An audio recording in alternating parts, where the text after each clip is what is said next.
Good morning, everyone.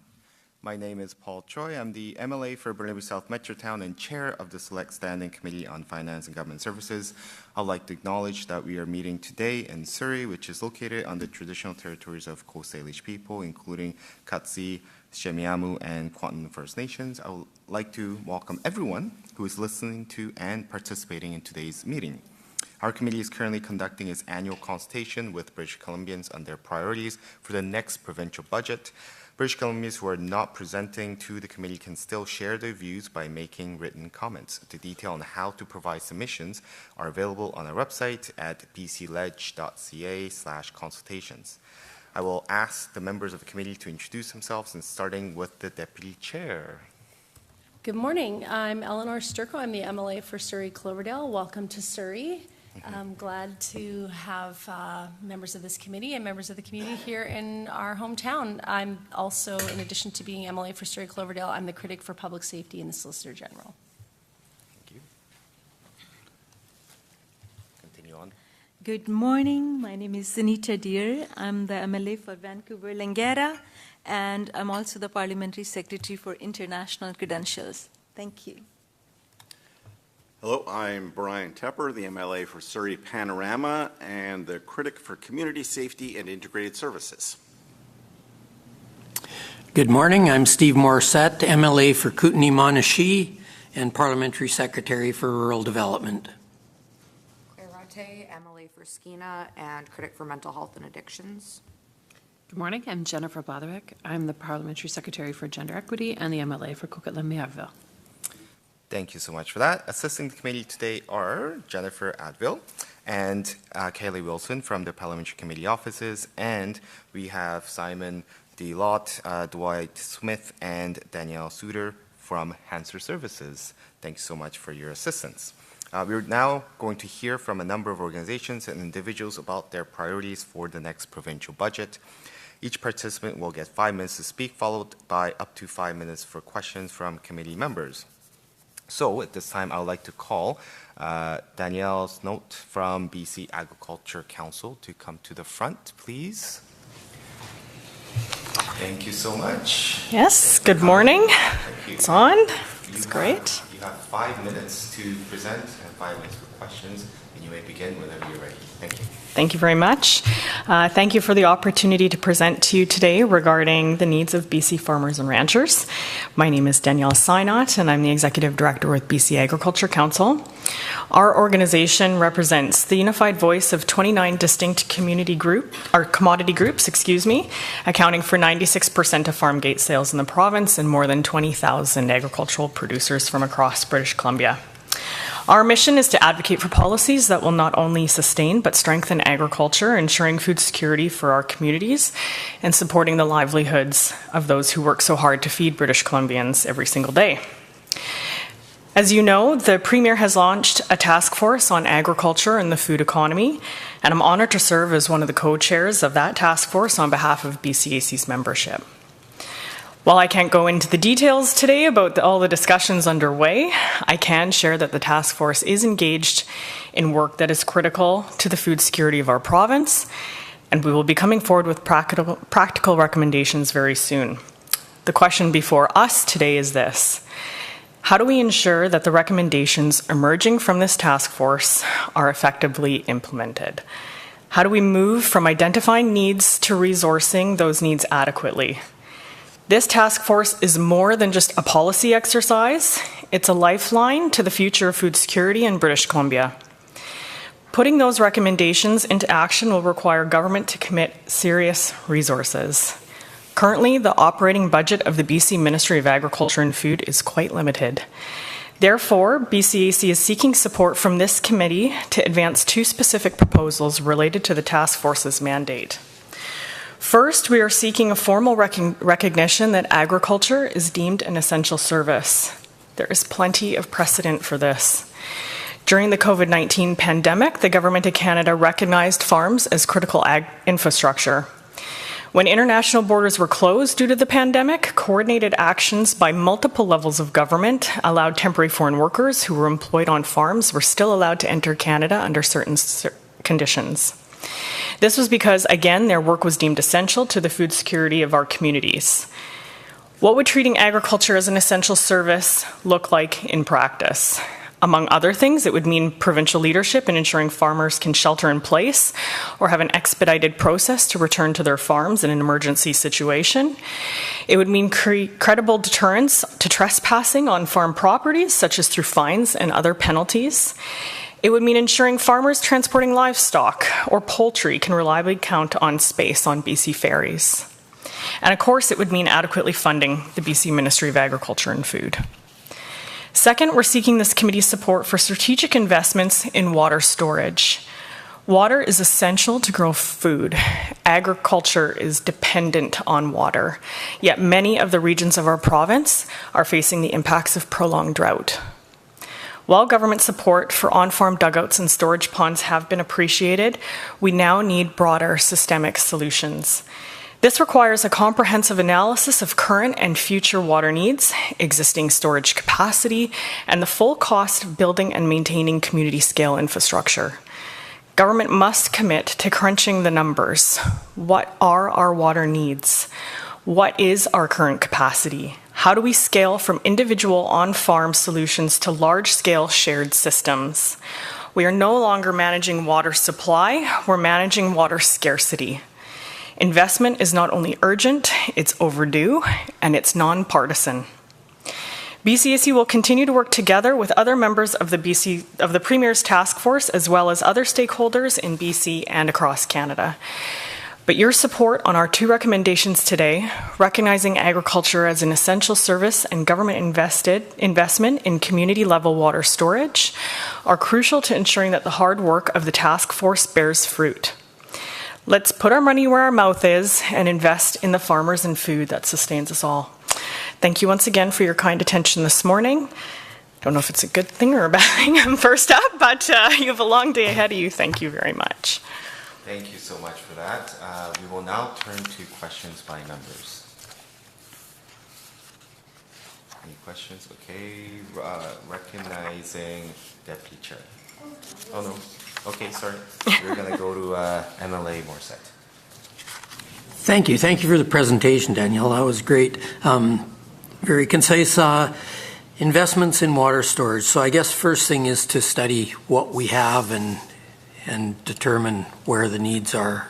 And yes, and we just had our first meeting of the Premier's Task Force actually on May 7th, and the very first topic was water. And it was because we've gotten really good at managing scarcity, and now we're talking about increasing supply. And so there's a lot of really big questions in there about how much water do we have, how much do we need, what does large-scale infrastructure improvements actually mean, and where. So it's a regional watershed-based planning. There's a lot to that topic, and it's very complicated. And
towards the Ministry of Water and Land and Resource Stewardship. And so there's been some issues and complications with the way that things have currently been done, and there's been a lot of resources poured towards that. And we are still in a bit of an issue when it comes to the processing of these applications. And so there's some recommendations going to be forthcoming about ways to improve those efficiencies around resourcing. Maybe doing things the way that we've currently been doing them for the past several years haven't been the most efficient. But compliance and enforcement is an important piece of the puzzle as well in terms of the allocation of water. And there's definitely many stakeholders and First Nations communities that are involved in the conversation of water as well. And so there's a lot of needs that are going to have to be consulted along the way. Thank you.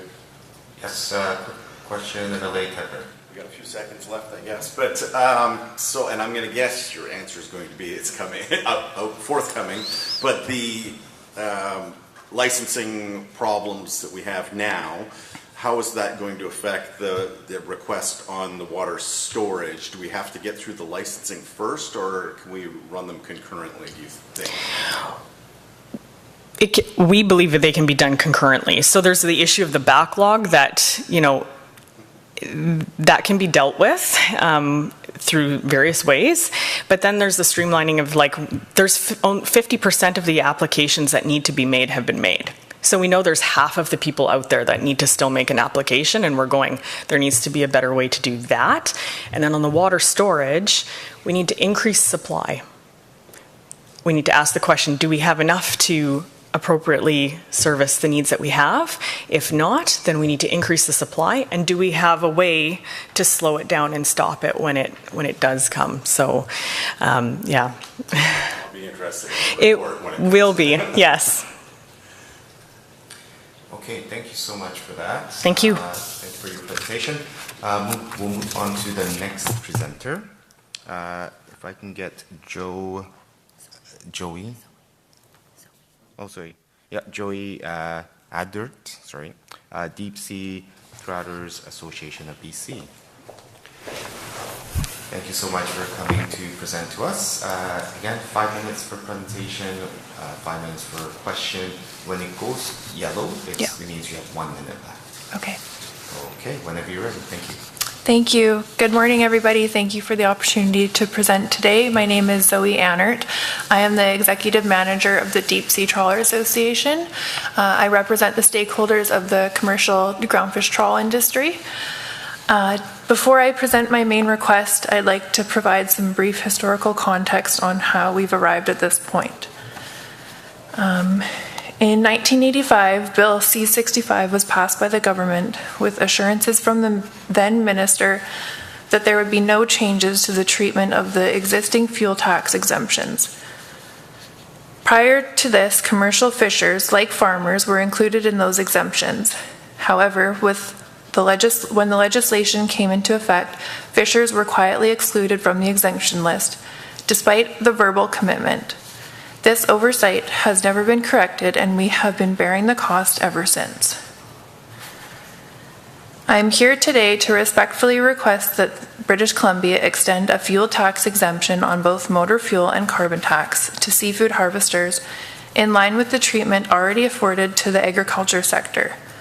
During COVID-19 pandemic, our industry was recognized as an essential food producer. Yet today we continue to bear high and inequitable operation costs that hinder our competitiveness, threaten our survival, and limit our contribution to the provincial food economy. British Columbia is currently the only province in Canada that does not provide a provincial fuel tax exemption to its seafood sector. This puts our members at a significant disadvantage, especially when we are facing compounding challenges from the economic uncertainty by the U.S. and Chinese tariffs to issues surrounding transboundary hake stocks and implementation of DFO license reform. Our sector is an essential pillar of the BC food system. We support over 5,000 jobs and contribute nearly $1 billion annually to the provincial economy. We are committed to sustainability and have been global leaders in responsible fisheries management, yet we are taxed in a way that our counterparts in the agriculture are not. Despite both sectors feeding the British Columbians, we export high-quality, sustainably harvested products to the world. The BC Seafood Alliance and its members, including our association, have been clear in our message. If the province values food security, regional economic development, Indigenous participation, and climate-aligned industries, then parity across the food production sectors is essential. It is important to note that the cost pressures from fuel tax is not isolated. It is compounded by federal decisions such as the implementation of marine protected areas. These challenges are expected to reduce access by up to 50% of our traditional fishing grounds in some regions. According to the BC Ministry of Agriculture, this could result in $125 million in lost revenue and $55 million in lost labor income for our sector.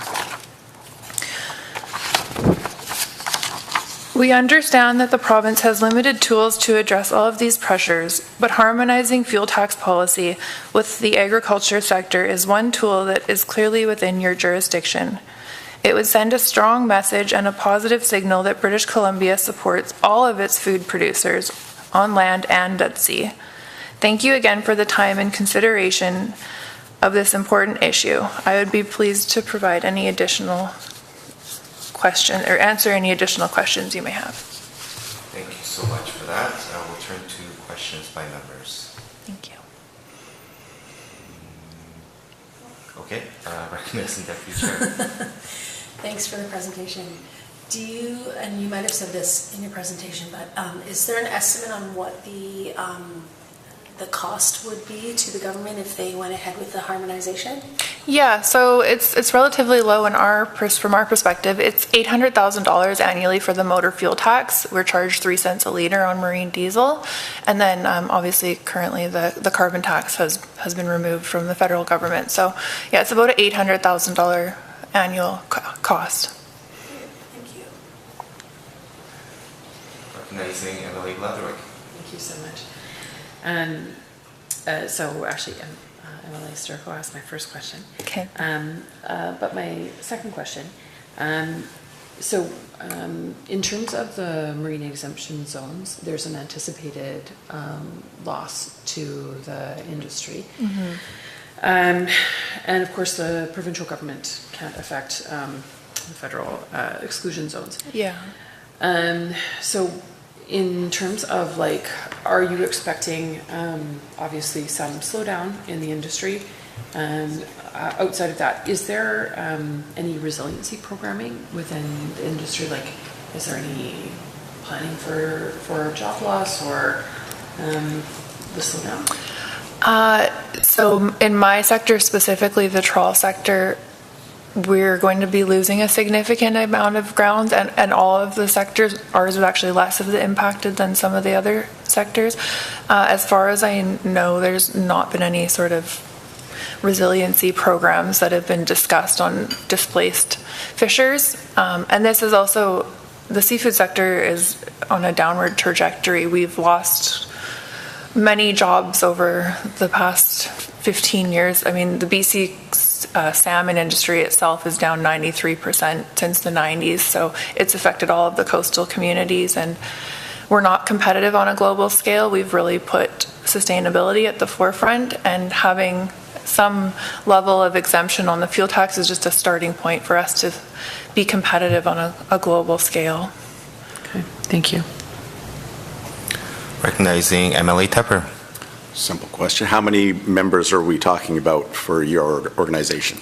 I represent the stakeholders, so I have 31 members and 6 associate members, and they employ, our vessels are crewed with anywhere between 4 members and 4 fishers and 26 fishers, and the sort of tailspin from that is significant. So.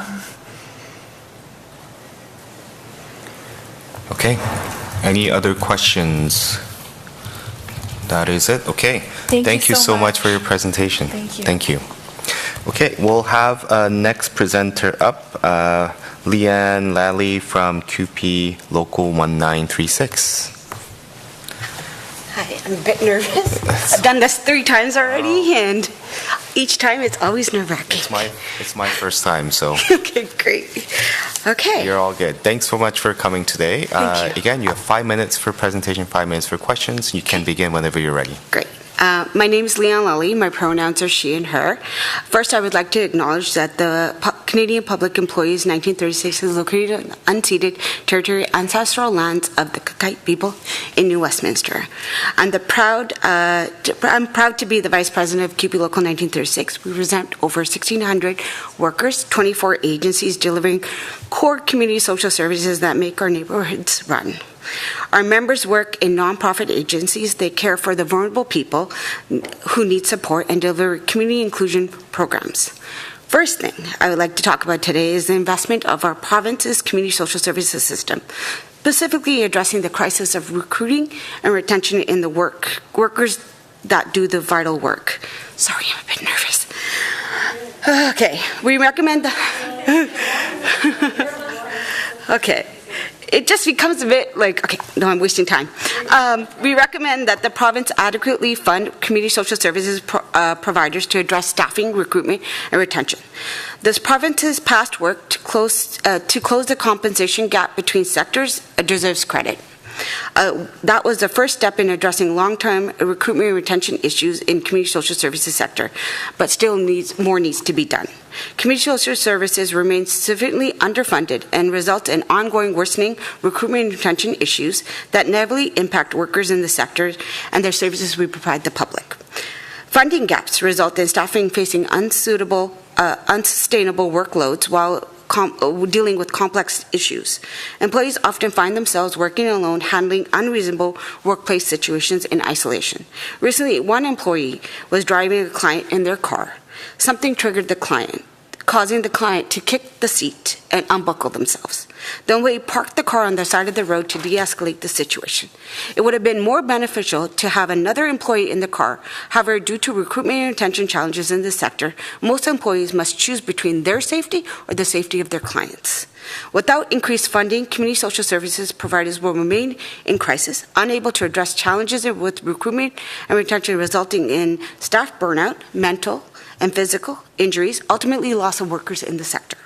Our second recommendation in relation is to Anti-Racism Act.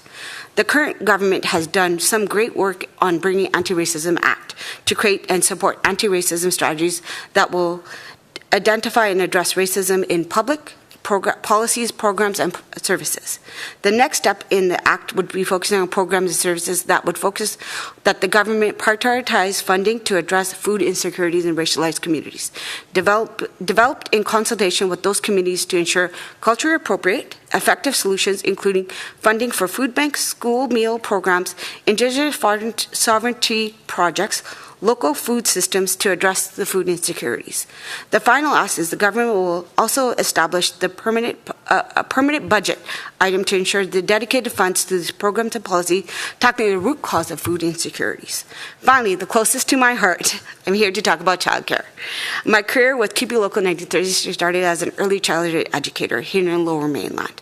Without ECs like me, our communities just wouldn't function. ECs do work that allows our parents to re-enter the workforce after having kids. I'm a proud EC, early childhood educator. I'm also proud of the work this government is doing in recognizing how important my work is and increased childcare spaces in the province. So in closing, I want to talk about final recommendation, which is that the province expand affordable, accessible, public delivered before and after school care to every school district that parents pay no more than $10 a day. BC needs a public option for childcare. Before and after school care as a part of public education system is a natural fit. It means that easy access to affordable childcare, parents not having to juggle dropping off their kids in multiple locations and having to make their jobs work in the same time, and kids having high quality and fewer transitions in the day. The province should be making these spaces available in every school district in the province. This is what the government campaigned in 2017, and that is what it will be needed today. It still is needed today.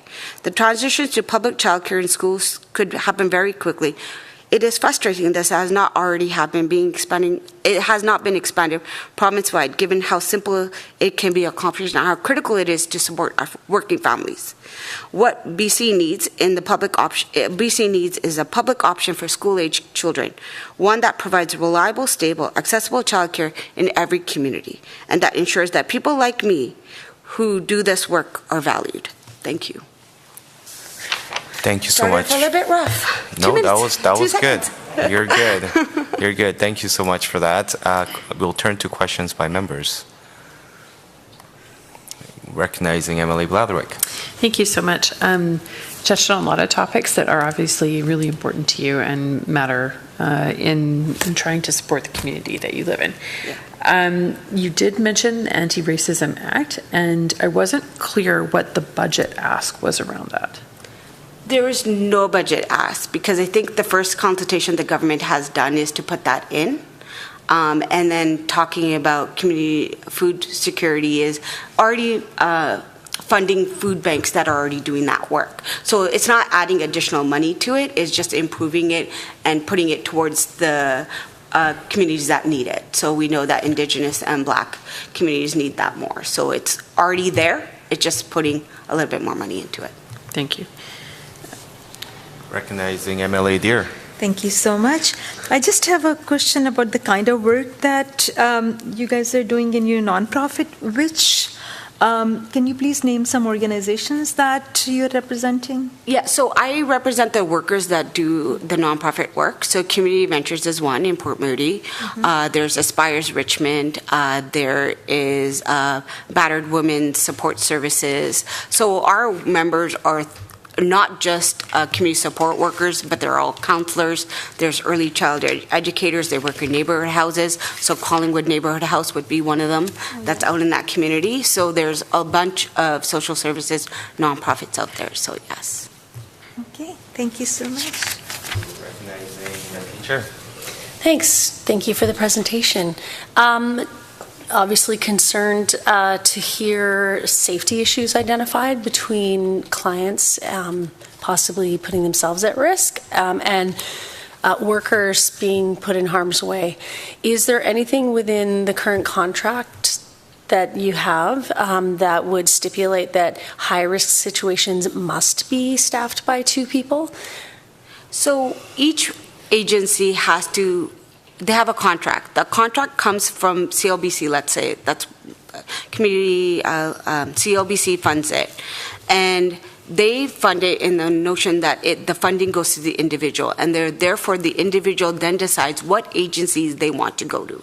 So let's say the agency then has a wait list of, the CLBC has a wait list of people, and therefore they will then choose an agency. When the agency gets these clients, they don't really know the whole scope of what their behaviors are, or they might know a little bit. Maybe they haven't been in community, they've been home share, so maybe at home, and now they're coming into the community, coming into agencies.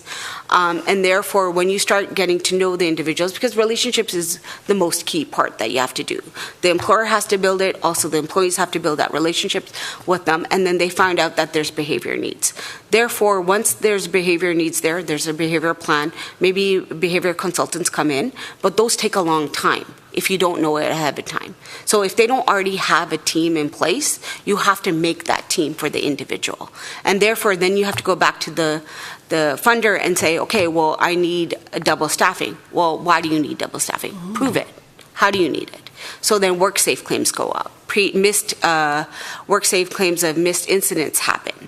So that's when you start proving that violent acts are already happening in the workplace before you can even get the funding. Follow-up. So would you agree then it might be a priority of the next budget to include funding to do earlier assessments? Yes, I think earlier assessments is also good, but also a global funding model that does not just go to the individual, but is a pool of money that an agency can use in order to determine where it needs to go and how it needs to go. And I think there's the recruitment and retention issues in other sectors too. So we don't have a lot of behavioralists that can come in. We don't have access to a wait list of who is qualified to do that work, right? So doctors, pharmacists, there's a lot of multiple factors that play in it that don't allow these individuals to have a good, valued life, and that our workers are safe in that environment. Okay, thank you. Any other questions? No? Okay. Thank you so much for your presentation. You did really amazing. Thank you. Yes. Next, we will have Solsan Hoimi from Pacific Immigration Resources Society come up.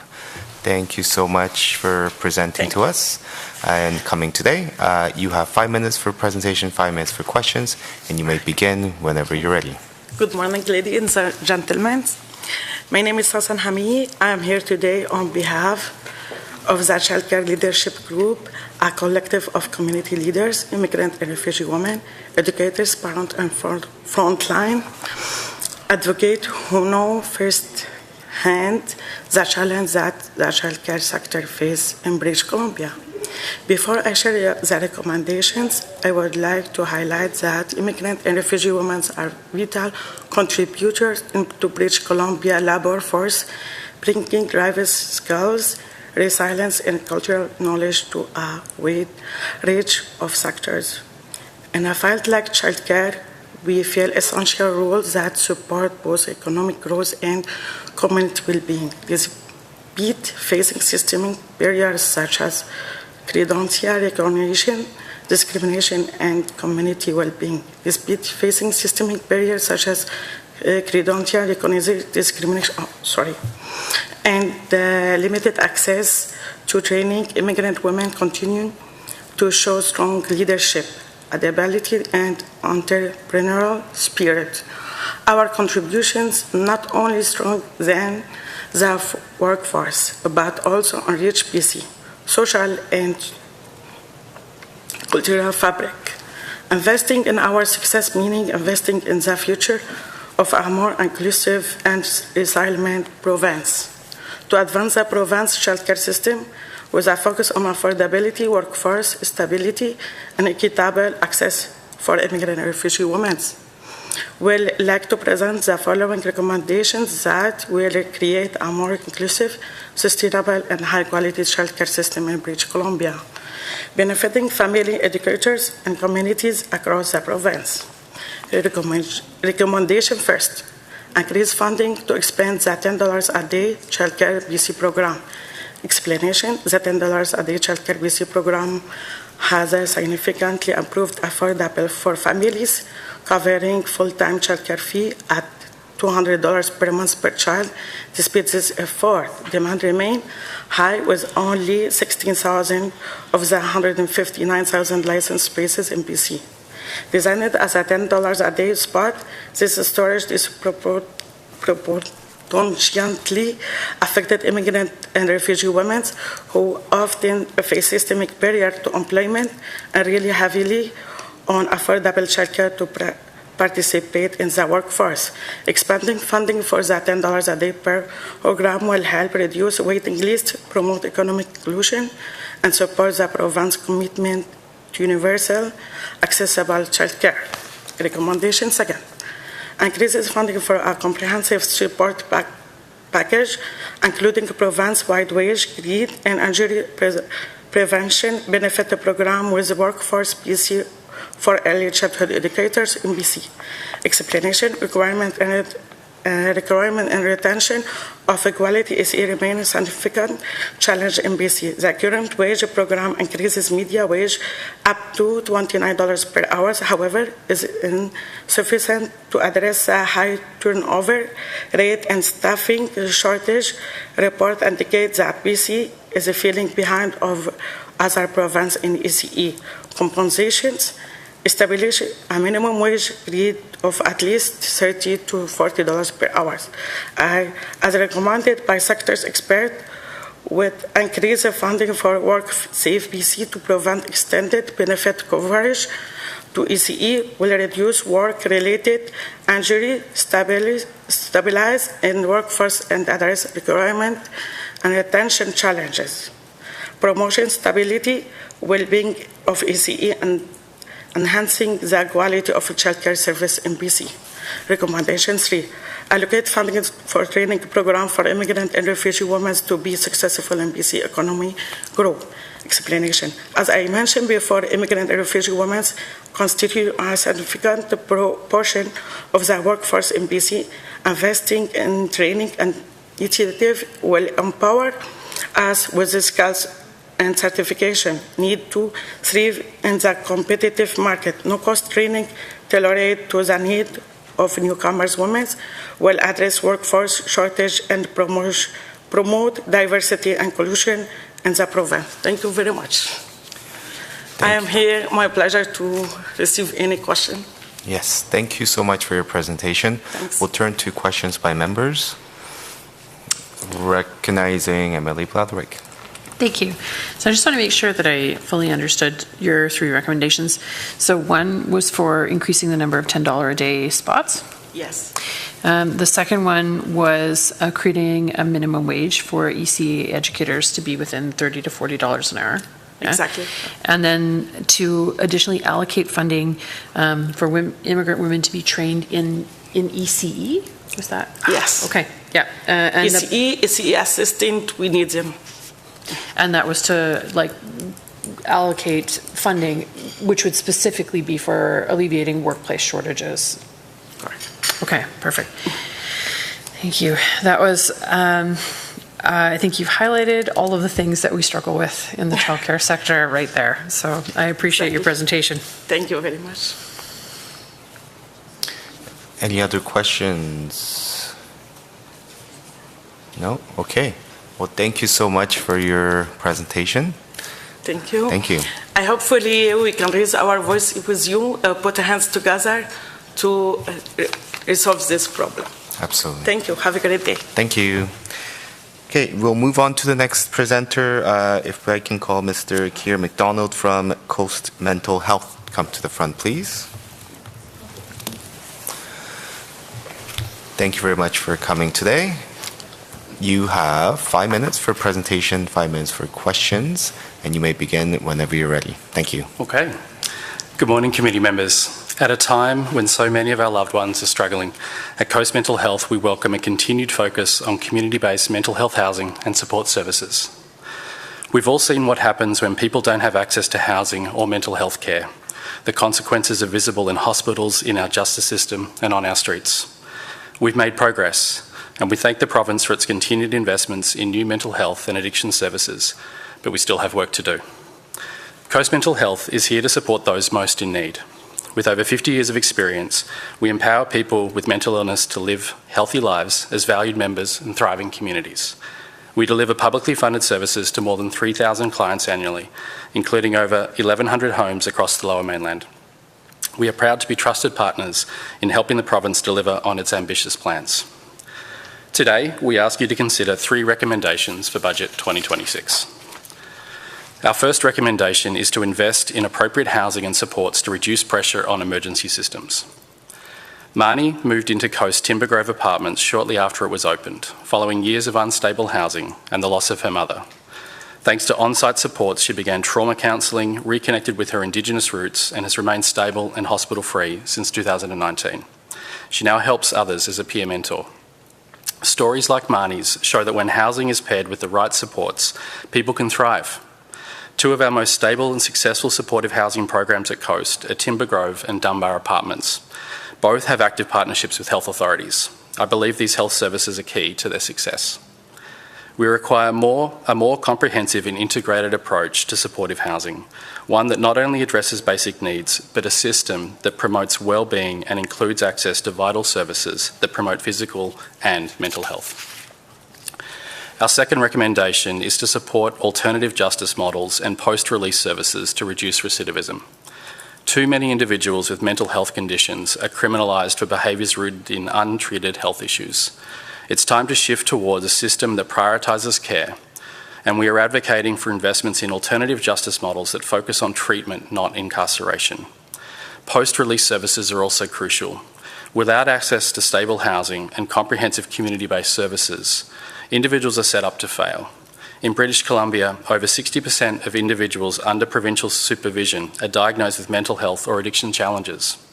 Yet many face barriers accessing housing, employment and health services upon release, leading to elevated risk of recidivism. A recent study found that nearly 61% of individuals released from provincial custody in BC experienced reincarceration within 3 years. Those with concurrent mental health and substance use disorders had the shortest time at just 220 days. Providing supportive housing and timely access to mental health services can significantly reduce these risks. By addressing the root causes of criminal behaviour, we can reduce recidivism, lower incarceration rates, and ultimately improve the long-term well-being of individuals and communities. Our third recommendation is to fund specialised employment and training programs to support recovery. For many of us, employment gives us purpose, social connection, and the financial independence that allow us to live full lives. It is no different for people with mental illness. The benefits of work are vital in supporting a stable recovery. Braden's journey from a hospital ward as a mental health patient to Coast peer support worker at BC Children's Hospital is a remarkable story. Braden took Coast peer support training in 2024 and then started working at BC Children's Hospital on its substance use response team. He recently stated, "I really feel complete for the first time in my life." And I would say that peer support has been a big part of that. I don't think I could have incorporated the skills that I had in me without the direction from Coast and their training program. Last year, Coast created over 200 employment opportunities through our social enterprises and peer programs, but most of these rely on short-term grants. With stable funding, we can expand these opportunities so that more people can move into employment, supporting others, themselves, on their path to recovery. Coast Mental Health sees every day how people thrive when they have housing, support and purpose. We urge you to invest in a system that meets people where they are and helps them move forward. Thank you for your time and consideration. Thank you so much for your presentation. We'll now go to questions by members. Recognizing MLA Tepper. The employment and training programs, obviously there's a cost to that, as you were saying. What's the cost you're looking at there of that? So we have three key components. One, they're all supported employment programs, I guess, which is the key. So, it costs a little bit more to deliver. We have our primary programs funded by our foundation. So our street clean team and our social enterprises, which run a youth culinary training program. So in terms of annual cost right now, that's over $1 million in just these programs alone. The City of Vancouver does contribute to the street clean team in Vancouver, but it really is our social enterprises, both the Landscaping with Heart and our Social Crust Cafe, that also help supplement along with our foundation for those services. So no provincial government funding currently for any of our employment services. Recognizing MLA Rattay. Thank you.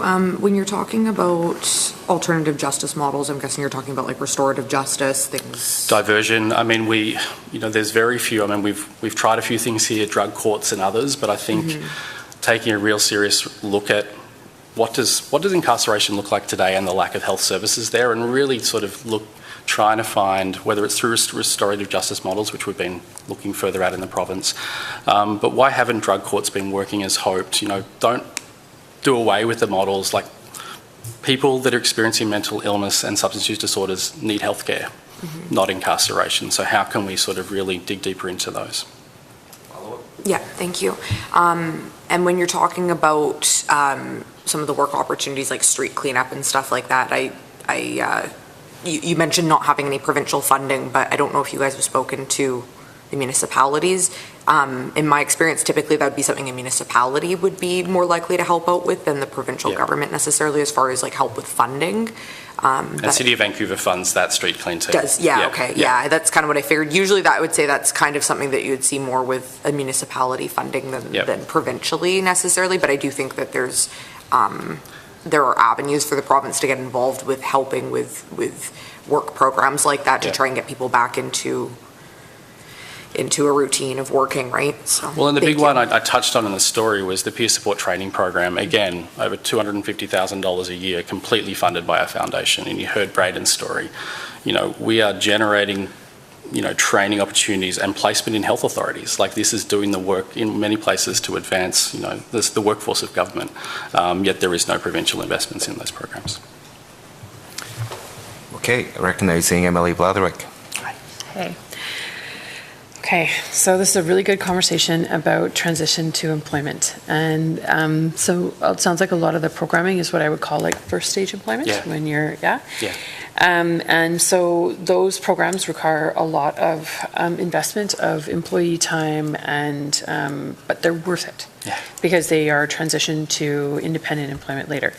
But that comes with a significant cost, so $1 million for your street clean program. So is it the intention for Coast to also provide like kind of second stage employment transition, or to partner with other nonprofits that do? Yeah, the big opportunity for us is we think we do really well with this supported employment piece up front. And so where we do then partner is we have partnerships with YWCA, we have partnerships with Success, people that do large Work BC contracts. But there are gaps in the system in the Work BC model. The model is not kind to this supported employment aspect. And so that's where we believe we really have a strength in coming alongside, giving them those early skills, those early gains, just taking those steps back in, because Work BC really rewards full-time employment and ongoing employment. So I think this piece to really help give people opportunities back into the workforce is an important one, and I think that's the role we see Coast playing. Thank you. Yeah. Any other questions by members? No, we are good. Thank you so much for your time and your presentation. Thank you. Thank you. Bye. Next, we will ask Monica Dean from QP Local 402 to come up to the front. Thank you. Hi there. Thank you. Hi. Good morning. Good morning. Thanks for coming to present to us today. As you know, 5 minutes for the presentation, 5 minutes for questions, and you can begin whenever you're ready. Thank you. Thank you. So yes, my name is Monica Dean. I'm the president of QP Local 402. We represent the municipal workers here in Surrey, BC. That includes Surrey Public Libraries and the Surrey Policing Support Workers. Normally I have a little more hair, but I just reached $6,000 and shaved 25 inches off to donate to Wigs for Kids. I'd like to acknowledge that we live and work on the unceded traditional territories of the Coast Salish peoples, including the Katzie, Kwantlen, and Semiahmoo. I'm here today to speak on 3 priorities that are essential for strong, inclusive communities in BC: municipal funding, public libraries, and workplace safety. First, we urge the provincial government to modernize the way local governments are funded and to treat this as a priority. Municipalities like Surrey are being asked to do more than ever: deliver affordable housing, upgrade infrastructure, respond to the climate crisis, and support fast-growing populations. But the funding model hasn't kept up. Most local government revenue still comes from property taxes, which don't reflect people's ability to pay and which don't grow with the economy. This creates real impacts: staff shortages, delayed maintenance, and service cuts that affect both residents and workers. In Surrey, that means delays in permitting and inspections for critically needed housing stock, as well as overcrowding of community facilities and limited programming capacity, which impacts whether or not kids are going to get their next swimming or skating level this year. The Union of BC Municipalities has been calling for a review of local government revenue tools. QP members agree we need a more fair and flexible funding model. This could mean sharing of provincial revenues with local governments, like the property transfer tax, or enabling new tools like a local sales tax. Other jurisdictions are already exploring options, and BC needs to catch up. Second, we need increased operational funding for public libraries. Libraries are one of the last truly public and accessible spaces. People use them to apply for jobs, access government services, cool off during heat waves, or simply find a safe place to be. Our members at Surrey Public Library are proud to deliver those supports, and they know better than anyone just how much of a lifeline libraries are for so many people in the community. Most library funding comes from municipalities, which are already stretched thin. Provincial funding helps, but much of it is one-time and project-based. Those investments matter, but they don't help pay for what actually helps keep the libraries running, which is the staff. Without adequate operational funding, libraries are forced to reduce hours, limit programs, and stretch too few staff too far. That not only affects the quality of service, it makes workers less safe. Library workers are increasingly responding to mental health crises, overdoses, volatile situations, often without proper training or enough backup. Many are in part-time precarious jobs and their wages lag behind other public sector roles. We're asking the province to increase dedicated operational funding for libraries so they can meet the growing needs, support stable jobs, and ensure safe working conditions. This brings me to my third point. We need stronger health and safety protections across the public sector. What we're seeing in libraries is part of a broader pattern, especially in frontline jobs that interact with vulnerable populations. When employers fail to provide safe workplaces, the consequences are serious: burnout, mental health impacts, and physical harm, not only for workers, but for the people who we serve. Our members in library and recreation centres are not equipped to deal with these complex issues like overdoses or violent behaviour, yet they're responding to them on a regular basis. At one Surrey library, workers arrived in the morning to find a deceased individual outside. At the city planning office across the plaza, front desk had to call the police after someone threatened to return with a gun, and they did show up later the same day. Lifeguards regularly face personal threats, harassment, verbal abuse, and have to escort people from facilities. These roles are often filled by younger workers in their first jobs. They're in precarious positions without access to paid time off or benefits to deal with psychological impacts. And yet they're showing up every single day to serve their communities. That's why CUPE members are calling on the province to direct WorkSafe BC to hire more enforcement officers. We need stronger oversight, meaningful penalties for employers who don't comply with health and safety laws. Safe workplaces aren't optional. They're the foundation of strong public services. Thank you for your time today. Thank you so much for that presentation. We'll turn to questions by members. Recognizing Deputy Chair. I love the library. Wonderful. It's one of the last free spaces where everyone's welcome. Stories from across the province have come forward, as you've said, about increased risk to people working in libraries. What would you say in terms of would be the sort of what would help the most in terms of mitigating some of the risk that's currently, like, I want to see libraries growing, in fact. And we do know that for especially people who have nowhere else to go, that libraries often are a refuge. What would be, the most important or priority thing to see to make libraries safer? Staffing.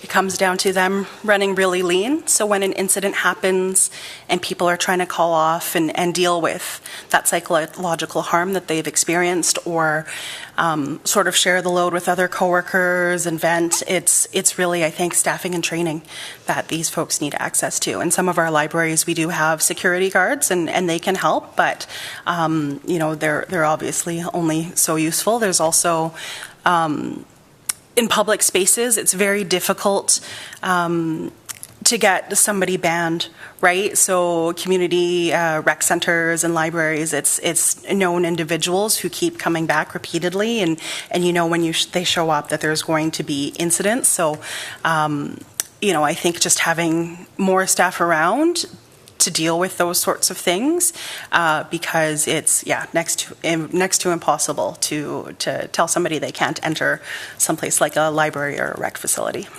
Okay. Yeah. Thank you. Any other questions? No? Okay. Well, thank you so much for your time and your presentation. Thank you. Yes, absolutely. It's a great time of year to do it. Okay, at this time, we'll take 10-minute recess and then we'll reconvene. Thank you.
Thank you. I would like to call the committee back to order.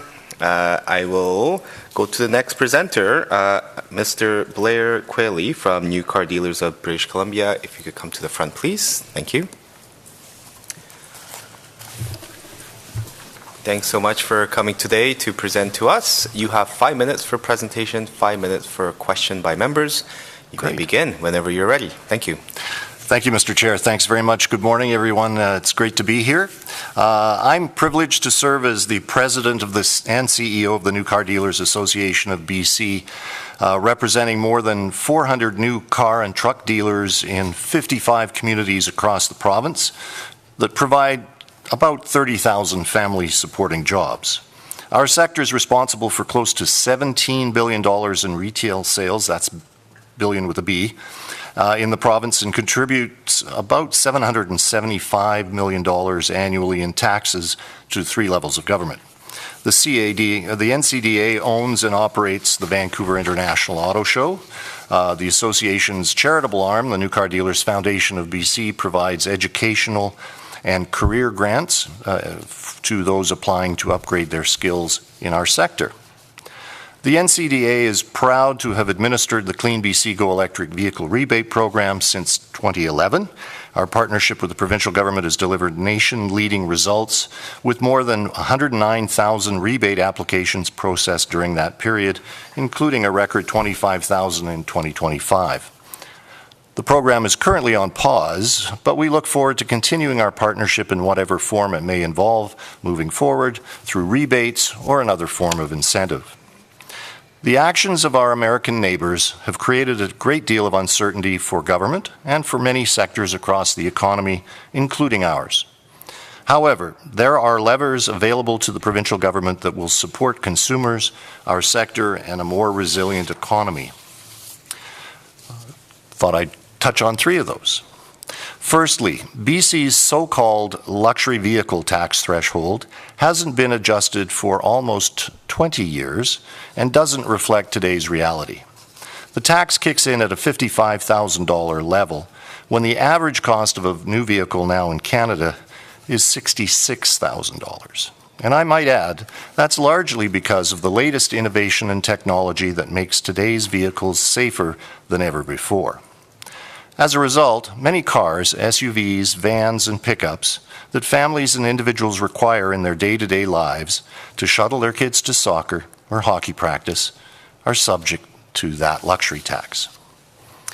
So, we recommend that you eliminate what in effect has become just a vehicle purchase tax. And if you're intent on maintaining a luxury tax on vehicles, it should be applied to high-end purchases as initially intended, without penalizing working families. Number 2, the zero-emission vehicle mandate. Without market support for the sale of zero-emission vehicles, the ability for government to reach its mandatory zero-emission vehicle sales targets, which are 90% of all new light vehicles sold by 2030, less than 5 years from now, and 100% by 2035, is simply not possible. The standards are very stringent and largely unaligned with consumer demand. Without intervention, automakers face a $20,000 penalty for every vehicle falling under the quota, and those costs will undoubtedly be passed on to the consumers. In fact, manufacturers are already limiting ICE vehicle allocations to BC to be able to meet these arbitrary quotas. At this particularly challenging time with tariffs and affordability challenges faced by consumers, we recommend the provincial government put the brakes on the zero-emission vehicle mandate policies and its enforcement provisions. Finally, skilled trades training. BC's auto sector faces a labor shortfall of some 20,000 workers over the next decade, particularly technicians trained in electric vehicle systems and diagnostics. At present, there are too few seats in automotive trade programs and limited EV-specific training opportunities to meet the growing demand. Access gaps are even more pronounced in rural and northern communities. We recommend increasing funding for auto trades and EV-focused training, partnering with the post-secondary institutions to grow training capacity and support individual industry-led pathways like our New Car Dealers Foundation Car Career education grants. New car and truck dealers are dedicated and passionate about our industry, the communities in which they operate in our province.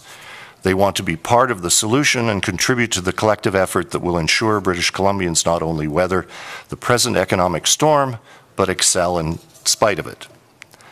On behalf of the franchise new car and truck dealers around the province, I thank you all for the opportunity to present our thoughts and recommendations. I look forward to any questions. Thanks so much for the presentation. We'll now go to questions by members, recognizing MLA Morissette. Thanks for the presentation, Blair. Are you seeing any impacts yet in cost or availability of vehicles due to the tariffs? We're not quite there yet.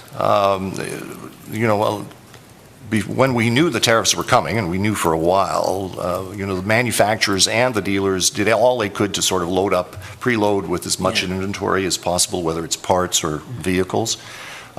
So we're still working our way through some of that, but at a certain point, the rubber will hit the road as far as the availability of vehicles. And our biggest concern, one of our big concerns is, sort of parts manufacturers, the small parts manufacturers that supply so many of the large vehicle manufacturers. If you have one or two of those key ones falter as a result of the added costs of all the tariffs, you're going to be in a big problem. It'll be a lot like what it was in COVID with the supply chain challenges and just not being able to get vehicles. And we all saw what happened to the prices of vehicles, both new and used, went up. So, but we're not quite there yet, but it's coming.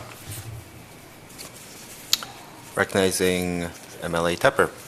Yeah, the luxury vehicle tax, and I would have asked you, obviously you support removing it entirely, but so this kind of makes my question kind of moot, but the work vehicle exemption that occurs right now with the larger vehicles. If it's a 1 ton, it's excluded, yes. Yes, so what I see is workers that don't really require that large of a truck, but are buying that large of a truck at an extra $5,000 or $10,000. Actually, it's probably a little bit more than that, probably more like $15,000 or $20,000. But and then paying that just to avoid the tax on it, and then having a larger vehicle. Is there some push if that would be without eliminating the entire tax? Would that be something that makes sense to remove it for basically all light duty trucks? Well, pickup trucks for sure, something that people all around the province use for their lifestyles, for work, etc. It doesn't seem right that somebody that needs a vehicle for those purposes is paying a luxury tax.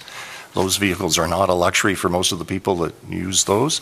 The problem with the exemption for the heavier vehicles is you're forcing people into more vehicle than they need.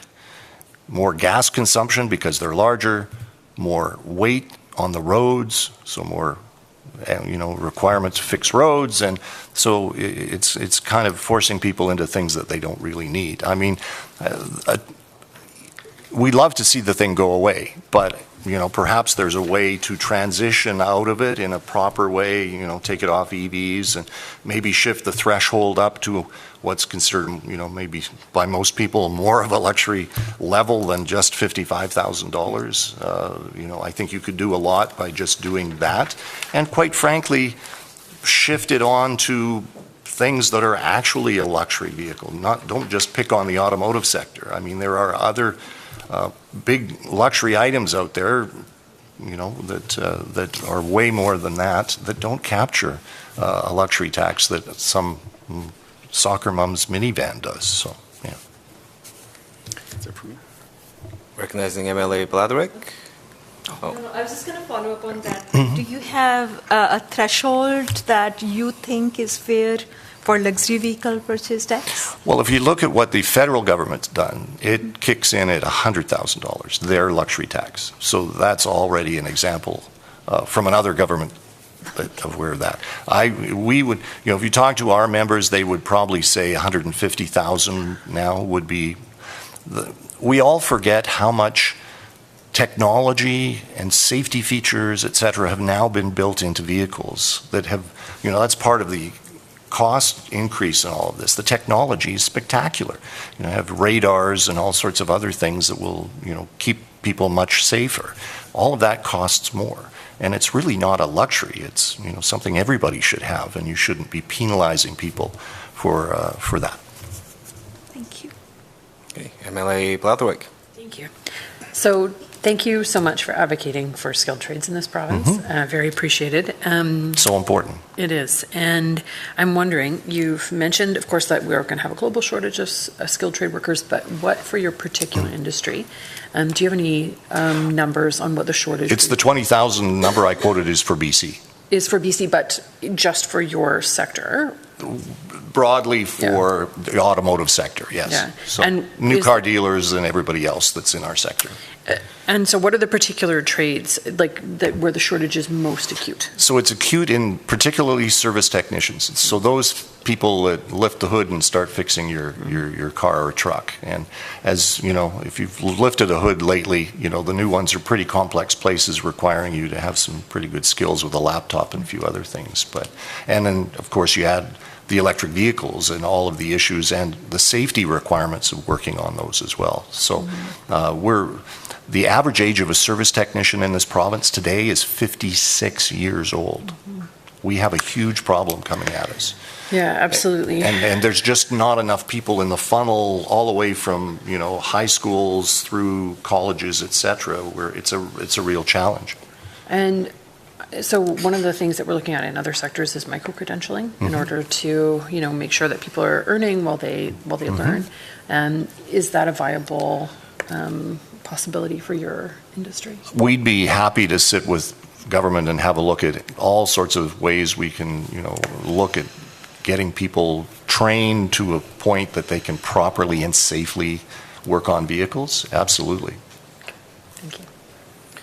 Okay, thank you. Okay. About the skill trade training as well. Like we might have just limited number of institutes that provide training. Would you be considering foreign educated professionals who could come here to BC, and then maybe our ministry can advertise for foreign educated technicians and mechanics? That is something that dealers across the country are looking at now, just because everybody's facing the same challenges. And here in British Columbia, I was privileged to join our Ontario colleagues for a trip to the Philippines in January to look at the training and evaluation program that they do there to bring skilled trades folks from the Philippines. So we're exploring every possible option because we need to keep British Columbians moving, and if you can't get their vehicle fixed, we have a big problem for both the economy and everybody's lives. So we're open to exploring as many different ways. Of course, we want to, you know, first and foremost hire Canadians and British Columbians, but if there are not enough of them in that funnel to do so, then we need to look at other opportunities. Thank you. Thanks, Blake. Okay, thanks so much for your presentation. Thank you all very much for your time. Thank you. Okay, I'd like to call for next presenter, Mr. Brent Graham from Fortis BC, to come to the front, please.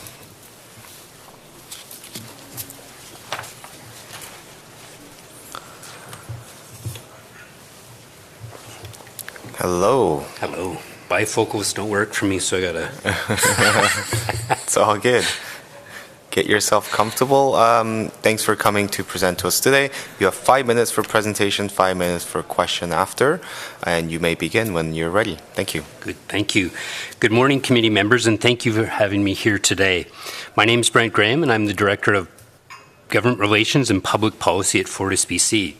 I'd like to begin by expressing how grateful I am to be speaking to you today from the traditional territory of the Kwantlen, Katzie, Semiahmoo, and other Coast Salish peoples. For over 150 years, Fortis BC has proudly delivered the energy that BC needs to drive prosperity. In today's political and economic environment, this is more important than ever. Our first recommendation is to develop the policies, programs, and infrastructure to establish Vancouver as the LNG port of call on the west coast of North America. A global energy transition is underway to reduce the environmental impacts of the marine shipping sector, led by the United Nations, with increasingly stringent emissions and air quality regulations, giving rise to an opportunity for BC to diversify the use of our natural resources. Our province can support this transition as ship owners and operators increasingly are turning to LNG over the alternatives.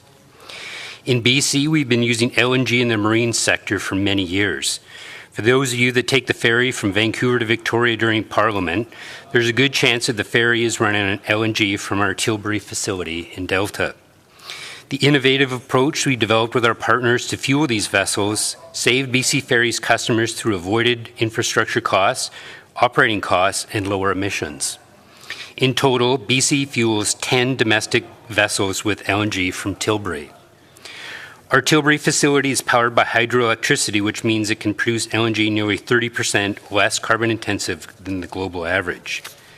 In 2018, we completed our first expansion at Tilbury, and now the rising global demand for LNG-fueled marine vessels has accelerated the need for additional expansion. For example, you may have seen recently a news release from the port describing sea-span ferries refueling a cruise ship moored at Canada Place with LNG from Tilbury. Fortis believes that developing the port as the preferred LNG refueling hub along the west coast of North America presents a great economic opportunity for the province, resulting in jobs, training, and business for contractors during planning and construction, and new long-term jobs once construction is complete. The overall expansion envelope will be an investment of nearly $2.8 billion, which includes the expansion of our storage capabilities for energy security. Throughout the expansion of Tilbury, we've engaged with Indigenous communities and connected Indigenous businesses and workforces with the project to ensure meaningful benefits.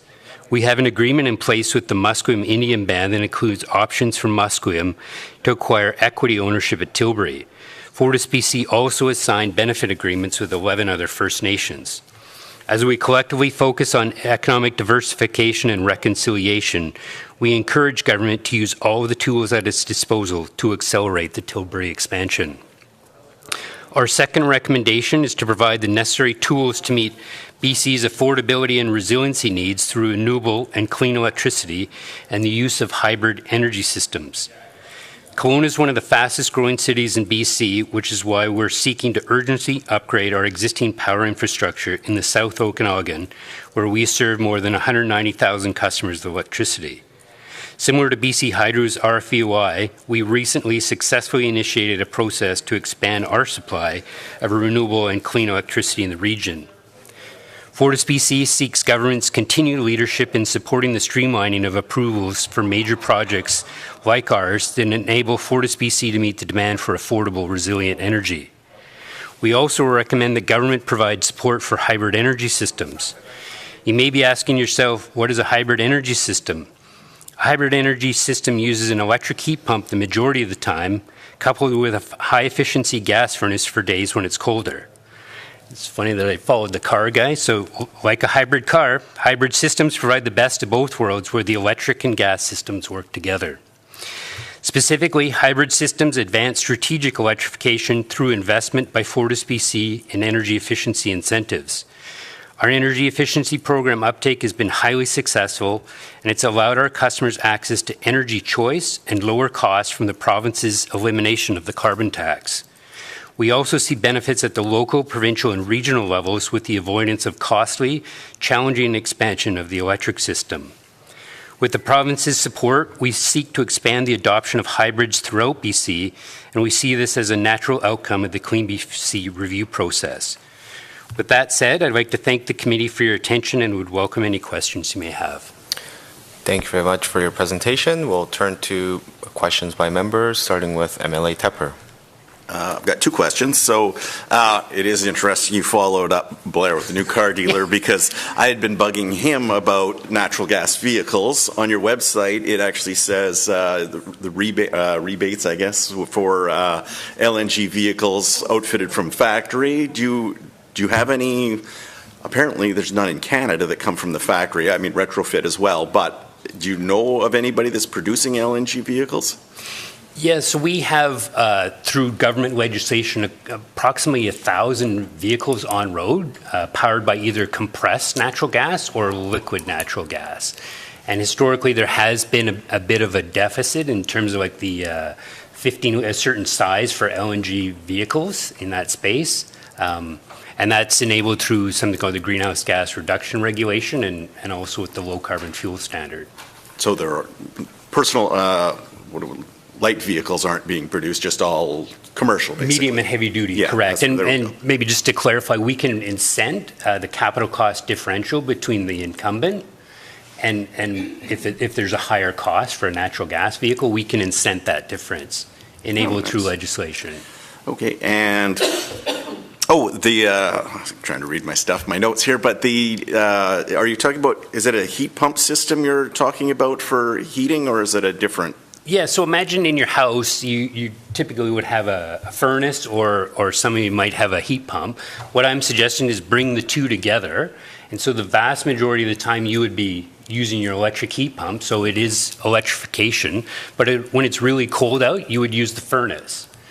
And we have 50,000 kilometers covering the majority of the province, like the gas side of Fortis's business. And that's what it's built for, is cold days. The electric system is not meant for cold days, and so by bringing these two together, you get the best of both worlds, like a hybrid car. I'm sure the people up north would be happy with that. Well, one of the barriers that we have is the provincial incentives for hybrid heating. Unfortunately, is only north of 100 Mile House, which never made any sense to Fortis BC, so we're advocating that should be province-wide. So, for example, in Kelowna, we can't provide government incentives for hybrid heating. Thank you. Recognizing MLA Morissette. Yeah, you spoke about a power system upgrade in Kelowna. Yes. I wasn't clear exactly. Are you specifically just asking for streamlining approvals for that? Yeah, so if you think of BC Hydro, they did the clean call for power. Yeah, right. We did the same thing on the electric side of our business, and so the exemptions that BC Hydro got through the province, we're asking for the same thing. So think a wind farm, there's certain exemptions that the province has enabled, and Fortis, the electric side of our business, is asking for the same treatment, which essentially expedites the project. And then more at the local level, like say for a substation, very similar kind of reasoning where the BC Hydro has certain tools at its disposal enabled by the province. Right. We want the same on the electric side. Because we've had huge population growth in Kelowna, and candidly, we haven't been able to keep up, and through kind of a combination of, building out the infrastructure and innovative solutions like hybrid heating, that's how we're coming at the issue. I've got one more question, if I could. Yes. Around the LNG fueling of like ferries and so on, is there any move around shipping? Like, are there ports around the world that can refuel? 100%, and so maybe I can back up a little bit. So if you think of that cruise line that was sitting at Canada Place, wherever it came from, it's moored at Canada Place. So C-SPAN ferries would come to our Tilbury facility, fill up on LNG, and then go out into the harbor and fill up that ship. Oh, okay. Other types of ships, if you just look out into the port at any given time, those ships ultimately are going to transition to lower carbon fuels, where LNG is one of the options. And you have sort of refueling in Southeast Asia and then North America. So like what I'm advocating for is that BC should be the port of call for LNG. When those vessels come here and they're going up and down our coast and then back to Asia, like that's effectively the route that they're following. So we have support with the province and the port and C-SPAN ferries. I like that. Recognizing MLA Blatherwick. Thank you. So I'm hoping we can go back to ask number one, which was the 2.8 billion for the. Now, can you just walk me through a little bit more clearly what the 2.8 billion is funding port expansion? How is Tilbury connected, and where's the differentiation between them? So if you think of, I'm not sure if you know, we're on the Fraser River in South Delta, and our Tilbury facility there, like historically we've had an LNG facility for really cold days. We've evolved that facility now to do things like the C-span ferries, but the infrastructure that we're building to going forward would be something called a jetty. A jetty is a kind of a fancy word for a dock, so that the C-span vessel can come up to the dock and fill up. And then we're also seeking infrastructure like to liquefy the natural gas, increased liquefaction capabilities. And then the third piece would be increased storage for resiliency purposes. So we are currently enabled through Direction 5 by the province to a certain envelope for the liquefaction piece, and we're looking to expand it, just given the demand, the market demand driven by this initiative through the United Nations. Okay, so sorry if I can just repeat that back to you. You're looking for funding for the jetty for additional storage and for additional liquefaction capacity? So maybe just clarify, we will do the investment. We're seeking an expedited process of approval so that we can invest and build. Okay. Thank you. Thank you. And part of that is as this market's growing, you want to be able to take advantage of it, because if we don't, somebody else will. And we, meaning British Columbia. Okay, any other questions? No? Okay, well, thank you so much for your presentation. Greatly appreciate it. Thank you all. Thank you. Okay, next, we'd like to call the next presenter, Mr. Jagrup Gozal from BC Real Estate Association. Thank you so much for coming to present to us. You have 5 minutes for presentation, 5 minutes for question by members, and you can begin whenever you're ready. Thank you. Thank you very much. Jagrup Gozal, I'm the Government Relations Manager at the BC Real Estate Association, and good morning. I want to highlight that BC stands at a pivotal moment. As we look to the 2026 provincial budget, we must confront a pressing reality. Our economy is underperforming in productivity, and our housing system is under-delivering for British Columbians. But with the right investments and policy shifts, we can change that. Let me begin with productivity. Canada's multi-factor productivity, how efficiently we use labor and capital, has been declining relative to our G7 peers. Since 1988, we've fallen behind every G7 country except Italy. Nowhere is this more evident than in construction, where productivity has stagnated and housing starts have remained flat despite growing demand. To address this, we urge the province to invest in innovation, particularly in modular and prefabricated housing. These technologies allow homes to be built off-site, faster, and more efficiently. But innovation isn't enough. We also need people. BCREA estimates that even scaling up the construction workforce by 130,000 workers would only modestly improve affordability. That's why we need a dual approach, boost productivity and expand the labor force.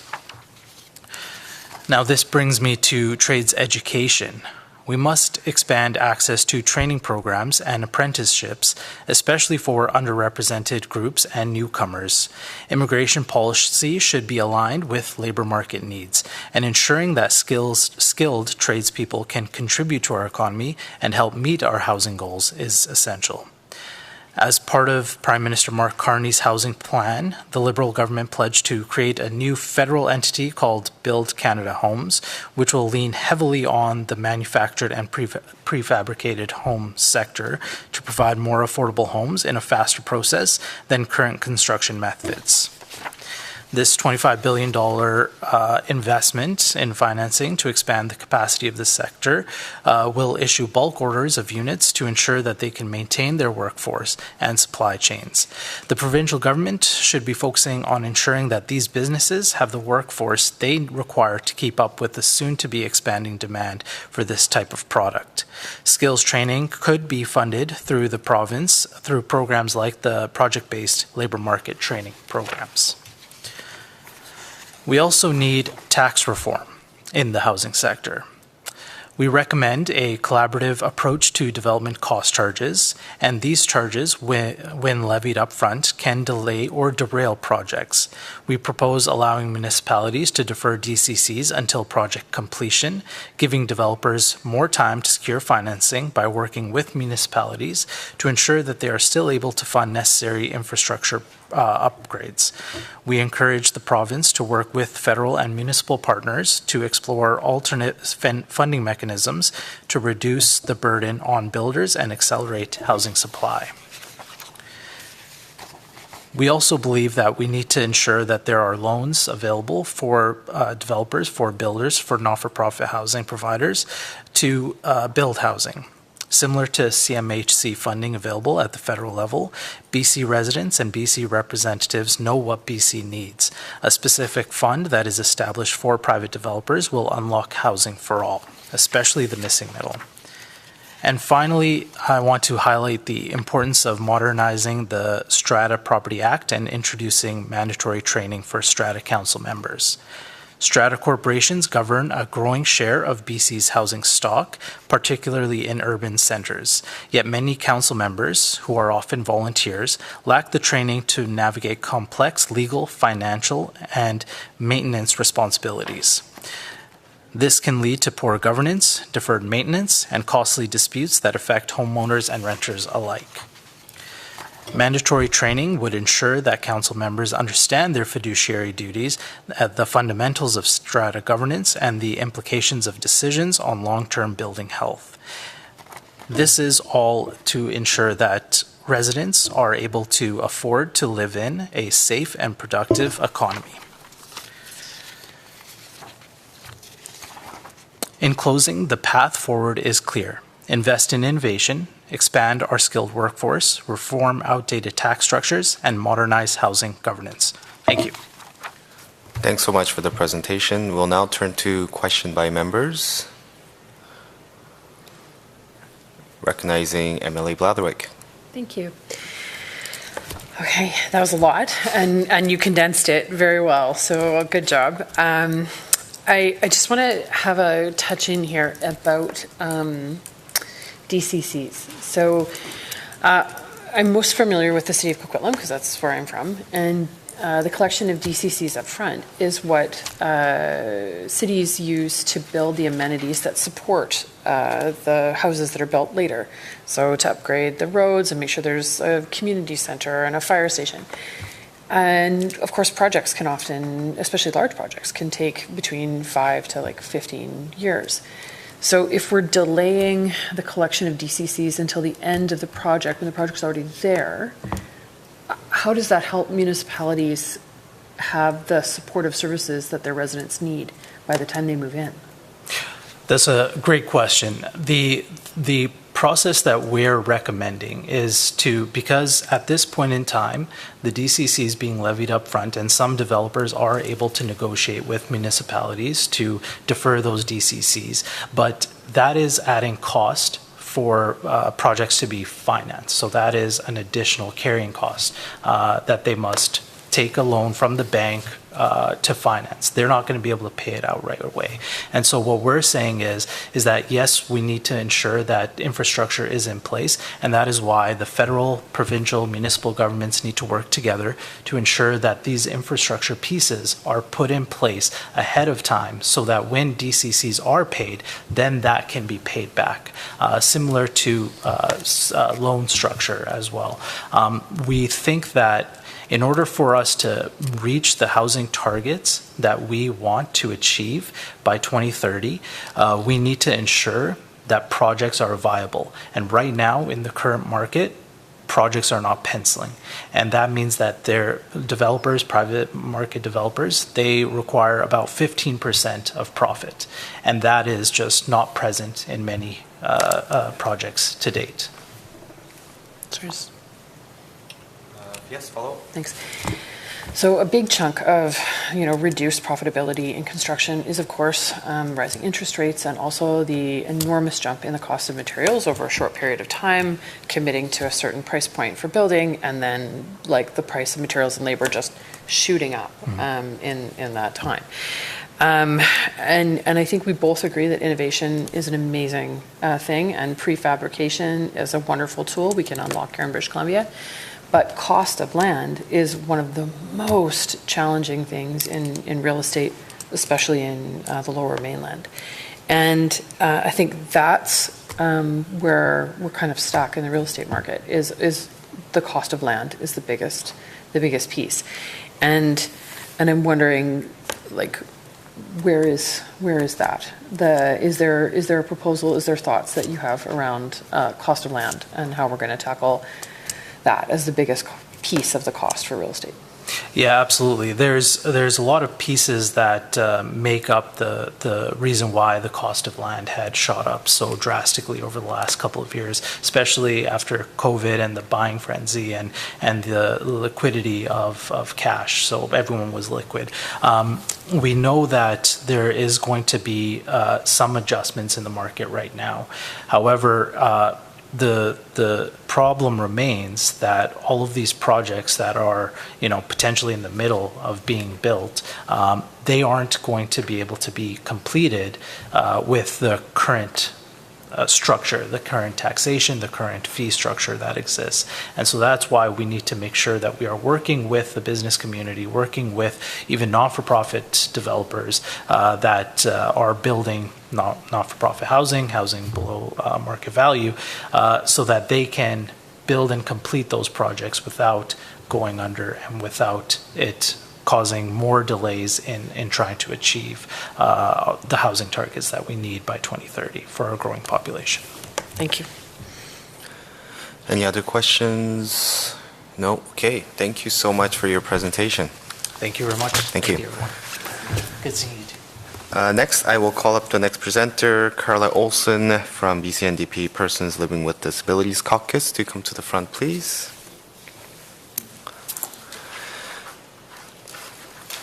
Thank you so much for coming today to present to us.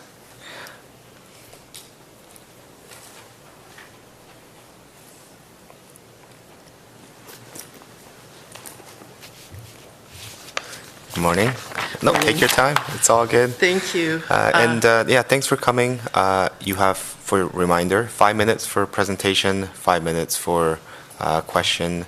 You will see the lights as it turns yellow. That means you have 1 minute left. Thank you. And you can begin whenever you're ready. Thank you. Thank you. I'm ready. My name is Carla Olson. I'm a resident of New Westminster. I am an active citizen, which is why I'm here today. I'm a voter, and I'm also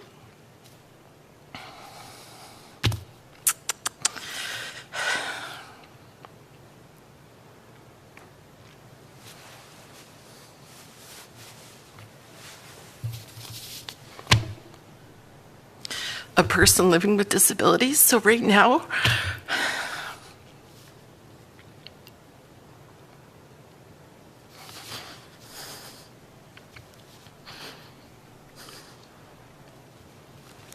unfortunately, the impacts of adrenaline are hitting me. Okay. Would you like a break? No? Okay. Take your time. Okay. So I'm here, thank you for this opportunity. I'm here to ask for you to consider 3 things: PWD income rates, grants for advanced education for students with disabilities, and aligning the residency requirement for PWD income assistance to MSP. So PWD income rates. Increases are needed for both the housing and support portions, as well as the support for prescription glasses, which hasn't been updated in approximately 20 years. This is really important as we consider how much of the applications are online, and the current coverage doesn't allow for those types of prescription glasses. Rather than thinking of this as a deficiency in the budget, I'm going to suggest that it is not. The shelter rate has had 1 increase since 2007, so only once in almost 20 years, and sits at the implausible amount of $500. I'm asking you to raise it to a minimum of $600 to better reflect the actual cost of renting in this province. For those who are in social housing, their rents go towards maintaining and possibly upgrading these buildings. Protecting this existing housing infrastructure aligns with our government's commitment to housing, and it makes no sense to build more homes without investing to protect the existing ones.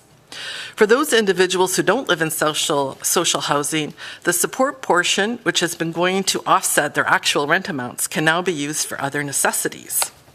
These necessities of living is why I'm also asking for an increase of a minimum of $100 to the support portion for PWD income assistance. My mayor is in his first term, and already he's reporting work exhaustion with how many times he's had to use the word unprecedented. And people who are low income and living with disabilities are the most vulnerable to these adverse effects. And the research shows that when low income people get money, they spend it. They spend it on buying food, clothes, paying bills, and taking care of their medical needs. So rather than seeing this amount as a deficit in the budget, I'm asking you to see it as an injection of funds into our local economy.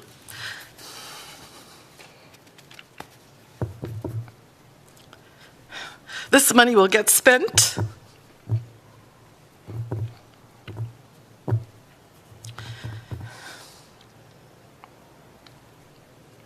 in the communities where people with disabilities live. Another area of vulnerability for people living with disabilities is employment, and this increases when we consider the need for specialized skills and high-level expertise to meet the needs of the digital revolution. To make the future of work inclusive for people with disabilities, having access to postgraduate studies is needed.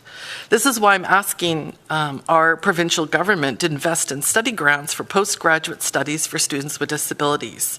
While there are some to attend post-secondary, I couldn't find any to take part in master's programs.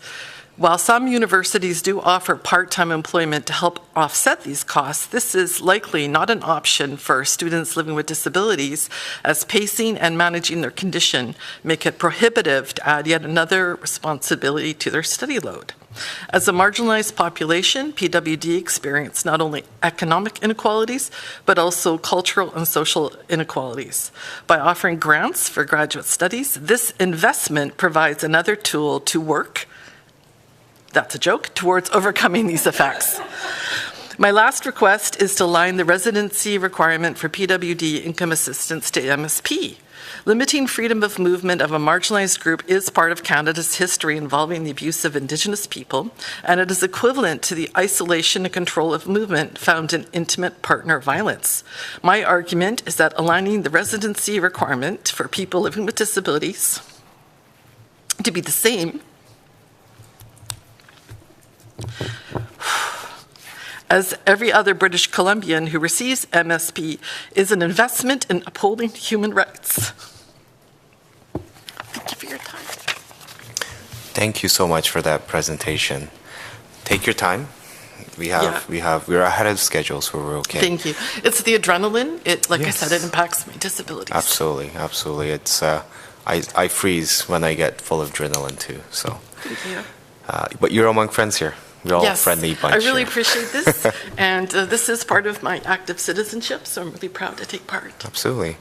Okay, so we're gonna go to questions by Sure. members. Let's do it. Any questions? Yes, recognizing MLA Blatherwick. Shocked that I have a question.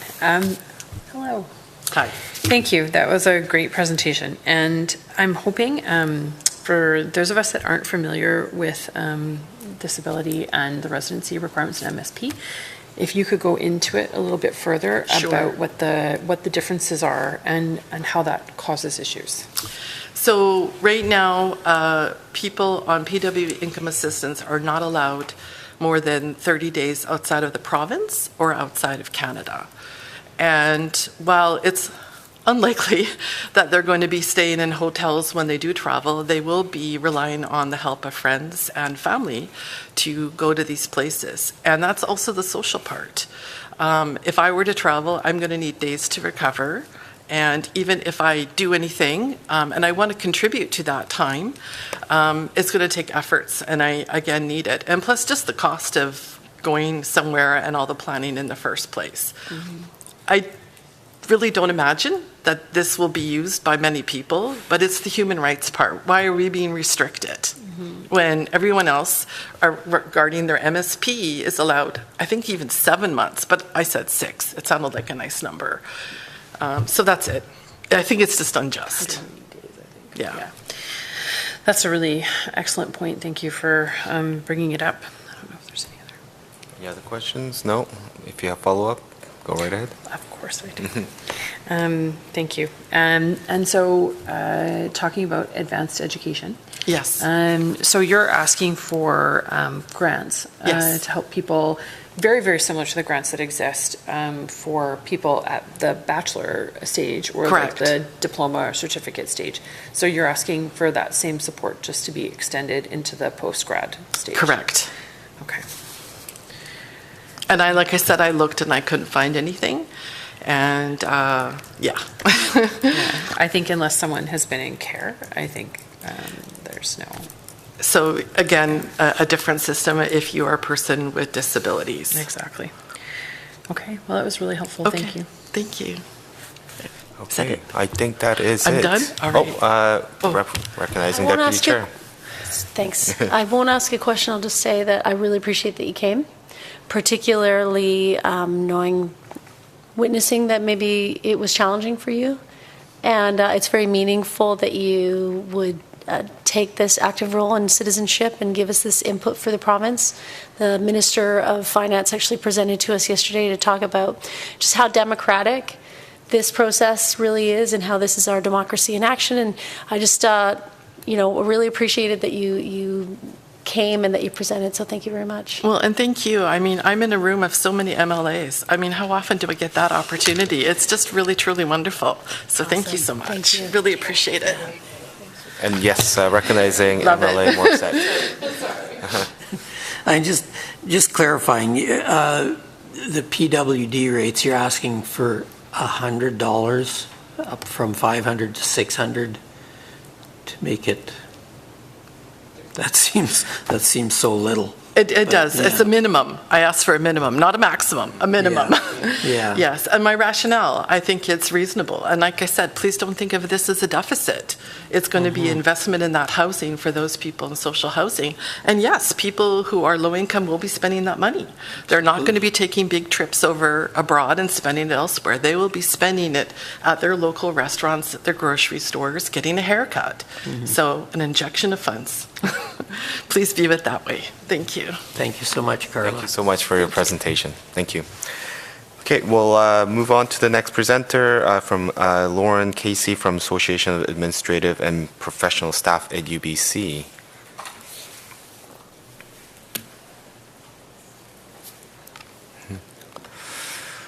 Welcome and good morning still. Thanks for coming to present to us. You have 5 minutes for presentation, 5 minutes for question, and you can begin whenever you're ready. Thank you. Okay, thank you. I'd like to start by thanking the committee for your time today. I'd also like to acknowledge that we're gathered on the unceded traditional territories of the Coast Salish peoples, including the Katzie, Kwantlen, and Semiahmoo First Nations. My name is Lauren Casey, and I'm the president of the Association of Administrative and Professional Staff of the University of British Columbia, or APPS for short. APPS is the professional association for the management and professional staff group at UBC, and our more than 6,500 members play critical roles in every function of the university. They provide leadership and professional expertise in the university's research and learning missions. I'm here today to call on the government to address our members' top concerns, namely the ongoing housing crisis in BC, challenges to public transportation, and the backlog at the BC Human Rights Tribunal. Our members work for one of the top universities in Canada, and many are professionals with advanced degrees and competitive salaries, yet many of our members are still priced out of the city they work in. Our members face lengthy commutes from the suburbs to UBC Point Grey and UBC Okanagan. They express that home ownership is completely unattainable, and some are considering leaving Vancouver or BC altogether. In May 2024, Vancouver renters using the site live.rent were found to be spending 52.75% of their income on rent on average. When more than 50% of income goes to housing, workers are left struggling to afford food, transportation, childcare, and other necessities. This forces them to make difficult trade-offs just to keep a roof above their heads. When even workers employed by one of BC's top-rated employers are priced out, it's evident that the system is failing the majority of British Columbians. More action and resources need to continue to be put towards building truly affordable housing. Our second recommendation is to fund and expand the availability of public transit through service improvements, further push for the Broadway extension of the Millennium Line to UBC, and ensure the Kelowna Regional Transit System and BC Transit improve public transportation in Kelowna. Public transportation is not just a convenience. For many of our members, it is a lifeline. It is their way to get to work, shop for groceries, attend medical appointments, and access the different supports they need to live with dignity. With service cuts having already been floated in the last year, it is evident that TransLink needs to be reliably funded so riders aren't left worrying about reduced service. In Kelowna, increased service and expanded transit routes would ensure that anyone commuting to and from UBC Okanagan can safely and efficiently get to where they need to go. Improvements to public transportation will not only address the needs of British Columbians, but it will also help meet the province's goal of reducing greenhouse gas emissions. In its Clean BC Roadmap to 2030, the province promised to make it easier to get around safely without the use of a car. Without improvements to public transportation, it would be very difficult for the province to meet its climate change targets. Our third and final recommendation is to allocate additional funding for the BC Human Rights Tribunal to improve wait times and quickly eliminate the unacceptably long backlog of cases. Eliminating the backlog and reducing wait times at the tribunal is a matter of justice and public trust. The tribunal is meant to be an accessible alternative to the courts, yet its long wait times and growing backlog undermine this purpose. As Martin Luther King Jr. once said, justice too long delayed is justice denied. Our members have experienced firsthand the long wait times. From the time a complaint is submitted to the time when the tribunal serves the respondent, this process can take anywhere between 18 to 24 months. For the complaint to be fully resolved, it can take an additional year or two. Imagine having to continue working with the person who harassed or bullied you for that long of a period. When complaints take years to be addressed, it harms workers' mental health and discourages witnesses from speaking up. Long delays exacerbate trauma and can leave workers without the support or legal protection they need most. Increased funding would allow the tribunal to bring on more staff to clear this backlog and ensure that trust is restored in a system meant to protect British Columbians from human rights violations. Thank you for the opportunity to present as part of this budget consultation. We hope the information I've shared today offers meaningful insights into the need of our members, needs that reflect those of many working British Columbians. Thank you so much for that presentation. We will now turn to question by members. Any questions? No? Okay. All right. I think we're good. Thank you so much for your presentation. Thank you. Next, I will call up Jasleen Sidhu from Sikh Heritage BC. Thank you. Welcome. Thank you for coming to present to us. You will have 5 minutes to present and 5 minutes for question after, and you may begin when you're ready. Thank you. Okay, thank you. Good morning, everyone. My name is Jasleen Kaur Sidhu, and I'm here on behalf of Sikh Heritage BC. For the past 8 years, Sikh Heritage BC has helped preserve and celebrate Sikh culture, heritage, and history throughout British Columbia. As a Punjabi Sikh woman born and raised in this province, I have witnessed firsthand how our community's traditions and values enrich the social and economic fabric of BC. Today, I want to share 3 key areas where the Budget 2026 can make a meaningful difference in the lives of Sikh British Columbians. First, we see a clear and growing demand for culturally specific funding to support Sikh artists, historians, and storytellers. Last August, the BC Ministry of Tourism, Arts, Culture and Sport released a report on its Canadian South Asian Museum consultations. Of the individuals who provided feedback, 60% identified as Sikh. This overwhelming response tells us 2 things. 1, the Sikh community wants to see its stories and achievements highlighted on a provincial level. And 2, we need financial support to make those stories come to life, whether through museum exhibits, oral history projects, or educational resources and professional development opportunities.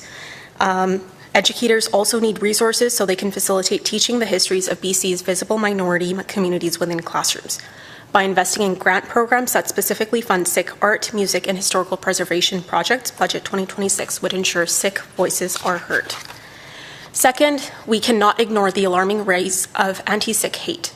Statistics released in 2023 by the Federal Bureau of Investigation south of the border indicated that anti-Sikh incidents ranked among the highest reported hate crimes. Over the past 2 years, the Canadian Anti-Hate Network has documented similar upward trends here in Canada. In Ontario last year, a Sikh man's turban was spat on and another individual was threatened with violence simply because of their Sikh articles of faith. Online harassment targeting Sikhs has also seen a massive spike in recent years. In response to this, national Sikh organizations such as the World Sikh Organization of Canada launched an anti-Sikh hate project where they have been listening to the experiences of Sikhs with anti-Sikh hate and collecting data on anti-Sikh hate across the country. A report on this is expected to be released sometime this year. Anti-Sikh hate in BC, home to one of the largest Sikh populations in Canada, is not an abstract problem. It's happening to our friends, our families, and our neighbours. And finally, I wish to address the serious threat posed by transnational repression and extortion. In late 2023, Prime Minister Trudeau confirmed that agents of the Indian government were involved in the assassination of BC resident Hardeep Singh Nijjar, a Canadian citizen and BC resident. In the months since, Sikh business owners and community leaders have faced organized crime-style extortion attempts linked to foreign actors. Since then, Sikh members of the community have had to avoid public gatherings and even minimally operate businesses out of fear. To protect our community's safety and freedoms enshrined by the Canadian Charter, we must ensure that those threatened by foreign interference have the resources they need to report and resist intimidation. So, our recommendations are as follows. Our first is that we would like the BC budget to allocate additional grant funding for Sikh organizations that preserve and showcase Sikh heritage across BC and increase monetary and resource support for BC educators to implement the histories of Sikhs in British Columbia into classrooms. Our second recommendation is that the government establish an anti-Sikh hate task force with its dedicated anti-Sikh hate helpline or online system. There is currently no government-level tracking of anti-Sikh hate as separate and distinct from South Asian hate, which masks the issue and continues to extend harm suffered by Sikhs in BC. There also needs to be a formal review or survey into anti-Sikh hate and a strategic plan to implement solutions once these results are available. And our last recommendation is that we recommend that the government allocate funding and resources to existing agencies and bodies within the province to ensure they have the ability to protect British Columbians. There needs to be more transparency with the Sikh community into what the provincial government is doing to take threats of foreign interference seriously and protect Sikhs in BC. By investing in Sikh culture, anti-Sikh hate prevention, and protection from foreign interference, Budget 2026 can help build a BC where every Sikh individual, whether they are a newcomer, a small business owner, or a student, knows that they belong, they matter, and their heritage is valued. Thank you for your time and consideration, and I welcome any questions that you may have. Thanks so much for that presentation. I will turn to question by members. Any questions? Yes, recognizing Emily Blatherwick. Thank you very much. So in some ways, this problem is a little opaque to me because I'm not inside the community. Mm-hmm. And the discussion of foreign interference has been enormous across provincial, federal sectors. And it's not something in the Sikh community, I think, that a lot of people are aware of outside the Sikh community. Mm-hmm. And so when you're asking for us to allocate provincial resources to the problem, which specific bodies are you thinking that we would fund? I think something related to education about the issue itself. Like you've already mentioned, it's not something that a lot of people outside of the community are aware of. The second thing is also just providing supports to those that are facing or have threats against them when it comes to foreign interference. And so we would see this as something related to law enforcement, some sort of protection of any sort like that. Okay, thank you. Any other questions? No other questions. Okay. Thank you so much for your presentation. Okay. Thank you so much. Thank you. I think that's yes. Okay, we will take a brief recess for 10 minutes.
Committee back in order. We'll hear from the next presenter. I'd like to call Dr. Jasmine Jusa to the front from BC Chiropractic Association. Thank you. Thank you for coming to present to us today. You have 5 minutes for presentation, 5 minutes for question, and you may begin whenever you're ready. Thank you. Do I need to press anything on here? You do not need to press. It just gives you an indication. When it turns yellow, it means you have 1 minute left. And if it goes red, then you're out of time. I'm done. Great. Thank you. Appreciate that. Good morning, and thank you for the opportunity to present to you today. I'm Dr. Jasmine Jusa, the chair of the British Columbia Chiropractic Association, representing 1,200 chiropractors in the province. Chiropractic doctors are trained and qualified to diagnose and treat musculoskeletal, or MSK, conditions. These are issues that affect the spine, the joints, the muscles, and the nervous system. Chiropractors treat patients in nearly every community in BC, including rural and remote areas where access to care can sometimes be limited. Each day, we treat neck and back pain, arthritis-related pain, and some types of headaches. I am here today to present 3 practical opportunities to better serve patients and reduce pressure on our healthcare system. First, we are asking the Ministry of Health to allow chiropractors to directly refer patients to the publicly funded radiologist for X-ray tests. Chiropractors are trained and currently qualified to order and interpret X-rays. In chiropractic school, I received 400 hours of education in diagnostic imaging, and to maintain licensure, we must take 6 hours of continuing education in radiology every 2 years ongoingly. Yet, we still are required to refer our patients back to their family doctors for a referral. MSK conditions account for approximately 30% of visits to family physicians. If chiropractors were allowed to directly refer, it would save the healthcare system approximately $4 million annually, eliminate over 100,000 unnecessary physician visits, and reduce treatment delays by 1 month.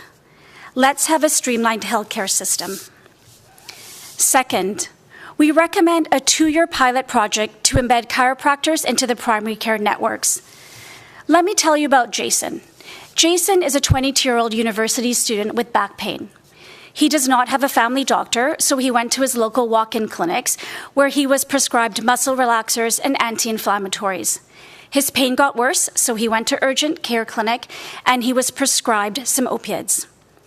Sadly, this is not uncommon. In BC, 87% of those who died of a toxic drug overdose visited their healthcare provider in the previous year, and 56% of those for pain-related issues. Untreated chronic pain can lead to depression, substance abuse, and withdrawal from life. What if when Jason went to urgent care, there was a chiropractor who was able to treat him with rehab, manual therapy, and give him some self-care tools? This model already exists in a collaboration between the Ministry of Health, the Fraser Health Authority, and the Maxine Wright Clinic in Surrey, where a chiropractor was embedded into that healthcare team. Over 6 chiropractic visits, these patients noticed a reduction in pain. They were better engaged parents, and they had better sleep. Those involved with substance, some of them actually reduced their use and none of them had a relapse. And nurse practitioner visits went down by 87%, opening more slots for non-MSK conditions. Building on the success of Maxine Wright, we are proposing a $2 million, 2-year team-based care pilot project across 10 primary care networks. Third, we are requesting scope recognition to include needle stimulation, also known as dry needling. In every province except British Columbia and Quebec, chiropractors are regulated to perform needle stimulation. It is a safe, evidence-based pain reduction tool, and it is already included in our training. This is a modern example of how to increase services without increasing costs to the system, by removing barriers so that professionals can practice to the full extent of their education. In summary, these 3 requests are practical and align with the government's goals for accessible, team-based, patient-centric care. allow chiropractors to directly refer patients to the publicly funded x-rays and streamline the referral process, fund a 2-year pilot project for chiropractors embedded in primary care networks to support patients suffering from MSK conditions, and recognize scope to include needle stimulation to increase services without increasing costs to the system. Thank you for your time and your consideration. I am here to answer any questions. Thanks so much for that presentation. We'll now turn to question by members, recognizing MLA Deer. Thank you so much. I have 2 questions about your recommendations.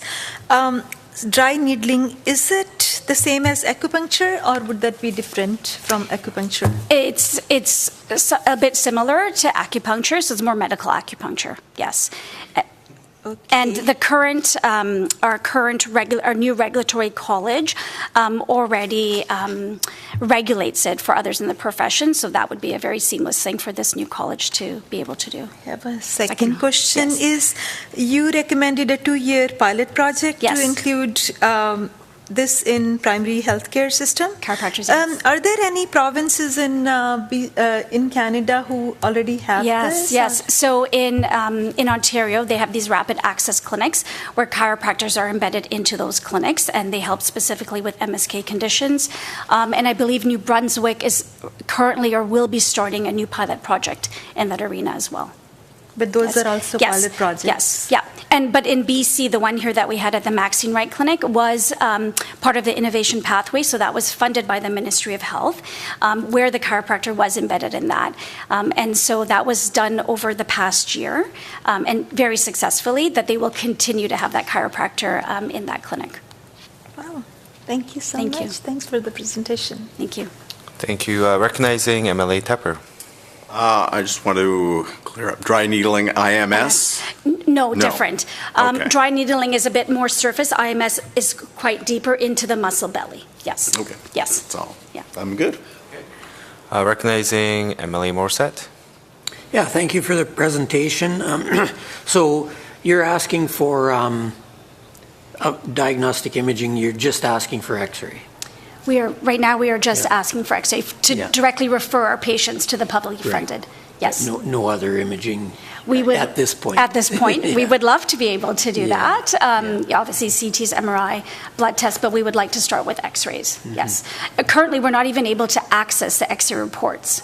So we're not, as chiropractors, we're not able to go onto the Care Connect system and actually extrapolate those reports. So if a patient comes in, and had a fall, for example, and I wanted to access their report to see if they fractured their ankle before performing treatment, I'd have to contact the family doctor or ask my patient to get that report from their family doctor. I have no other way of accessing it. So follow-up, why are you not asking for that? We have asked for that. Oh, okay. We have asked for that. We did ask for that 4 years ago and just recently. We did receive a response that patients now can access it through the Health Gateway system, which is great. But if you're not tech savvy, very difficult to access them, right? Yeah. Okay, thank you. Thank you. Any other questions? Nope. Okay, thank you so much for your presentation. Thank you. Thank you for your time. Thank you.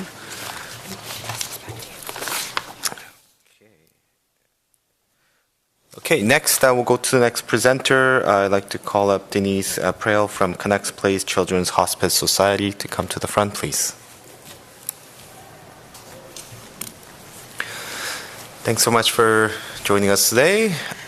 As a reminder, 5 minutes for the presentation, 5 minutes for a question by members, and you may begin whenever you're ready. Thank you. Excellent. Thank you.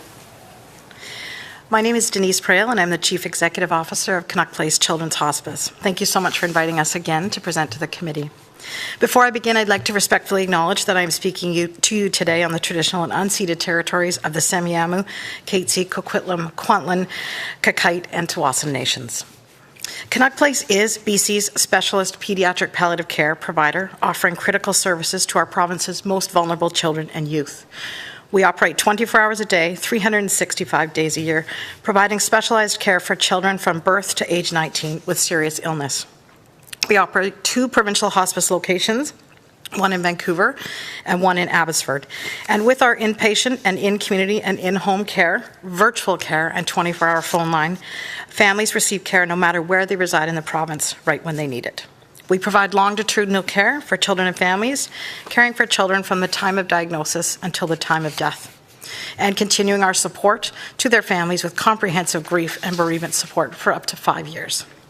Today, I'd like to address the opportunity to improve grief and bereavement support for parents and siblings grieving the death of a child in British Columbia, and addressing the disparities and significant gaps in understanding Indigenous, racialized, and marginalized families' access to bereavement care. Families begin grieving at the moment their child is diagnosed with a life-limiting illness and continues after their child dies. We know that providing comprehensive bereavement care helps families, including parents, siblings, and extended family members, to live better, healthier, and more productive lives. Addressing these needs will support families to integrate their grief in meaningful ways so that they can continue to live fully, even in loss. Unaddressed, grief can have significant impact on one's mental and physical health, functional living, relationships, etc. Grief and loss are universal experiences, and yet the loss of a child and sibling is uniquely profound and complex.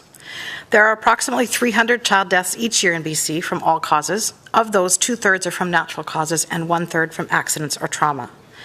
Currently, bereavement care for families in BC who experience child loss varies widely, influenced by factors such as Canuck Place involvement, cause of death, location, local resources, staffing demands, clinician competencies, and the unique needs of families who have lost a child. As a society, there continues to be discomfort with death and dying, and even more so when faced with the reality that children die. There are gaps in specialized support for neonatal and infant loss, traumatic deaths, and sibling and family support. And there are limited options for prolonged grief interventions and for informal support during later years of bereavement. There are also limited cohesive grief literacy resources for education, guidance, and reassurance in the province. Grief loss and bereavement support has been a core part of Canuck Place care and services since its inception. We are the only family-centered child loss specialist in BC offering support through a specialized interdisciplinary team. We know that the majority of families connected to our service benefit from ongoing touchpoints and specialized counseling support. The demand for this support is rapidly growing. We've seen a 60% increase in the number of families supported over the past 5 years, and virtual care is enabling us to reach across the province. Based on our analysis and expertise, we are building a new care model that is effective, efficient, sustainable, and scalable.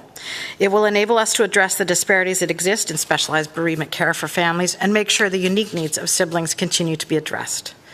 Canuck Place will be a beacon of specialized services for child loss in BC, and we have expanded our population for bereavement to include all families in British Columbia who experience child death, regardless of whether or not their child received pediatric palliative care services. By focusing on direct care, enhancing community capacity, and contributing to knowledge and education, we can build a bereavement care system that meets the growing needs. We can lead this work. Canuck Place is encouraging the committee to recommend the increased investment in resources to ensure adequate specialized grief and bereavement care for caregivers and siblings experience the death of a child in BC. Grief and bereavement care has a long-term positive impact on families, and it's time to invest in it. With our expertise, leadership, and extensive partnerships in the children's healthcare system, Canuck Place is uniquely positioned to support the province in shaping this support in such a way that it will meet the unique needs of families in BC who are in need of care. Working in collaboration and partnership with other service providers and organizations will be required. We have those existing partnerships, and we focus on providing education and training to clinicians across the province in order to increase their knowledge and competencies in caring for seriously ill children and their families. We also collaborate with Canada's Pediatric Palliative Care Alliance, the Canadian Alliance for Children's Grief, the Centre for Palliative Care, and BC Hospice Palliative Care Association to advance knowledge and engage in quality improvements. In closing, on behalf of the entire staff and volunteer team at Canuck Place, I look forward to our continued partnership in working with the Government of British Columbia. Thank you all for your time today and for your consideration of our recommendation to increase investment in resources to ensure adequate specialized grief and bereavement care for parents and siblings experiencing the death of a child in BC. Thank you. Thank you so much for that presentation. We'll turn to the questions by members. Any questions? Okay, recognizing MLA Blatherwick. Hello. Thank you, and thank you for the work that you do and the families you support. Thank you so much. Increasing bereavement counseling is an important topic. I was hoping that you could give us a little bit more detail around numbers. So what kind of cost, what sort of, and it's awful to have to talk about it like this, but what sort of FTEs do you maintain now? And what is your hope for an increase? Great, thank you. I would first say that we're working in partnership with others. So at Canuck Place, I can certainly talk to you about our numbers. We have a team of approximately 8 counselors, and we have a contingent of social workers and others, so lots of complementary skills in there. Our annual operating budget for the grief and bereavement services right now is about $800,000. We've done a scaled-up model. We've done a literature research. We've worked with partners in community to define the model of care that we're working towards. When we're entirely scaled up 3 to 5 years from now, it's about a $1.5 million investment from the Canuck Place side. But we recognize that we're going to need others. We're going to need counseling and partnerships with adult hospice across the province because, again, those mechanisms vary depending on the community. So we're looking at from an $800,000 investment to about $1.5 million, so almost double our current investment. And so you work with community partners across, like Charlene Reevely or any of the other grief support. Yeah, absolutely. And so your virtual service, I saw that you you mentioned a 60% increase. So is that a result of having more tools to reach out to more families across the province? I think it is. I think that's a result of certainly more tools. We've invested in our technology, and I think it's odd to say, but it's a gift of the pandemic when we had to really be critical about how we deliver our care and services, and that families enjoy the comfort of their home, the privacy of their home, as opposed to coming to a physical space, perhaps where they lost their child. It has its benefits, and certainly it has allowed us to deliver more care without having that physical barrier of being one-on-one or in a group setting. We still continue to offer one-on-one, both at Canuck Place and in-home, and group bereavement services, but we're seeing that growth in that virtual care. So you're seeing that growth not just in rural, remote, northern areas where, perhaps this service was physically inaccessible, but you're seeing it in urban areas. I don't have to commute from Surrey to Vancouver or Surrey to Abbotsford to physically be at a Canuck Place location. Thank you. Welcome. Thank you. Any other questions? Okay, that is it. Thank you so much for your time and presenting to us. Very nice to meet you. Take care. Very nice to meet you. Thank you. Okay, we'll call up the next presenter.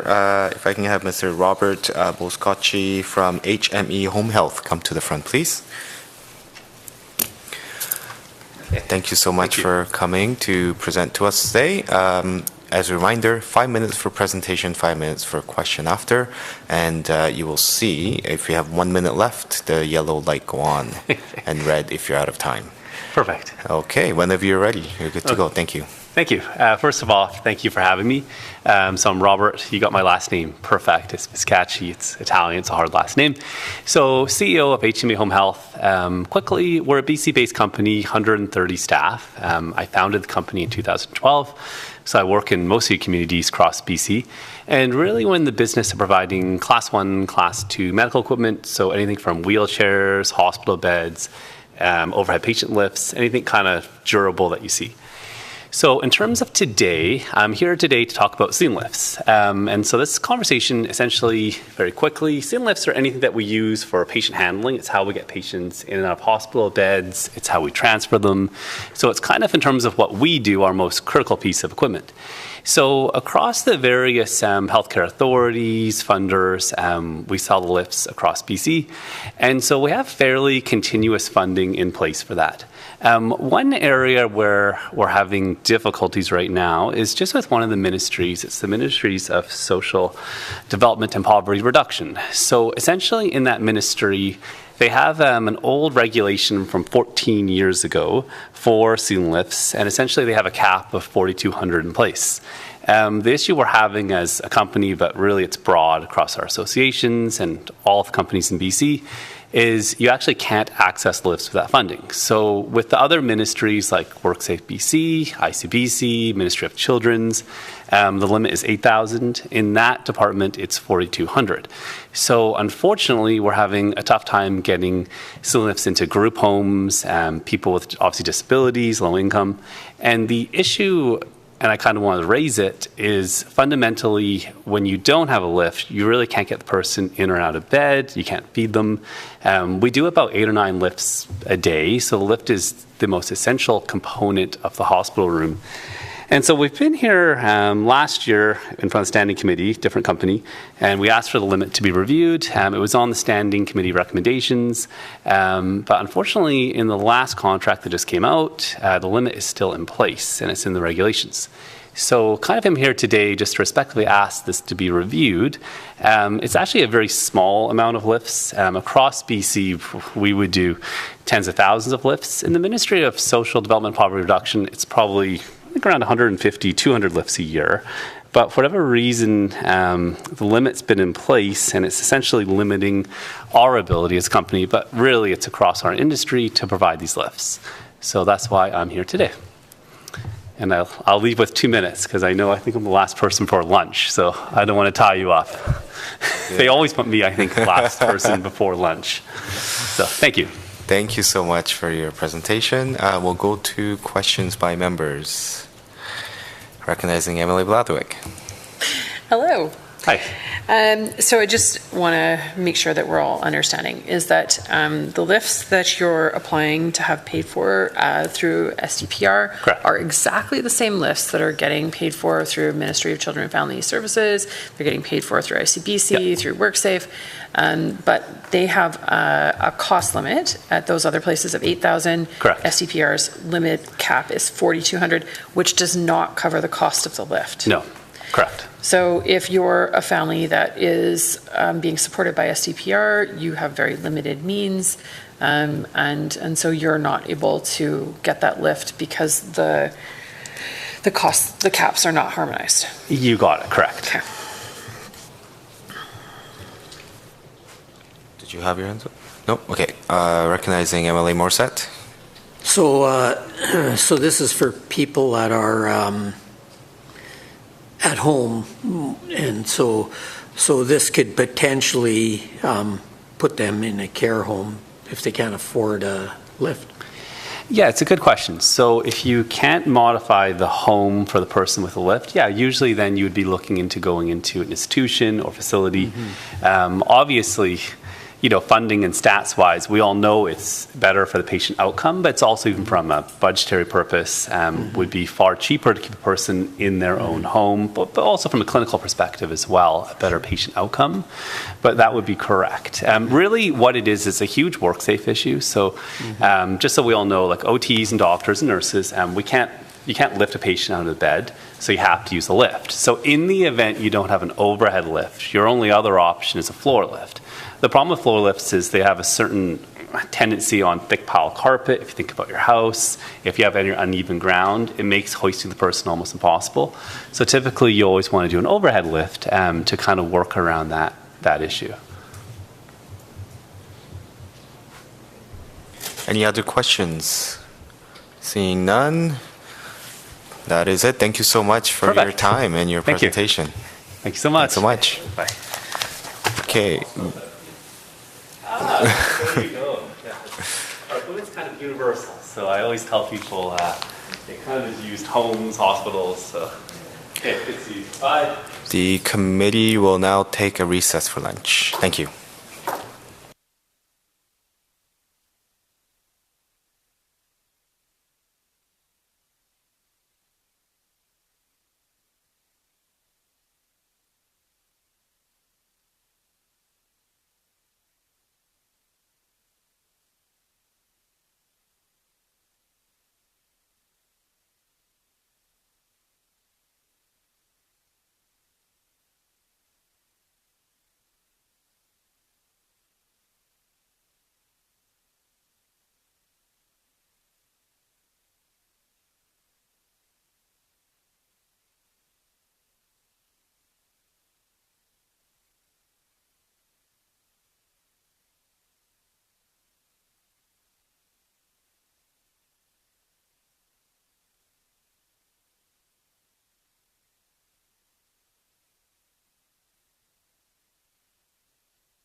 Welcome back. Thank you so much. We will call the committee back to order.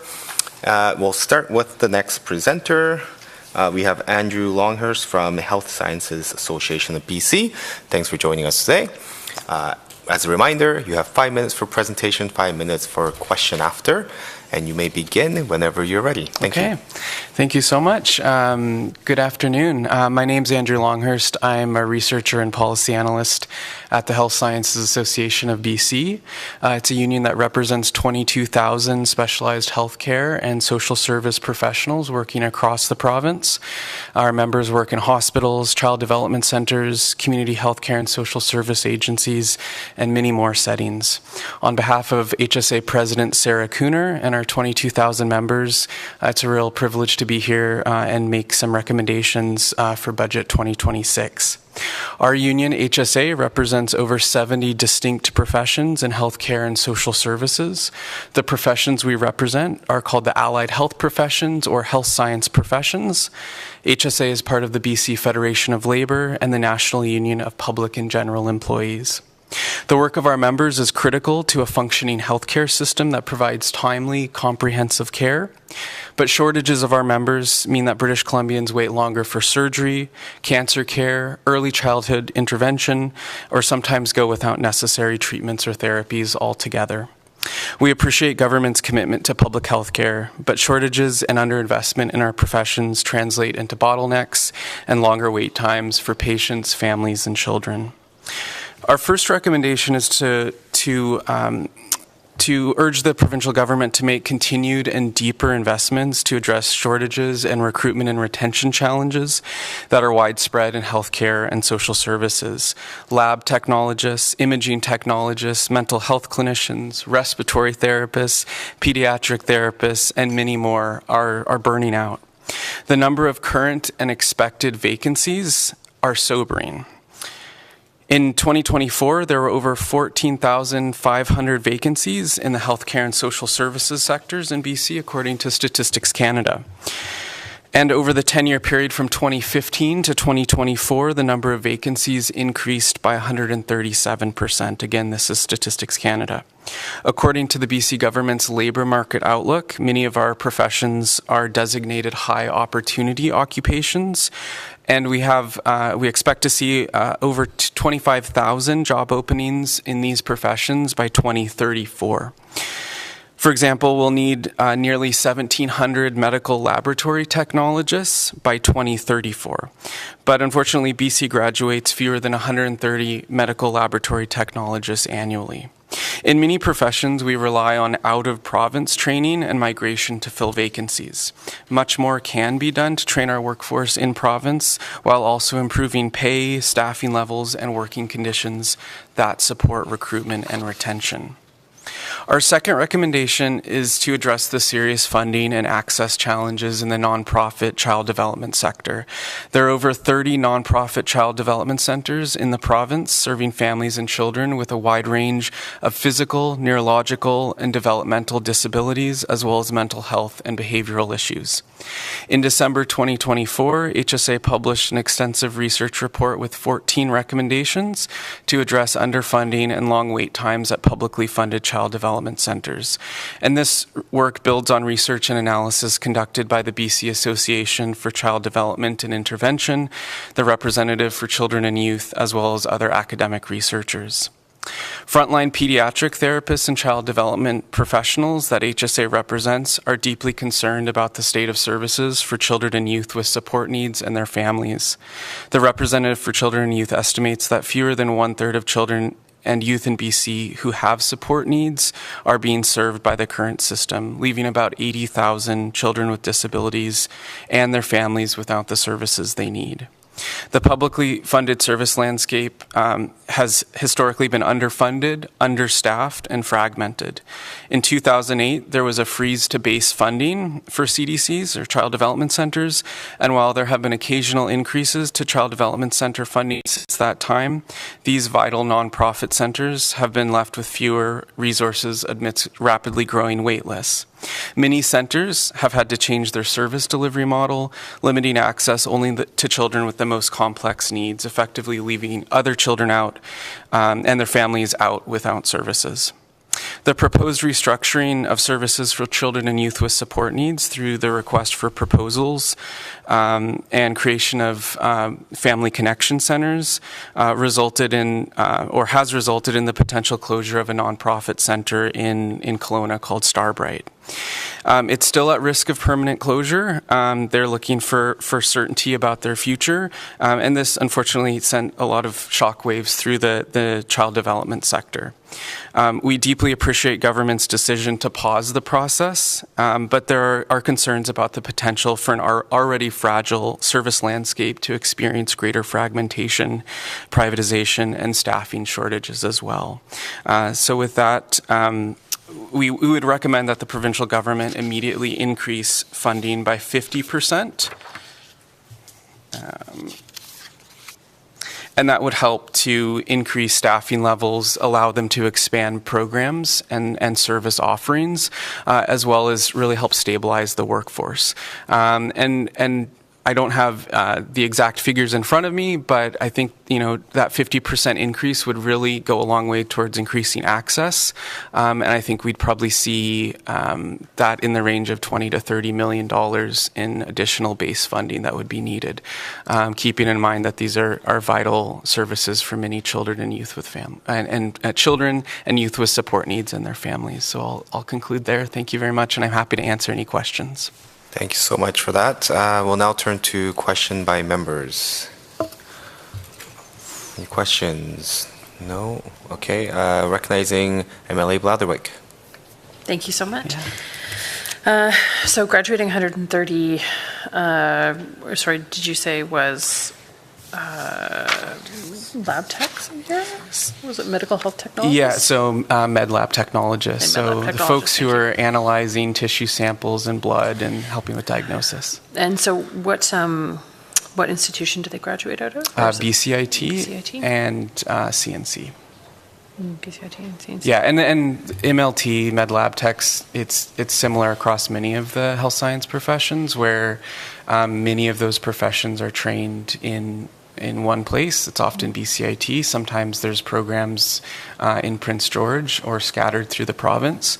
But those programs tend to be limited to one or two institutions, and for many of them, physiotherapy, occupational therapy, these are another great examples where there have been very welcome investments in improving training capacity, but we still rely to I think too large an extent on that in-province or out of province migration without the in-province training capacity that's needed. So it's both, there's been some really good work on the supply side, but also addressing some of the recruitment and retention pieces as well is needed as well. Mm-hmm. Thank you. Yeah. And so when we're talking about, so you're thinking that an expansion in both the current institutions' capacity, so like BCIT and CNC would increase the number of seats, but also an expansion to other post-secondary institutions as well. So like more training in more different places? I think so. I think it's fair to say it will vary between different professions. So keeping in mind the health science professions, allied health professions encompasses about 70 distinct different disciplines. So I think it will vary, but what we have seen is there hasn't necessarily been kind of the longer term planning to increase that seat capacity. And so in the last few years, there's been a boost in many different training seats, and that's been fantastic. But we need to see that, I think, in a more consistent way moving forward. So we're not in a position where we have such serious workforce shortages. Like, we're planning longer term rather than being more reactive, which many provinces are grappling with the same issues, but a lot of the programs have remained quite small considering the demand on those professions and the workload challenges. Yeah. Thank you. Yeah. Any other questions? Nope. Okay. Well, that's it. Thanks for your presentation. Thank you. Okay, we'll move on to the next presenter. If I could ask Ms. Heather Scott from Langley Community Health and Hospital Foundation to come forward. Hello. Hello. Thanks for coming today and presenting to us. As you probably heard, 5 minutes for the presentation and 5 minutes for question after, and you may begin whenever you're ready. Thank you. Thank you so much, and thank you for the opportunity so much for to present today. My name is Heather Scott. I'm the Executive Director of Langley Community Health and Hospital Foundation. I want to start with some gratitude. We're so grateful for the province's leadership and investment in Langley's healthcare system. That includes the new MRI, the new ER, the new hospice. Just last week, we opened an urgent primary care center. These are all incredible investments that are going to impact the access to care for thousands of patients in our community, but more urgent investment is required. And I'm here today to respectfully urge the Government of British Columbia to move 2 critical investments forward at Langley Memorial Hospital in Budget 2026. Excuse me. The first, please, prioritize the construction of a new long-term care home. And second, please, commit to the construction of a new patient care tower, including a renovation and expansion of our current ambulatory daycare and surgical theaters. Langley Memorial Hospital was built 60 years ago in 1965 to serve a population of 20,000 people. Today, Langley is the fastest growing population in Metro Vancouver with 200,000 people, 10 times the number of people, but our hospital has not kept up with the demand, the pace. And it's caused incredible pressure on our staff, on our patients, and the Fraser Health System broadly. Right now, Langley has 1.1 beds per 1,000 people. That compares to the national average of 2.5, and we're significantly lower than Vancouver Coastal at 3 beds per 1,000 population, just to give you an example of the inequity. If Langley continues to grow, and it is expected to continue to grow at the same rate, in just 5 years, we will be less than 1 bed per 1,000 people in that community. 2 key community investments are required, and with your recommendation and urgent government action, they will improve patient safety and help recruit and retain healthcare workers. Our first request is, please, the construction of the new long-term care home. This was actually announced prior to the most recent election by former Minister of Health, Adrian Dix. It's a new 300-bed long-term care home. The residents will provide high-quality, dignified care for seniors and other vulnerable residents while meeting current infection control standards, and it can't come fast enough. 37% of Langley's population is made up of people 65 and over. That's almost 20% higher than the provincial average. To understand the urgency of this need, let me tell you about Dorothy, one of our patients. While at home, and despite 4 visits a day, fall alerts, and family involvement, Dorothy, who is elderly and has advanced dementia, wandered out of the house one night. She fell and she was brought into hospital. Dorothy has been in our hospital in an acute care bed for months, even though she does not require hospital care. What she requires is 24/7 supervision in a safe environment. But there are no long-term care beds available in Langley. Now she's confused, she's declining, and she's exposed to hospital-acquired infections. Dorothy and the 30 to 50 other seniors like her in our hospital are not who hospitals were meant for. She and our seniors, they deserve better. Langley urgently needs more long-term care beds to ensure safety, dignity, and true care for our most vulnerable. Our second request for recommendation to the Budget 2026 is a commitment that was made by the BC NDP during the 2024 provincial election, and that is the construction of a new patient care tower and the renovation and expansion of our ambulatory care and surgical theaters. Why? Because at any given time, our hospital is 26 to 50% over capacity. When Dorothy first arrived, she was in a hallway, on a stretcher, and in restraints. She was in restraints because being in a hallway with advanced dementia creates confusion that just deepens the confusion, and now she suffers from hospital-acquired delirium. Hallways are not designed for patient care. This project would increase our hospital's capacity to address the region's growing demand for acute care. Sorry.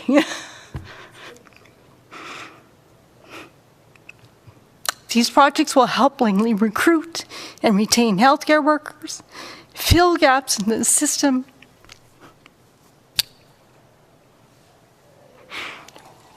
provide equitable access to care, and improve patient safety. And I know our community will be behind them. Sorry, holy camole. Thank you. Our community gave $17 million to the ER expansion. And because of that, we were able to bring in an MRI. We paid for it, but the government operates it, which is extraordinary.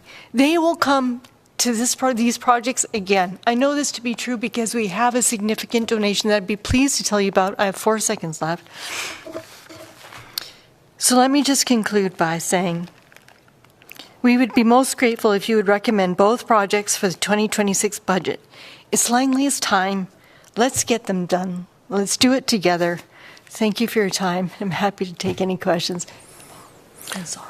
Thank you so much. We really appreciate your passion and advocacy to the healthcare and Langley community overall.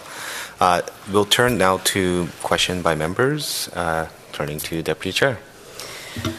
Thank you so much. Hello, Hi, it's good to see you. And, you know, I can understand your emotion. It's emotional for us to hear a story like Dorothy. Very disturbing and sad and unacceptable. My question are, so the long-term care home promise and the new tower promise, were those both Election 24 promises? That's a great question. The long-term care project was announced pre-election. So now it's just a matter, I think, of the process is a bit unclear for me, but I'm hopeful that it'll be announced within budget. I was hopeful it'd be announced in the 2025 budget. So we just had budget estimates for the 25-26 budget, and so there was no funding parcels for either of those projects despite announcements. Is that correct? That's my understanding. Okay. The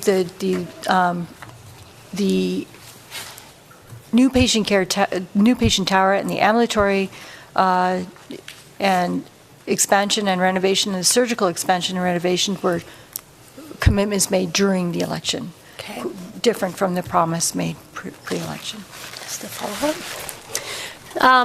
So you mentioned that there's between 30 and 50 seniors currently blocking, if you will, acute care beds because they're in them and could be discharged to long-term care, but there's no space available for them? That's my understanding. Correct. On average, is that sort of your average that's happening on a monthly basis where there's anywhere between 30 and 50 people who could be discharged if other arrangements could be made, whether it's seniors or other people who are waiting for housing or alternative care to hospitals sitting in acute care beds? Is that correct? That's my understanding. My numbers would be anecdotal, and I would invite the committee to, they're difficult numbers to access, so I would invite the committee to refer to the Ministry of Health, which would have those numbers and be more accurate. But my understanding is that on a regular basis, there are between 30 and 50 patients that don't require acute care, but have nowhere else to go in our hospital.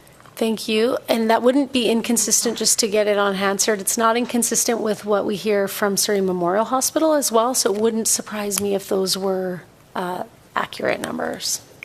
Thank you. Any other questions? No? Can I make one comment? Yes. Thank you. We have a donor who came to us with a gift towards ambulatory care expansion in 2023.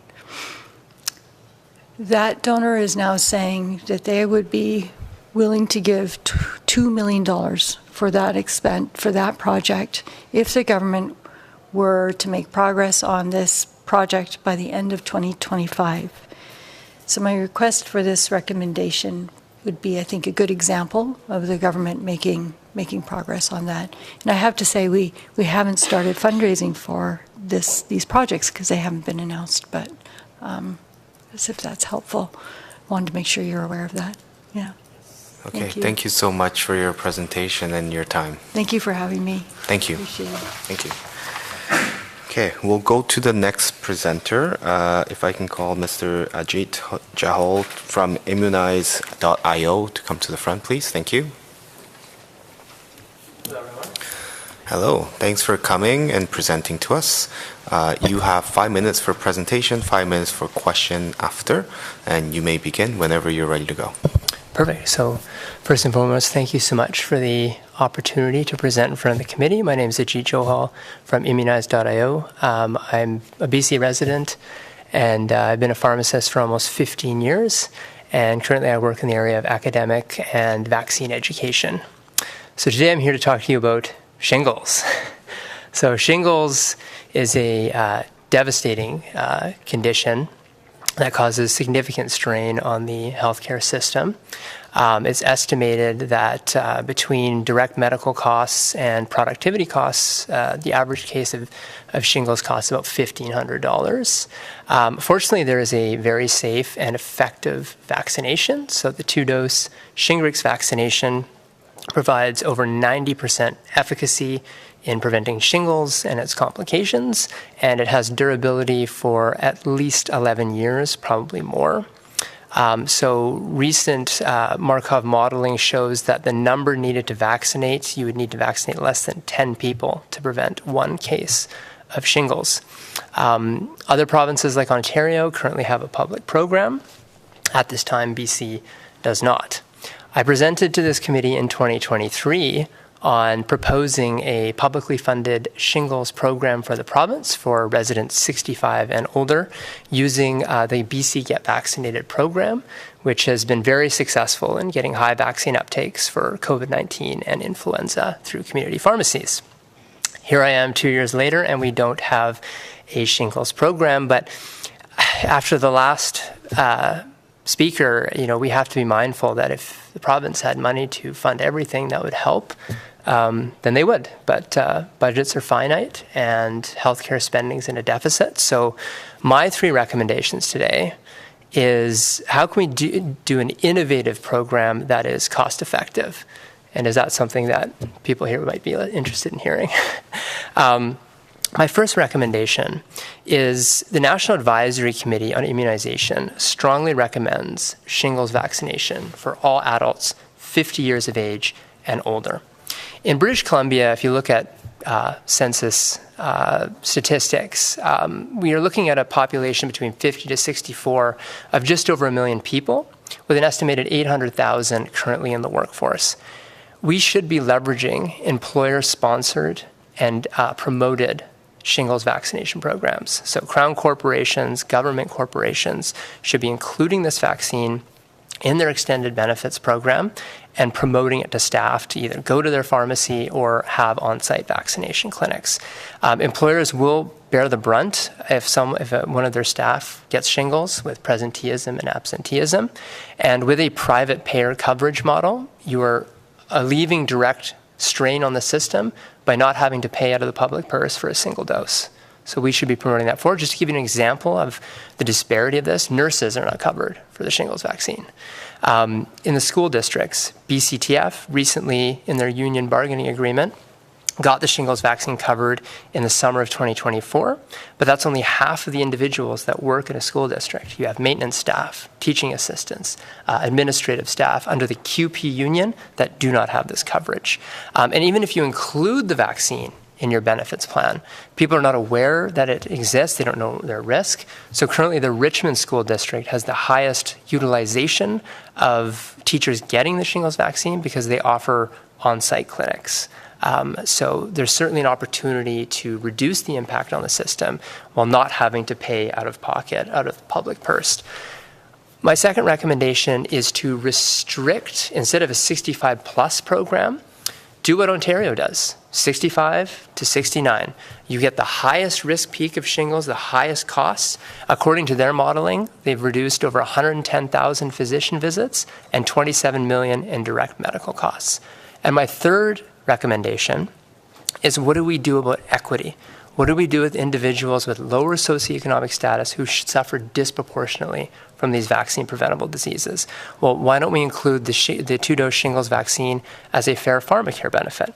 So if they're not employed, it goes towards their deductible, and eventually it will be a benefit. And if they're over 70 and on a fixed income, medication costs will lower that deductible, and this vaccine can be rolled into that.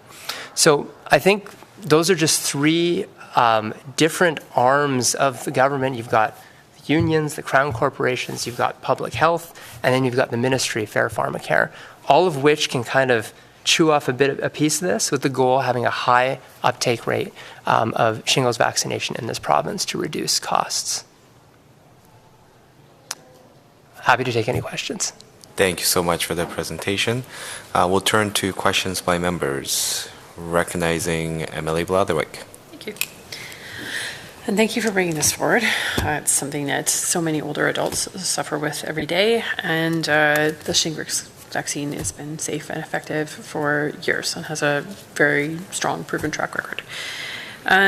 When you're talking about employer-sponsored and promoted programs, are you saying that this would be a thing that we could, as a province, promote because it saves money on absenteeism, and you're looking at it as an investment, but one that will result in a cost saving? Correct, yeah. So basically, you have a demographic of individuals who are eligible for this. If they get shingles, they are going to consume direct medical costs. Mm-hmm. There'll potentially be a family doctor visit. There'll be medication, valcyclovir. There might be a specialist visit. There might be a hospitalization if they get herpes zoster ophthalmicus in the eye. Mm-hmm. But they will miss work, right? So I think what we need to think about is how do we leverage private payer models through extended plans to limit healthcare expenditures.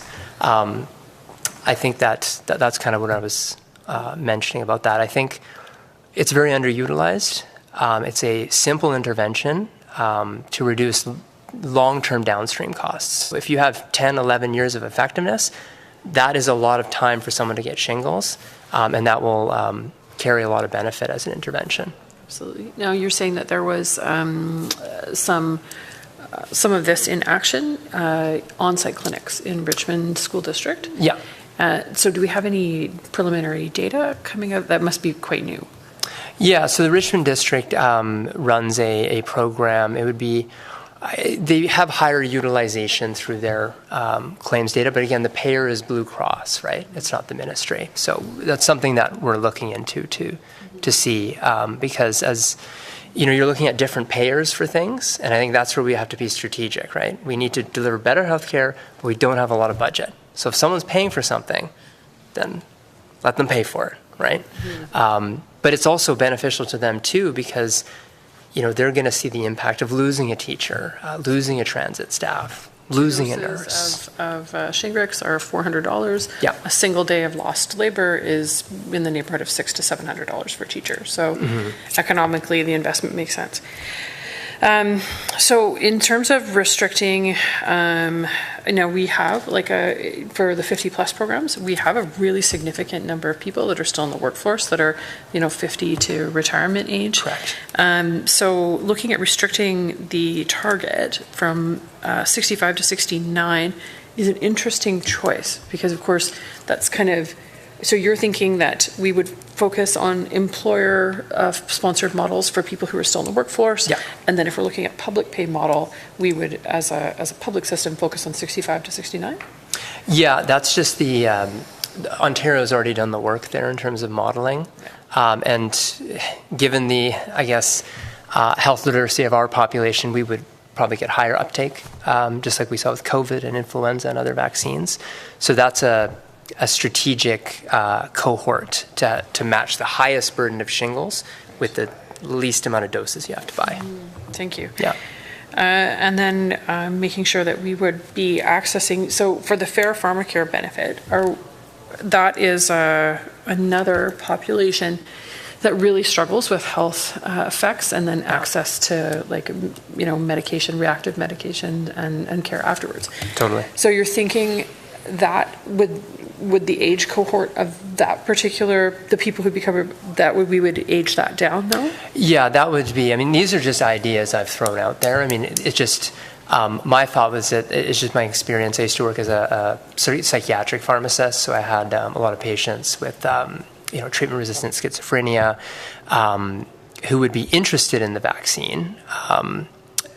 We're not in that 65 cohort, they're in that sort of 50 cohort, but it's $400, right? So they don't have the funds, but all their medications are covered. So under Plan G and stuff like that. So it's just looking at how do we get the most people vaccinated without having to buy doses and actually get them through public health, get them through pharmacies. How do we use what we already have and kind of grow it? We got to think outside the box. Yeah. Thank you. Thank you very much. Okay. Thank you so much for your presentation. Yes, we will move on to the next presenter. Thank you. I will call the next presenter, Ms. Jennifer Newby from Autism Support Network of BC, to come forward. Thank you. Thanks for coming and presenting to us today. Hello. We have 5 minutes for your presentation and 5 minutes for question after, and you may begin whenever you're ready. Thank you. Okay. Hello, everybody. My name is Jennifer Newby, and I have been a BC resident for the past 10 years. I am the parent to 2 amazing children diagnosed with autism. They're here behind me. I am also the executive director of the Autism Support Network Society, and I am one of the original 2 creators of the School Exclusion Tracker, which has led to the Ombudsperson investigation that is currently underway, and I am one of the co-authors of the Parents and Professionals Plan to transform CYSN services on behalf of disabled children and youth. I grew into my role specifically because of my advocacy on behalf of my own family first, and then that expanded into community. And the number one thing I want to emphasize as my priority for this engagement is to adopt the Parents and Professionals Plan. You can read it on the MCFD consultation portal. We do need to expand the direct funding model that currently exists only for children diagnosed with autism to other disability diagnosis groups. There is a report from 2007 called the Pay Now or Pay Later report. This report was written about autistic families, but I think it can be applied to the broader community. The title itself is pretty self-explanatory, but to give you the very, very short version, when you invest in a child's access to evidence-based early interventions, it pays massive dividends. For example, a child with autism who can self-regulate, self-advocate their needs and desires, and even do some of their own personal care around hygiene, is much less likely to require costly one-on-one staffing in a care home someday. Our birth year prevalence of children diagnosed with autism has just recently gone up again to 1 in every 31 children who are currently 8 years old, and about 1 in 4 of them meets the criteria for profound or severe autism. You are going to want to get ahead of the curve on teaching this very large cohort of children these skills before the next decade is over. There are also children with Down syndrome, medical complexity, or fetal alcohol syndrome who can present very similarly, but are denied funding based on their diagnosis alone. This is wrong. We need to look at the functional needs as rated by a doctor, not a social worker. Many of these children are already identified in the system at various or even multiple points, such as the at-home program, or voluntary care agreements, or even just frequent flyers at BC Children's Hospital. These families need the most wraparound care, and $6,000 per year for a child over the age of 6 is barely a drop in the bucket. Speaking of voluntary care agreements, the most recent RCY report detailed the excruciating decision by some families to put their children in government care just to access services. It would be substantially cheaper to provide services to families without also having to pay for the fostering caregivers. On the less visibly disabled side of the equation, a child with learning disabilities who gets targeted intervention and keeps up at grade level is less likely to internalize shame or bullying. They say trauma is the actual gateway to drug use or crime. Early interventions can reduce the likelihood of someone winding up on the path of jail or becoming homeless and doing whatever they need to do to survive at that point. This cascade is a domino effect. I'm sure we'd all love to gradually reduce the costs of policing and naloxone to places like the downtown east side, but that can only happen if we go upstream and stop people from falling in. My second request of this consultation pertains to the school funding. I'm sure you're probably being inundated with requests for blank checks, and while I do agree that more money is needed in the school system, I would like to request this government commit to an independent financial audit of the school districts, specifically Surrey School District, before opening the province's purse strings. In just this current school year alone, the Surrey mayor has stepped in to donate paper, the third of 5 learning centers is closing, Strong Start classrooms are reducing their hours, bus services for disabled children have been cut, 50 EAs this year will not be replaced if they are injured or retired, kids are being excluded from educational opportunities to such an undeniable degree that it has triggered the ombudsperson investigation, and our district is talking about having to cancel between 40 or 60 international field trips related to band or athletic competitions exclusively due to trade concerns with the United States. Priorities, right? We're paying our current superintendent slightly more than the Prime Minister of Canada, and still somehow paying $166,000 last year to our former superintendent on consulting fees. And why did we spend $66,000 on a rugby league? It is not just a question of dollars, but also priorities. I'd love to see more legislation protecting disabled children's right to access education, such as the IDEA Act from the United States, but I recognize that is not the purview of this committee. Frontline staff, both teachers and EAs, are unable to ask for this accountability without critiquing their employers, but I can assure you this is an incredibly common sentiment. So to reiterate, expand the individualized funding and audit the districts, please. Pay now or pay later. Thank you so much for your presentation. We'll now go to questions by members. Any questions? No? Okay, MLA Blatherwick. Thank you. I have 5 kids myself, and 4 of them are neurodivergent. Okay, so good. thank you for coming, and thank you for bringing your boys here so they can see you do this advocacy. Yeah, I think bringing my children here is kind of an important point because we have been doing evidence-based intervention since they were very young, and to see the disruption in our routine, to come here, to break from our normal schedule, to tolerate a for them, relatively boring experience and sit quietly without being disruptive kind of speaks to the importance of such intervention. And I think, just throwing money at the school districts is not going to get us there. And ignoring disabilities based on just what designation code they fall under is not going to help a lot of these kids. So. Sorry, so I was just going to ask, so I know that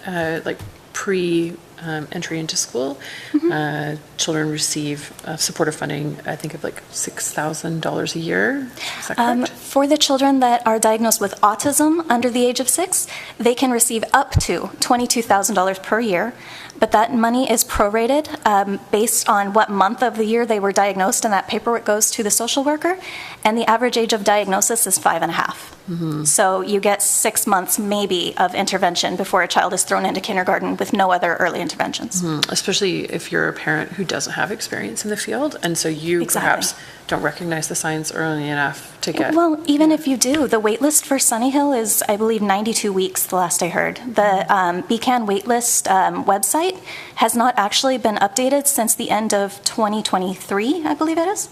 So it says on there 80.6 weeks, but I've heard through the grapevine that it's actually in the realm of 90-odd weeks now to be assessed with autism. So.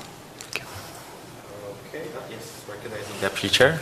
Hi, nice to see you again. It's nice to see you again. I don't really have a question so much as a comment, and I'll give you my card. Yes, please. I'm concerned by some of the things that I've done a lot of advocacy about the operational shortfall for SD 36. Yeah. And I'd be curious to have a meeting specifically with you to address the concerns that you raised here today. Sure, absolutely. Okay, great. Yes. Thank you. Is there anything specific here that I might be able to answer in short form?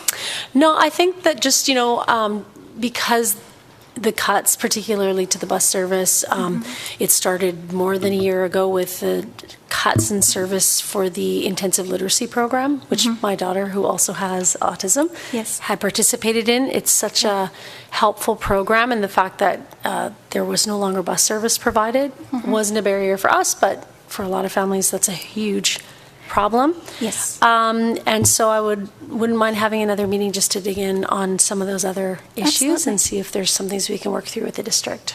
And if I can add just one final point, I probably should have mentioned in my speech, but time constraints. You know, a lot of this early intervention and stuff, if a child is very dysregulated at school and acting out, lashing out, showing with their behavior that they are not safe or, you know, their accommodations are not being met, that actually triggers, you know, these school exclusions I mentioned, but that actually jeopardizes parents' ability to work. So, you know, especially for the mothers, but really either parent could be called away from their job, which is a loss of economic productivity for the families, and jeopardizes that family's income. I mean, my family alone, up until last year, I was able to do some contract work periodically, but it was very inconsistent, which means my husband was the sole income for our family for a very long time.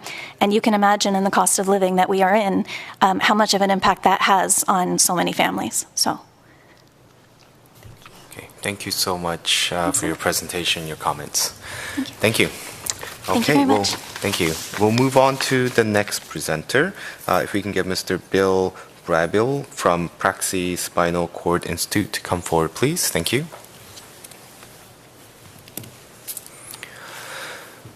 Thank you so much for joining us and presenting to us. For your reminder, 5 minutes for presentation, 5 minutes for question, and you may begin whenever you're ready. Thank you. Okay, thank you for having me. Good afternoon, everybody. Are you able to hear me? Okay. Thanks for having me. I'm Bill Barable, CEO of the Praxis Spinal Cord Institute in Vancouver. I want to begin by acknowledging that we're gathered on the traditional territories of the Kwantlen people. Praxis is a Greek word which means moving knowledge into action. That's what we do. We're proud to be part of BC's dynamic life sciences sector. Our work helps advance technologies and treatments for people living with spinal cord injuries in BC and globally. Spinal cord injuries, which we refer to with the acronym SCI, affects more than 12,000 British Columbians. The impacts are profound: shorter life expectancy, social isolation, job loss, and frequent hospitalizations. New traumatic injuries and chronic complications cost BC more than $440 million a year. The average cost of a hospital readmission from somebody with a spinal cord injury is around $30,000. It's extraordinary. There are almost 3 dozen secondary complications that come from spinal cord injury as well. Praxis works to change the personal and financial impacts of SCI through scaling proven clinical initiatives, expanding person-centered care, and advancing research into promising new therapies like spinal cord stimulation, biomarkers, and data-driven approaches powered by AI. We have an AI team, a machine learning group that is publishing and producing innovation in this area that is being used right across the world. We're helping move the dial on SCI care and innovation for British Columbians, for Canadians, and for people around the planet. We're making real progress thanks to the province of BC and the Ministry of Health, who have provided us ongoing support for our work since 2010. We will be seeking funding renewal in this budget so we can continue to advance SCI research and innovation here in BC and worldwide. We use the acronym PLEX, P-L-E-X, people with lived experience, to represent those who live with SCI. These people are the foundation of everything that we do. Our work is driven by their priorities, and we monitor our work with them to ensure that we're driving results that improve lives. And I've had personal experience presenting our work in the United States, where the model that we have developed has received a great deal of acclaim, and the refrain was, we need a Praxis in the United States. We also have one of the largest databases in the world for spinal cord injury. The only one larger is in the Veterans Administration. Very difficult to get data out of the VA, even if you're the CDC. So ours is in fact more accessible internationally than any registry out there. We facilitate an international network of people with SCI and world-class experts who are identifying, prioritizing, and solving the most urgent challenges. We take the most promising ideas and technologies and ensure that they are put into use to improve the lives of those living with the condition. Here in BC, we're seeing a real impact with improved SCI patient outcomes. Part of this is because of the work we do on best practices. We bring together people living with SCI and medical and rehab experts so doctors can learn about best practices and be supported as they use this new knowledge. We have facilitated more than 40 plus workshops across BC with healthcare providers working in the health authorities from multidisciplinary environments who've come. These have been, in some cases, literally standing room only events and been very well attended and very well evaluated. So this is part of how we're getting knowledge into use. With the research that we do isn't basic science, it's translational research. It's clinical trials in human, moving the basic science knowledge into an environment where those trials can be done safely and effectively. We can learn quickly from them and get the best practices implemented. We've also supported the creation of an Indigenous-led SCI network, and we support research projects addressing SCI issues facing Indigenous communities throughout our province. We've opened a path to improved grasp, autonomic function, and bladder and sexual health through research on spinal cord stimulation therapy.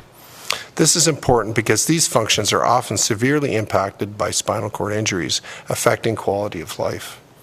This initiative helps to improve mental and physical well-being and reduce secondary health complications by restoring even partial control over these areas. When I say we, I mean it truly. Thanks to the support we receive from the provincial government, you are part of this very important work. Our recommendations today are simple.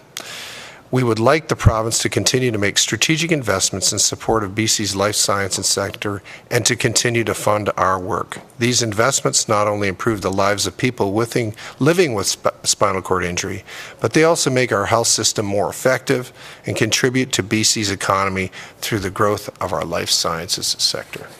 Thank you. Thank you so much for your presentation. We'll now turn to questions by members. Any questions? No? Okay. Recognizing MLA Morissette. So you do research as well as work with healthcare professionals on how best to work with people with SCI? Correct. Yeah. And that's ongoing meetings throughout the province, different areas? We have workshops where we are effectively circulating the province and all the regions, and convening people, physiotherapists, occupational therapists, physiatrists, nurses, a long list of health professionals that play a role in the health of people with SCI, and rehabilitation for other forms of trauma as well. Bring them together. There is some overlap sometimes with traumatic brain injury because the injuries can occur at the same time, so that's quite a large swath of the population. So they have some common needs, and we work together with our partners to make sure that we get the most contemporary knowledge that's been developed into the hands of people who can use it, including not only the professionals, but people with spinal cord injury as well. Perfect. Thank you. Recognizing MLA Blatherwick. Thank you. I really appreciate the role of data tracking and healthy longitudinal data, deep data. Can you talk a little bit about what kind of parameters you're measuring? What is the kind of data that you're collecting? So the registry that we have, we call it a registry, which was really envisioned almost 20 years ago and became operational in 2010, currently has over 14,000 people in it. So it covers 31 sites across Canada. So all your major trauma facilities and rehab facilities across Canada would be participating.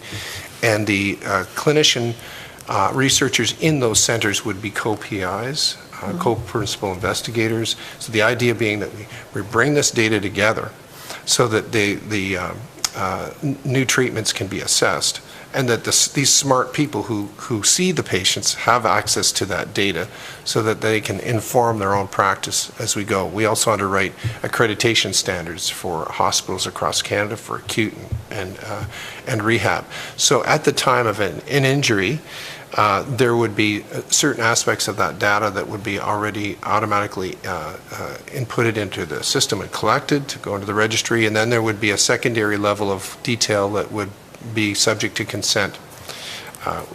So that of course, there's data captured by the hospital system when someone is admitted to a hospital, which is expected to be collected and required to be collected, and then there would be a different level of that. So it would be data from the time of injury all the way through to the community. And one of the biggest challenges, of course, is that after someone has been treated in the acute setting, then they go to rehabilitation, and after that, of course, they're discharged to home. And oftentimes there are some very significant accommodations that have to be made in order to go back to the community. And this is one of the big challenges in BC because of the rural nature of our province outside of the Lower Mainland. Very significant challenges in those transitions to care. So it's really important for us to collect data all the way through the experience of that individual and the what we could call the patient continuum. Thank you. Recognizing MLA Morissette. Just one last one. Do you do any work around sharing your data or working with clinical trials for treatments? Yes, we do. In fact, the registry network that we call with the 31 sites, it's really a big part of the rationale for it was to be able to conduct clinical trials. And it's a challenge because enrollment is a challenge because each injury is very different. Mm-hmm. Very significant, and when you do, if you're trying to do a clinical trial effectively, you're trying to establish very comparable control and study groups, and so you need a lot of patients to choose from to try and establish that. So that's a really important part of why it exists, and we've tried to borrow from successes from other conditions like cancer, where various cancers have been cured. There's a heavy use of registries, international trials. You have to partner up to be able to enroll sufficient numbers, and because it's not as ubiquitous as cancer is, or heart disease, or diabetes, we have to find ways to optimize the enrollment for those clinical trials, and that's one of the key success factors in developing innovation, getting it implemented is those, and to have a registry is really significant platform. Thank you. Thank you so much for your time and your presentation. Yeah, thank you. And I just had, as an aside, I had an opportunity to listen to a couple of your previous presenters. And, I just want to thank you all for the work that you're doing, because they're all really significant. Thank you. Thanks. Thank you so much. Thank you. We'll move on to the next presenter. If I can get Dr. Surrey Verma from BC College of Family Physicians to come forward, please. Thank you. Hello. Good afternoon. Thanks for coming to present to us. Good afternoon, members of the committee. Lovely to see many familiar faces from our visit to Victoria about a month ago. Thank you for having me today. My name is Dr. Surrey Verma, and I'm a practicing family physician here in the Lower Mainland. I'm also a member of the board of the BC College of Family Physicians. We are the largest member-driven, member-led family physician organization with over 8,000 members. So these members comprise of practicing family physicians, resident doctors, as well as medical students. The BC College of Family Physicians is a passionate and independent champion for family medicine. We bolster the unique and irreplaceable role of family physicians in BC's healthcare system with a strong position of advocacy, data-informed practice, and a focus on community building.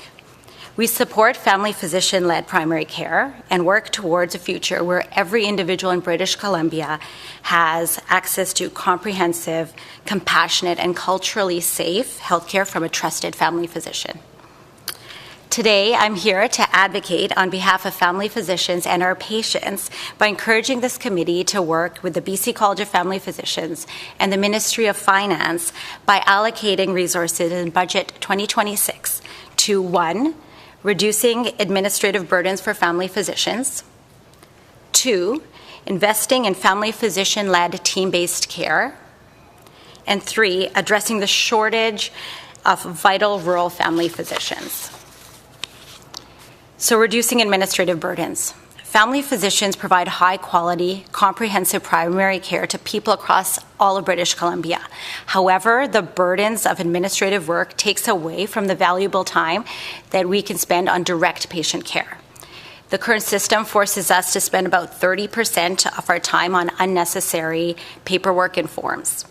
By using Budget 2026 to cut red tape and reduce administrative burdens, the provincial government would support family physicians in seeing more patients and potentially take on more patients as well, particularly in a time when 1 out of 4 British Columbians does not have a family doctor. Supporting rural family physicians. As a family physician myself, I often interact with my colleagues who work in rural and remote communities.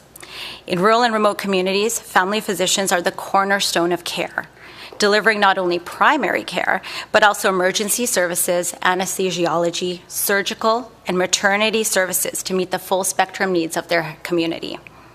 Chronic understaffing in rural communities is leading to a high level of burnout and early retirement amongst family physicians, resulting in the closure of essential health services, including emergency rooms.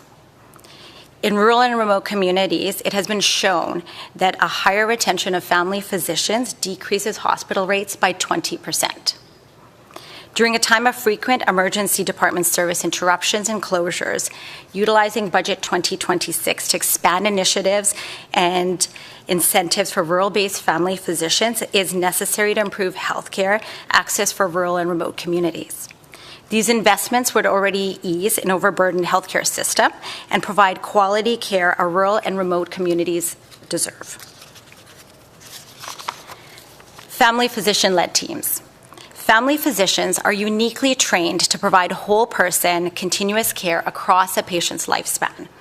Our 10 to 12 years of education and training in that our ability to diagnose, manage, and coordinate treatment for a wide, complex range of medical needs ensures that patient care remains patient-centered, but also relationship-based, rather than fragmented across specialties and providers. We're advocating for Budget 2026 to include investments in physician-led teams that provide high-quality, patient-centered care that work in collaboration with allied health professions to meet community needs.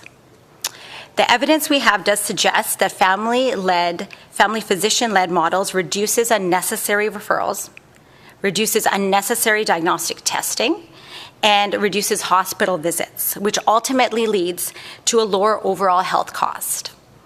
For example, every $1 spent in primary care saves the health system $4 to $6 by reducing hospital admissions and unnecessary specialist referrals. Thank you once again. We appreciate being invited to this committee. I'm happy to spend the rest of our allocated time to answer any questions. Thank you so much for the presentation. We'll now turn to questions by members. Recognizing MLA Blatherwick. Thank you. Great presentation, and I appreciate your focus on patient-centered care. And thank you for your work as a family physician. We need you, and we appreciate you. Can we talk a little bit about the first request, which is the administrative burden? Sure. So recently removing the requirement for sick notes when people are calling into work, is this the kind of initiative that you're talking about, is taking pieces of your job that don't directly relate to medical care and seeing where we can streamline while maintaining that same quality? Absolutely, absolutely. I can go on and on about this as I recall my clinic week last week even. So sick notes is one of them, and we want to acknowledge what is already being done with sick notes, so thank you very much. And we acknowledge that we are working and continuing to work with the provincial government on legislation to eliminate sick notes. So that's a great example. Another example is special authority forms, are forms that patients need filling out to get access to medications at a lower cost. I used to be a pharmacist in my past life, so this kind of just knowing who might be the best person to fill out forms would be a good initial step.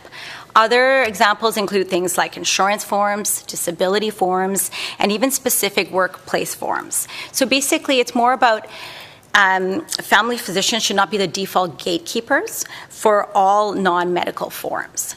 And often these forms can be handled by other qualified health professions, like, for example, occupational therapists for return to work planning, or pharmacists for certain medication indications. They can be handled by patients themselves sometimes, or maybe even automated through technology. And when we've asked this question to our membership, 70% of them say the administrative workload that is non-medically necessary is too high. And again, honestly, it's time that we would much rather spend seeing patients. Thank you for that question. Thank you. And actually, if I can just follow up with a second one. Speaking of retaining rural physicians, this is extremely important. That the rural, remote, and northern care networks are just as important as the ones here. And so one of the things that's happened in the last little while is loan forgiveness for people who are working in high demand professions in areas where they've been struggling to maintain staffing levels. Are you seeing an effect there? Is that a useful Is that a useful technique for retaining people in those professions, in those areas? I think it's multifaceted, so I'm really glad you asked the question, and we've gotten many suggestions from our network of family physicians on this topic. I also work with a training program at UBC, and I've been working with them for about over 15 years, where we train all residents across all of British Columbia. So many are rural as well, IMGs, Canadian medical students. And so that is one thing they really appreciate for sure, because there's a huge loan that they have to take out. Other suggestions include things like guaranteed family practice residency placements for medical students who commit to practicing in rural and remote areas. But with that, we also need support for training and supporting them too. And so, if people enter those communities early, they raise families there, they have partners there, they really become a fabric of the community and the society and the network, and it's this beautiful symbiotic relationship that forms. Funding initiatives to help with overhead costs of running a medical clinic in rural and remote communities. I mean, family physicians want to do medicine. They do not really want to run a business very often. But the point is, regardless of where anyone lives in British Columbia, we are advocating for everyone to have comparable access to primary care, to wait times, to services, as well as specialist care. Thank you. Any other questions by members? Okay, recognizing MLA Deer. Thank you, Dr. Verma, for taking the time to come here. Could you explain about your team-based, patient-centered model a little bit? I'm not very clear how that would work. Yeah, no, great question. And I did mention I used to be a pharmacist before too, and in the clinic I work with, we do have other allied health professionals that work too. So family physicians are kind of best positioned to lead team-based care because we understand the unique needs of patients, but also the unique needs of the communities we serve. So this one-size-fits-all solution isn't going to work for every diverse community need. As I said, as part of my training hat with the UBC program, we train family physicians, and liaising with and coordinating care with allied health professionals, as well as identifying community needs, is actually a cornerstone of our curriculum and our assessment processes as well. So that might be us. It could work in different ways. People can be housed in the same clinic, different allied health professionals, and with the family physician knowing which patient needs what and what community needs what kinds of allied health professions. We could also do it in a way where doctors might be in a clinic, but what we do right now is we'll refer for other services in kind of what we call a primary healthcare network. And then we get those referrals back, and we can actually set up consultations and discussions with the allied health professions and have conversations on what's going well for this patient and what's not. But working together in teams is so essential and needed. Awesome. Thank you so much for your time and presentation. Thank you. Thank you. Okay, we'll go to our next presenter. If I can get Sarah Sandurji from Access BC to come forward, please. Thank you.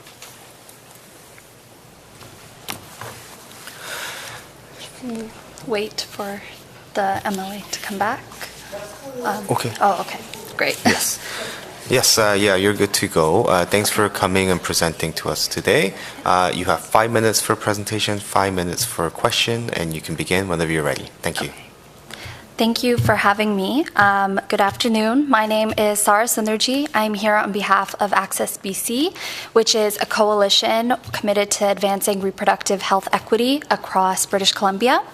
I'm here today to discuss improving access to intrauterine devices, commonly known as IUDs, through effective pain management, something which we believe is a fiscally responsible approach to health equity. IUDs are highly effective, long-acting reversible contraceptions, known as LARCs. They last up to 10 years and have success rates above 99%. Beyond contraception, they serve as valuable tools in managing hormonal conditions. However, for many patients, most, the insertion process is extremely painful. The procedure involves a tenaculum, which is a sharp metal clamp, piercing and holding the cervix in place, and then allowing for a rigid metal rod to be inserted through the cervical canal and into the uterus. Imagine this happening to your most sensitive tissue. As you can imagine, it's incredibly painful. Most Canadian patients undergo this procedure without anesthesia and are expected to recover within minutes. This suffering is unnecessary because multiple pain management options exist. These include local anesthetics like lidocaine, which cost mere dollars per dose. In 2023, BC became the first province to make prescription contraception free and generated over 300,000 claims in its first year and was estimated to have saved the health system $27 million annually by preventing unplanned pregnancies. While free contraception did address cost barriers, pain during insertion still remains. Over 40% of patients describe their pain as unacceptable and cite it as the primary reason for avoiding or discontinuing its use, both of which cost our healthcare system tremendously. By improving pain management, we can increase IUD adoption and reduce unintended pregnancies, abortions, and related complications. Unlike the United States and United Kingdom, British Columbia has no requirements or standards for pain management during IUD insertion. To address this gap, we propose 3 steps. First, BC must establish dedicated MSP billing codes for IUD insertion pain management that cover all methods. Currently,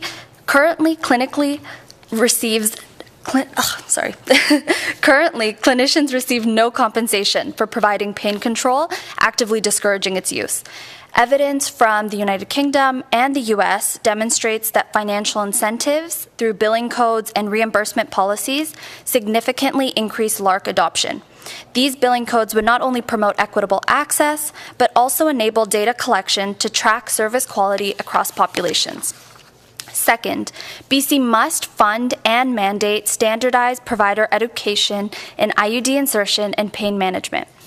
Most Canadian medical students, residents, and practicing physicians lack thorough training in these areas. Taking this step would align BC with our counterparts, such as the UK, whose training programs have improved both provider confidence and patient outcomes. Both the UK and Ontario programs demonstrate how increased provider capacity enhances access and lowers costs from contraceptive failure. Third, BC must create a provincial infrastructure fund to ensure all clinics, especially in underserved areas, have the tools for safe, dignified IUD care. This includes local anesthetics, anti-anxiety medications, sterile equipment, and trained staff. Currently, access varies widely, with rural and marginalized communities experiencing the most significant gaps.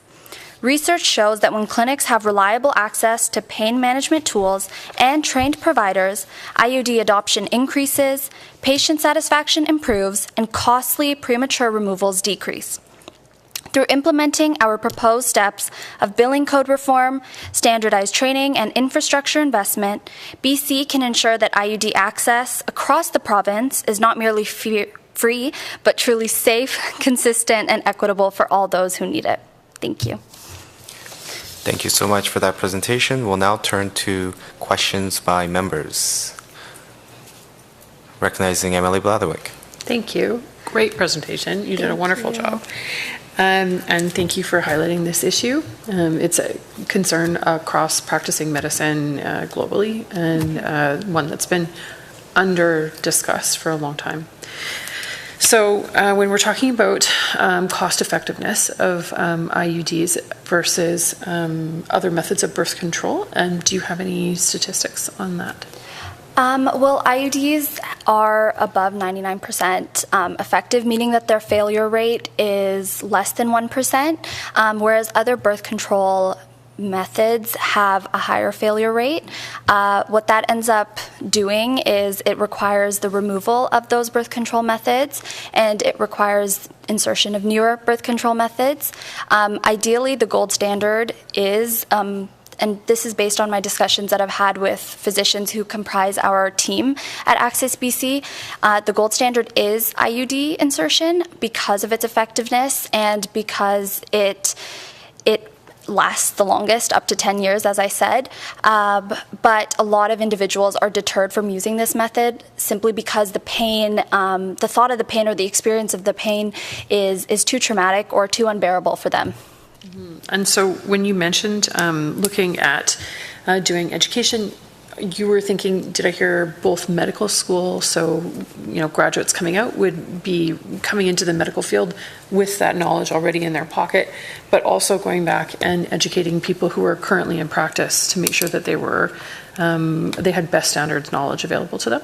Yeah, thank you so much for asking that, because actually I did want to elaborate a little bit more on that. So based on our studies, we just did data analysis based on the literature in Canada and BC.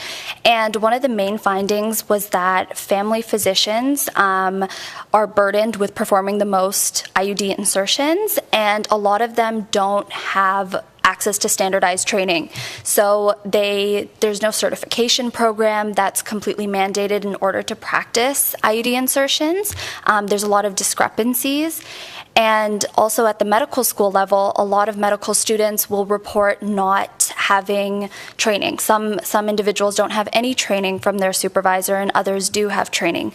But the biggest theme is that it's not standardized. There's no consistency, and it makes it very difficult for us to track outcomes and to identify what the best pain management approach would be when there's a lack of training. And as well as family physicians who are in the workforce and they are practicing, a lot of their patients do want to, as the previous presenter said, they do want to have a one-stop hub for all their services. But a lot of these family providers, they don't know where to get the education to even be able to provide IUD insertion. So there's no continuing professional education framework as well. So we were hoping to advocate for the development of a centralized IUD training hub at the University of British Columbia Medical School and with the upcoming SFU Medical School, so that we can have one stop where standardized education can be provided. Thank you. Thank you. Recognizing MLA Deer. Thanks, Sarah. Great presentation.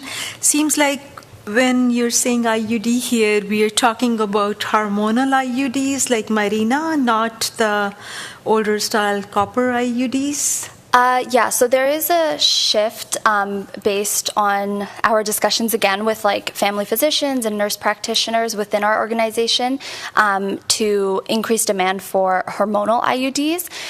Non-hormonal IUDs are still used in certain cases, but hormonal IUDs are definitely the most prevalent. Regardless, the insertion process tends to be the same between the two, and pain reported tends to be similar as well. So the issue of pain experienced during IUD insertion, regardless of the type of IUD, still stands. Yeah. I have a follow-up question. Yeah. Correct me if I'm wrong, but I was under the impression that hormonal IUDs like Mirena can only be inserted by a specialist, or a family physician can also insert those? Well, based on my understanding in my discussion with Dr. Ruth Habty, who is also a family physician working with Access BC, she does not have specialized training in IUD insertion. She advocates for that. She did receive some at I believe the family physician continuing professional education level, not formally, but through one of her supervisors.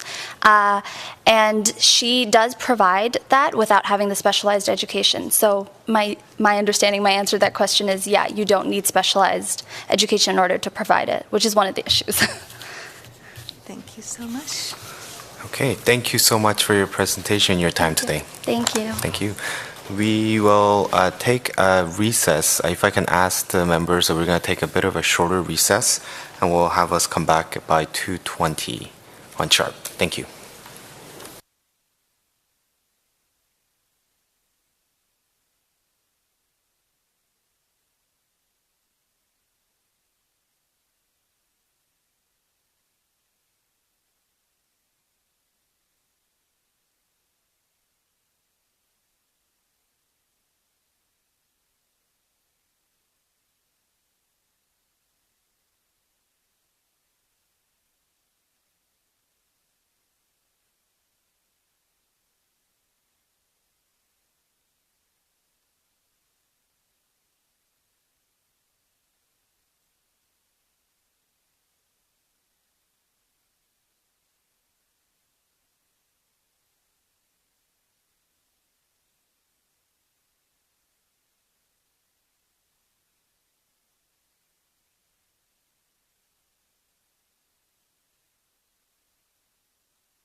We would like to call the committee back in order, and we'll go with our next presenter. Have Ms. Colette Trudeau from Métis Nations BC presenting to us. Thanks for coming today. You have 5 minutes for presentation, 5 minutes for question, and you may begin whenever you're ready. Thank you. Great. So, Tansei, members of the Legislative Assembly of British Columbia, my name is Colette Trudeau, and it's my privilege to address all of you today as the CEO of Métis Nation British Columbia. As the government for Métis and BC, we represent almost 30,000 registered citizens, and we advocate on behalf of more than 98,000 self-identified Métis people in the province. Our budget recommendations for the 2026-27 fiscal year focus on key initiatives that build on the momentum we have created with BC. We are asking for a total of $19.3 million to prioritize 3 key areas: children and families, education, and economic development and infrastructure. We are eager to continue our work collaboratively with the province towards MNBC's authority over child welfare for Métis children and families in BC. In 2023, MNB citizens declared that Métis Nation BC has inherent jurisdiction over Métis children and family services in BC, and authorized MNBC to exercise this jurisdiction. Our proposed $10.5 million investment in children and families will support the development of child welfare laws and the provision of services to Métis children, youth, and families.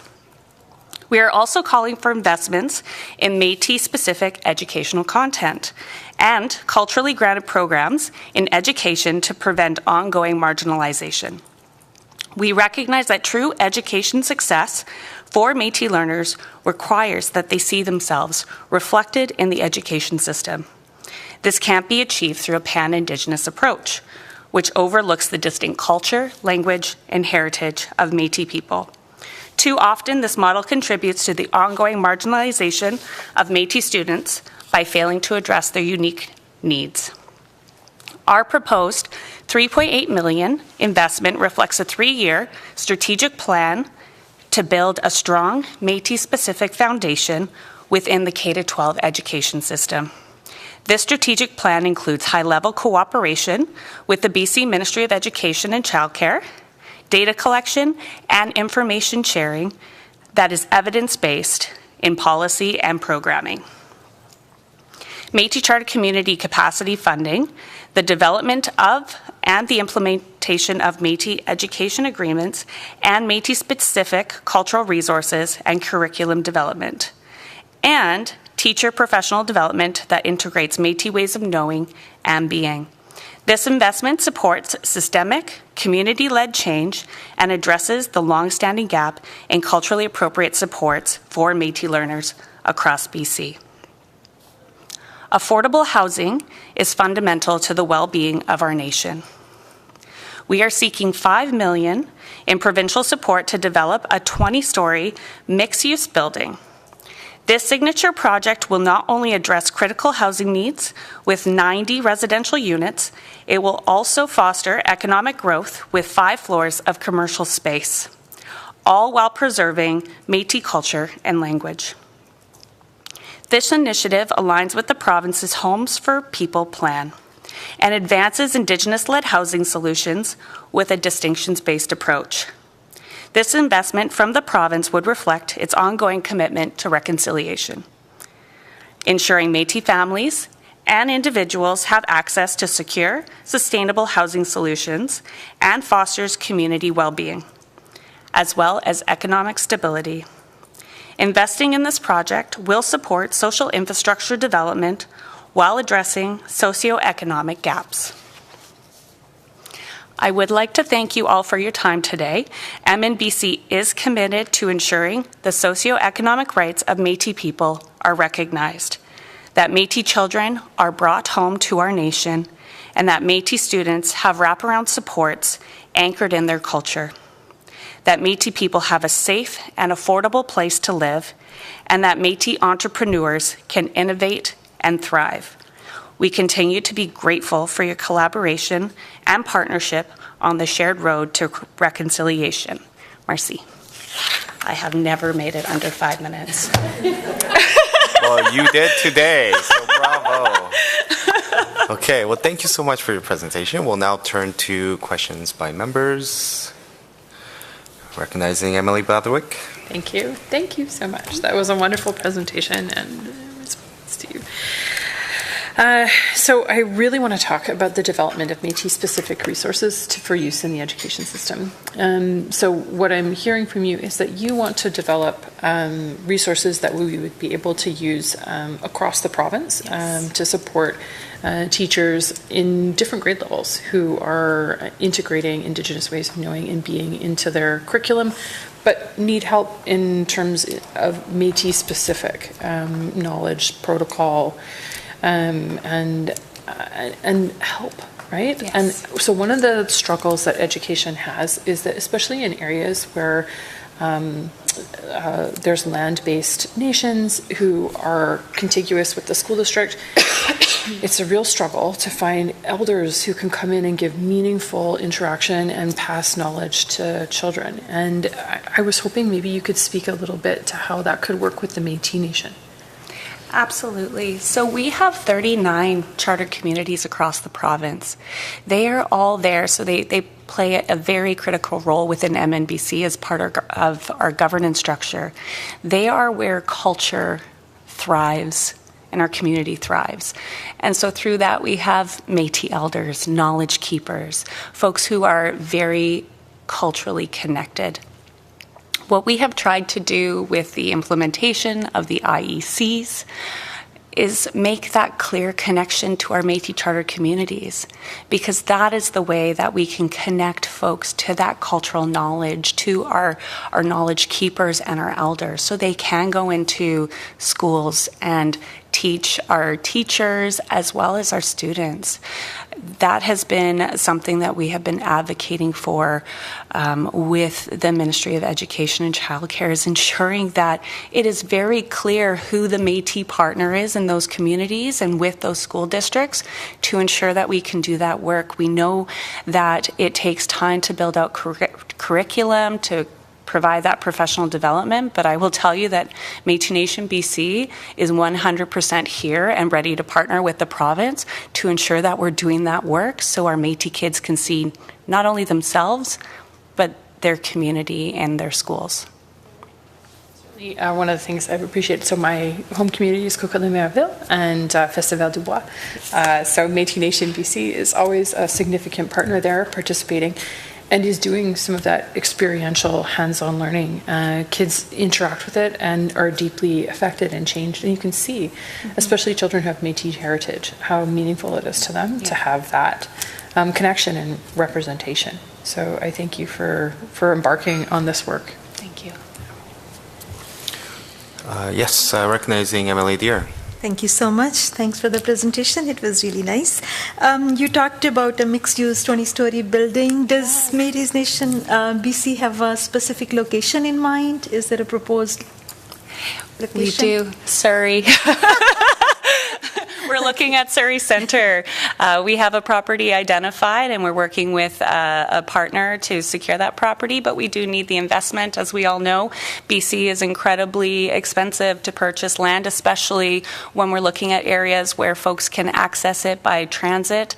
A significant amount of work is being done in this area. We have a huge population of Métis people in Surrey, and so having our head office located here to be able to have a storefront area for our Amelia Douglas Institute, which brings in artwork from different Métis artisans from across the province. It's a really great way to showcase Métis culture in a community that has a significant population. So here in Surrey, not too far away, is where we're proposing that property, and we really do see it as an opportunity to have Métis culture on display in a city that is as diverse as Surrey is. Beautiful. Thank you. Recognizing Emily Morissette. Yeah, thank you. Yeah, you've got a $5 million ask for that, so you must have other partners, or because that's We are working really hard. The great thing about Métis Nation British Columbia is we also work very closely with the federal government. So as we advocate with the province, we are also advocating federally for additional funds.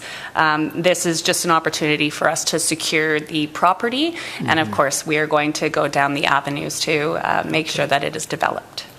Thank you.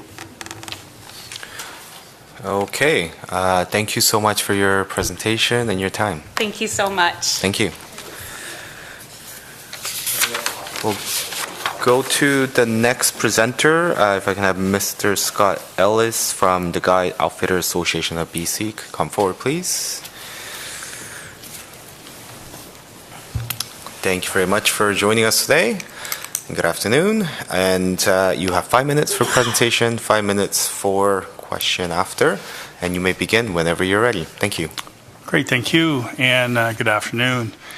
And I'll start off by saying just hosting these in-person meetings is really important, and it's a great format, so thank you very much for your time and commitment. So my name is Scott Ellis. I am here representing the Guide Outfitters Association of British Columbia. We're a nonprofit association that was established in 1966, so next year is our 60th birthday. We represent outfitters across the province. Approximately 2,500 people work in our industry, generating about $191 million annually to the economy. Our history started with the Calabreth family in Telegraph Creek in the mid-1800s. And we're proud to have descendants of that Taltan family on our board today. And we believe that gives us a balanced perspective to talk about reconciliation. So today, I do not have a specific budget ask for you, just things to think about, specifically reconciliation, land use, and fair compensation if there's a taking. Reconciliation is hard. It pushes us to think differently about many things, including land use. Reconciliation with First Nations is something we must do. And to do it right, the outcome should heal communities, both Indigenous and non-Indigenous. They should be durable and help with prosperity. To be clear, reconciliation is not a line item in a budget. It's a long-term investment to repairing relationships, building trust, creating a foundation for shared prosperity. But this investment needs a structure. Right now, there's no clear path for Indigenous communities, for businesses, for the public service, or for British Columbians trying to understand how reconciliation will impact their future. We need clarity, transparency, and fairness. So recommendation number 1 is our reconciliation framework. BC needs a provincial reconciliation framework that's clear, robust, that outlines who's leading the process, what the timelines are, how the communities are and the stakeholders are consulted, and how the decisions will ultimately be made. This framework should be publicly available, regularly updated, and transparent in its goals and how it measures success. Reconciliation will not be durable if it is happening behind closed doors. The Northwest strategy that the Premier announced today on land use specifically could be a model or a framework that we could use for reconciliation. Recommendation number 2 is an AT branch with a supporting regulatory environment. So businesses, especially those that operate on Crown land, need transparency and certainty during these times, specifically for those that operate in the adventure tourism space. Adventure tourism is the foundation of the supernatural British Columbia brand, and British Columbia has the potential to be a true world-class adventure tourism destination. For it to grow to its full potential, an AT branch and supportive legislation is needed. Like the Mountain Resorts branch, an AT branch would have a dedicated team to champion adventure tourism. This, combined with an updated AT policy, would drive investment and open up economic opportunities throughout British Columbia. Understandably, with uncertainty around land use and litigation or lawsuits, the public service takes longer to make decisions and often grants tenures for shorter terms than they should. And often, First Nations are blamed for this. This environment is neither grows the economy nor helps with prosperity. Adventure tourism is a major driver, but land use uncertainty is holding it back. A dedicated AT branch and an updated AT policy would boost investor confidence, streamline decision-making, and help with prosperity. Recommendation 3, fair compensation when impacts occur. When reconciliation impacts land-based businesses, fair compensation must be part of the process. It is integral to reconciliation. It is not a barrier to reconciliation.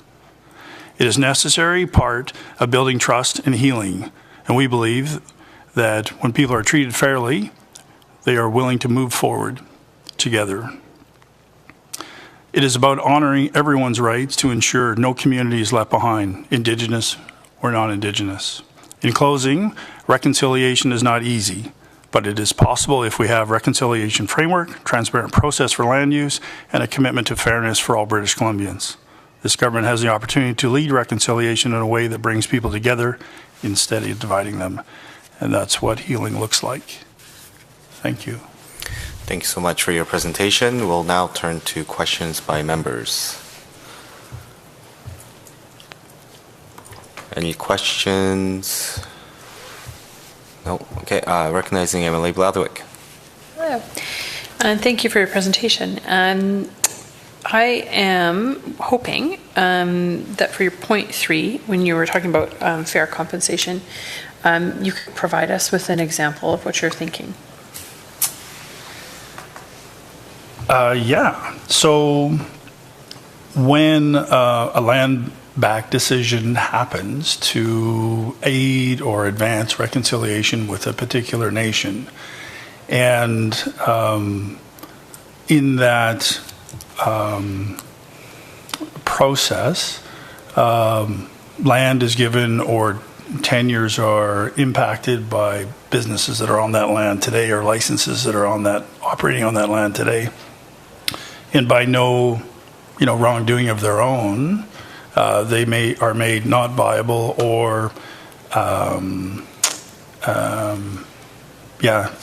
that the impacts are measurable,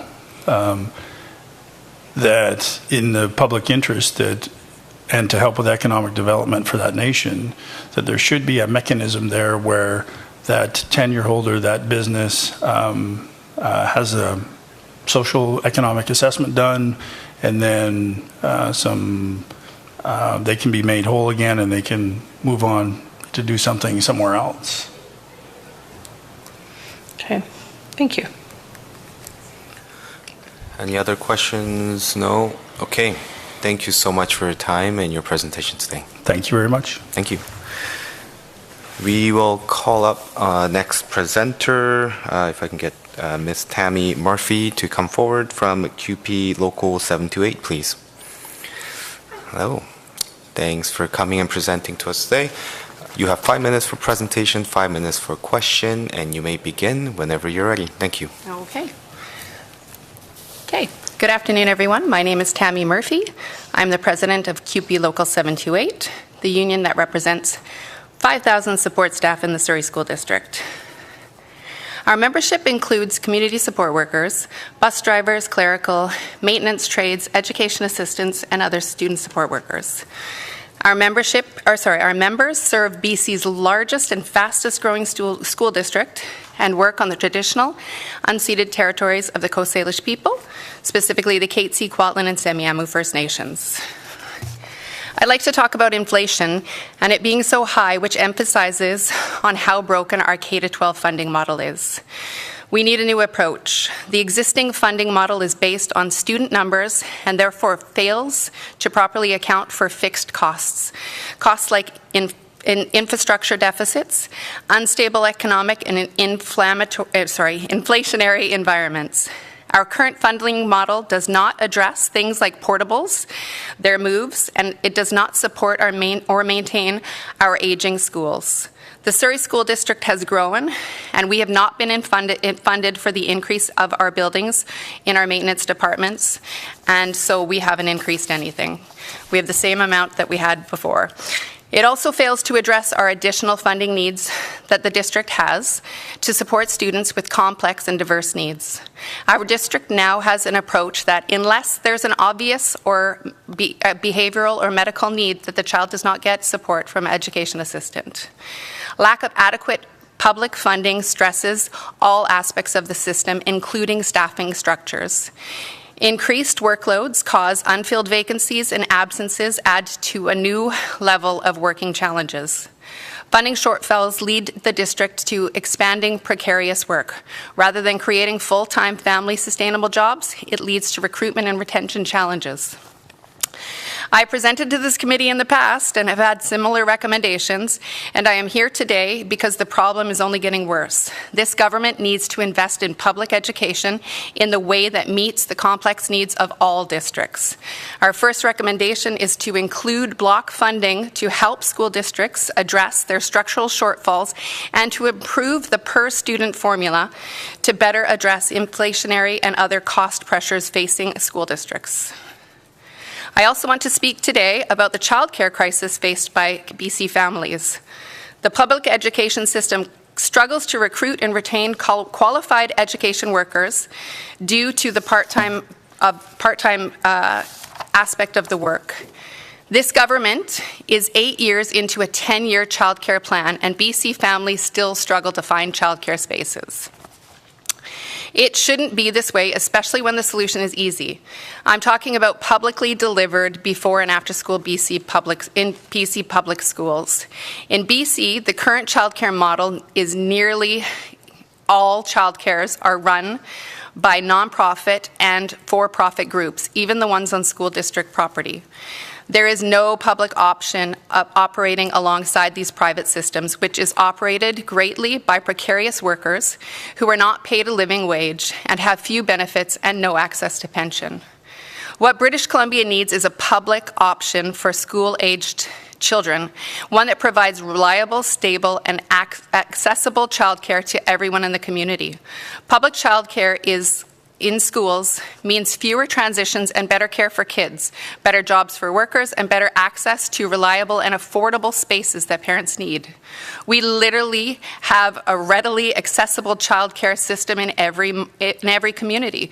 The government needs to fund the startup phases for these programs. Budget 2026 can do that. Examples of this: Campbell River, Nanaimo, Cowichan Valley, and Fort St. John have expanded these successfully, and they have great programs running before and after school.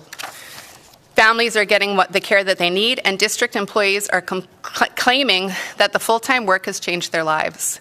Our second recommendation, that Budget 2026 invests provincially wide expansions on before and after school care programs, operated in-house by school districts, and which will create thousands of new spaces for public schools across the province. Thank you, and I'm happy to answer any questions. Thank you for your presentation. We'll now turn to questions by members. Recognizing Deputy Chair. Great. Thank you. Hi. Thanks for coming. So the communities that you mentioned that had publicly funded before and after school care through their school district, Fort St. John, I think, Nanaimo, you mentioned a few other ones. Are they the ones that were the part of the pilot? There had been a pilot that had been started, and just wondering if you knew more information about that. So the government originally put a pilot through to all districts. So Surrey has one as well, but they only have one program operating for Seamless Day and one operating for before and after, because they say that the government's not funding them enough to put in for more programs. So they're looking for more money to be able to invest further. I know that the other groups, they started the same way we did, and they found a way to keep it going, and successfully. We've actually used them as pilot projects for other districts. Unfortunately, other districts aren't always willing to listen to what they have going. We've tried to present to our district, have people come in from Campbell River to talk about it, and people have to be willing to listen. But there is a successful way of doing it, and we're hoping that the government will help to push the implementation of that. Okay, great. Thank you. Recognizing MLA Blatherwick. Thank you. I'm hoping we can talk a little bit about the differentiation between Seamless Day Care and the expansion of before and after school programs. Okay. So before and after Seamless Day is usually for kids like K to 5, let's say. And you're thinking before and after school care, more like recreational care. So it would be for school-aged kids, like grade 6 and above? Yeah. And do you have any, like, you were mentioning that is working in some districts, or is there a district that it's already implemented? So yeah, the Seamless Day is implemented in many districts, but the before and after school is successful. It is, I know for, like, I talked to the other presidents, I know it's working really well on the island. So the island has really put in forward for going with this. The programs, they literally have the education assistants floating throughout the day. They have so Strong Start, you would have your ECEs coming in and doing those parts. So they've really implemented a successful system, and they actually have a write-up on it, on how to get it, which QP has, which we would be very happy to share with everybody.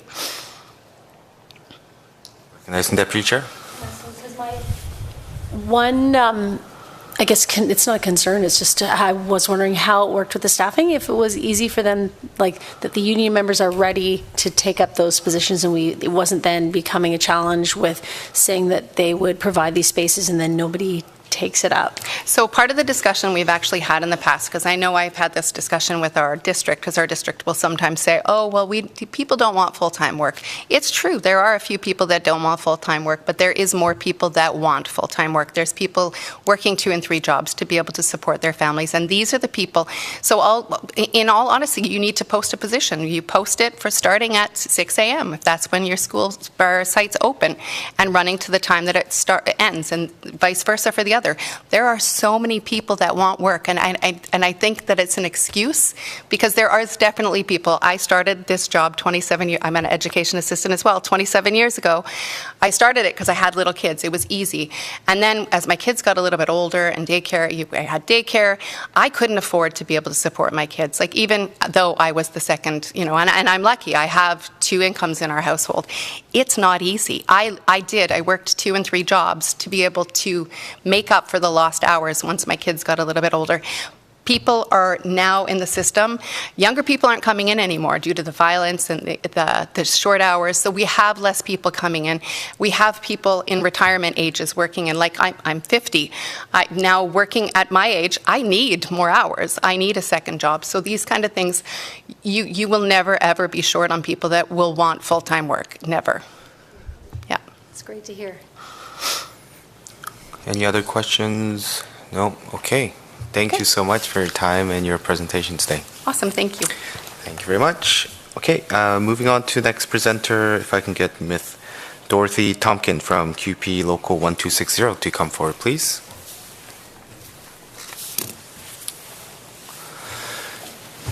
Thank you for joining us today. You have 5 minutes for presentation, 5 minutes for question, and you can begin when you're ready. Thank you. Thank you.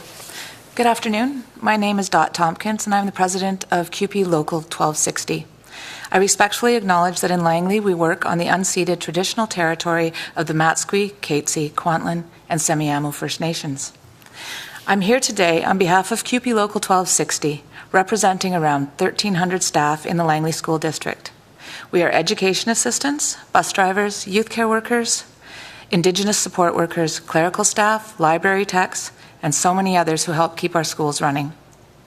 I'm here to talk about the urgent need for increased investment in BC's public education system, both core funding and targeted resources to support inclusive education and safe working conditions.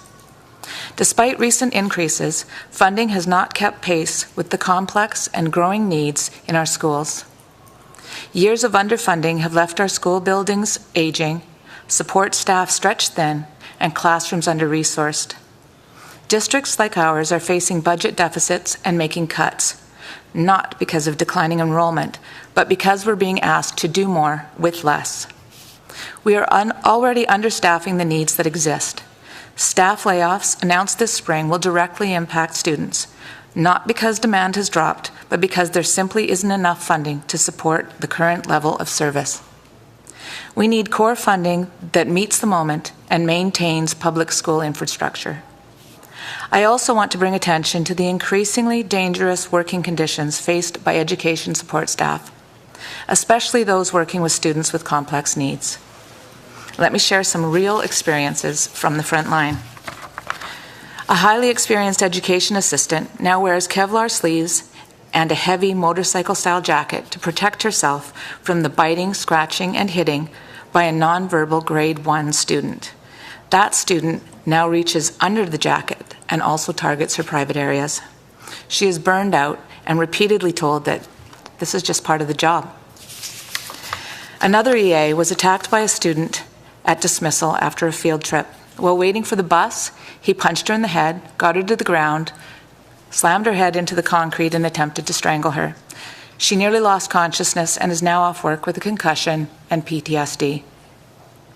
One EA was assaulted by a student who ripped out chunks of her hair and threatened to kill her with horrifying detail. The only consequence for the student was missing one recess. That EA now works in fear. A new EA was repeatedly punched in the head by a grade 5 student after he had already tried to push her down a flight of stairs. She continues to support him daily, but with growing fear and stress. These are not isolated incidents. They are becoming far too common. And for an average salary of around $37,000 a year, barely above the poverty line, many EAs work multiple jobs just to survive. Burnout is rampant. Recruitment is becoming nearly impossible. People are not leaving because they don't care. They're leaving because the system doesn't support them or the students they work with. This is why our second recommendation is to ensure that Budget 2025 provides targeted resources for inclusive education. That means one support worker in every primary classroom, timely assessments for students, and enough staffing to ensure safe, effective support. We also need to address structural challenges that are forcing qualified workers out of public education. Skilled trades in K-12 earn 9 to 12% less than those in the municipal sector, making recruitment almost impossible. And most education assistants aren't given full-time hours, if any, even when the demand clearly exists. Just last week, our district reported 176 unfilled absences in 1 week. 1 week. 102 were sick days, 17 of which were unpaid. That's 50 schools with major staffing gaps. My question is, how do we relieve this stress? The answer is properly supporting the sector with the workforce it needs. Our third recommendation is that Budget 2026 fund real solutions, wage fairness for trades, and full-time hours for support staff. This will stabilize the workforce, provide better support for vulnerable students, strengthen families, and help expand childcare in schools, affordable childcare. We believe in public education. We believe in inclusion, but belief just isn't enough. It has to be backed by action and resources. Thank you for your time today. Thank you for the presentation. We'll now turn to question by members. Recognizing Deputy Chair. Thank you. Thanks for your presentation. Always concerned to hear about safety issues, particularly in schools. Apart from increasing the number of staff available to help with interventions and support for kids, is there any other initiatives do you think we need to press for in terms of supporting the needs of students that may have behavioral issues that could be violent, or any way else that we can press the government for mitigating the risk that workers are facing at school? That's a tough one. I think part of it, I mean, of course, having full-time hours means that a worker is not stressed out and that they're able to work to the best of their capabilities. I think that a lot of students aren't getting assessed soon enough, and also there aren't enough resources. For example, if you have a counselor in the school, they aren't able to see all the students because they don't have enough time. Sometimes they are in 2 or 3 different schools, and so they might be able to see a certain number of students, but not all of them. I mean, there's so many things. But I think that getting students assessed early and having support for the workers would be great. Some kids do need 2 people to work with them. Okay, thank you. Any other questions? No. Okay, well, thank you so much for your time and your presentation. Thanks. Thank you. Okay, we'll go to Ms. Nikki Kenyon from Self-Design Learning Foundation. Thank you so much for joining us today. You have 5 minutes for presentation, 5 minutes for question, and you can begin whenever you're ready to go. Thank you. Excellent, thank you. Good afternoon, and thank you for the opportunity to speak today. My name is Nikki Kenyon, and I'm the interim president and CEO of the Self-Designed Learning Foundation. I'm speaking to you today. We represent learners across the province and contractors across the province, so I'm speaking today from the traditional, ancestral, and unceded territory of the Semiahmoo, Katzie, Kwikwetlam, Kwantlen, Kaykat, and Tsawwassen First Nations. It's quite a hub. Self-Design is a not-for-profit organization with over 40 years of experience developing and delivering personalized online and lifelong learning programs. We serve as the school authority for the self-designed learning community, which is one of the largest independent provincial online learning schools in British Columbia. We currently enroll approximately 2,000 learners in our K-12 program across the province, and additionally have learners registered as homeschoolers. Our approach is deeply aligned with the ministry's priorities of inclusion and diversity, and Indigenous priorities, our principles, and learner-centered education. Our holistic model supports academic, social, and emotional growth. This is reflected in our metrics for success. For example, we have over 95% of the courses started by learners in grades 10 to 12 are completed within one semester. And this far exceeds the average among online schools and speaks to the strength of the mentorship we provide and the personalized support. I'd just like to share briefly 2 stories of 2 learners to illustrate the impact of our model. So Shira joined Self-Design in grade 3. She uses a wheelchair and requires full-time support for every daily activity. With determination and grit and flexible, personalized learning, Shira graduated with a Dogwood Diploma last year, and she gave a powerful keynote at our commencement ceremony. Her journey highlights how government funding and inclusive online education can create equitable paths for success. And I just want to thank you for that. Actually, it makes a huge difference. Alex, another graduate, lives with diagnosed learning disabilities, ADHD, and mental health challenges. Traditional learning environments failed to meet their needs. With support from a BC certified educator and our learning support services team, and with a lot of struggle, Alex stayed engaged and graduated. Their story underscores how flexible education and properly funded supports transform outcomes for students with complex needs. Self-Design is the largest school of record in British Columbia for children with disabilities and diverse abilities. At our school, we support about 750 designated learners who receive ministry supplementary funding, including approximately 450 with autism in our school. We also support another 250 learners with emerging and high incidence needs, like Alex, who do not qualify for funding despite having documented challenges like learning disabilities and ADHD. These students require access to assessments, mental health resources, and individualized plans, supports that we strive to provide using the basic per-student funding, which is just 40% of what public brick-and-mortar schools receive. This funding gap limits our ability to meet all of their needs. So I have 2 recommendations. The first is to increase the funding rate for independent online schools. Public online schools receive 80% of the funding given to brick-and-mortar schools. Independent online schools like Self-Design receive only 50% of that 80. Yet we are expected to meet the same educational standards, support vulnerable learners, and maintain secure digital infrastructure with fewer resources. Increasing the funding rate for independent online schools would help us sustain and strengthen high-quality, inclusive learning for thousands across the province. The second recommendation is to expand eligibility for supplementary funding to include high-incidence needs. We commend the ministry for increasing the supplementary funding, the Inclusive Education Grant, for learners with designated needs such as Shira. However, learners with high incidence needs, such as Alex, often fall outside the current funding criteria, despite their needs for significant support. Expanding supplementary funding to include high incidence categories would ensure that equitable access to resources, to the resources these learners need to succeed. So in closing, I just want to thank you again for this opportunity. We are pleased to work alongside the ministry to support learners across the province, and we remain committed to sharing our experience and insights to help shape a more inclusive and learner-centered education system in British Columbia. Thank you very much for your presentation. We'll now turn to questions by members. Oh, yes. Yes, Emily dear. Thank you for your presentation. So I have a question.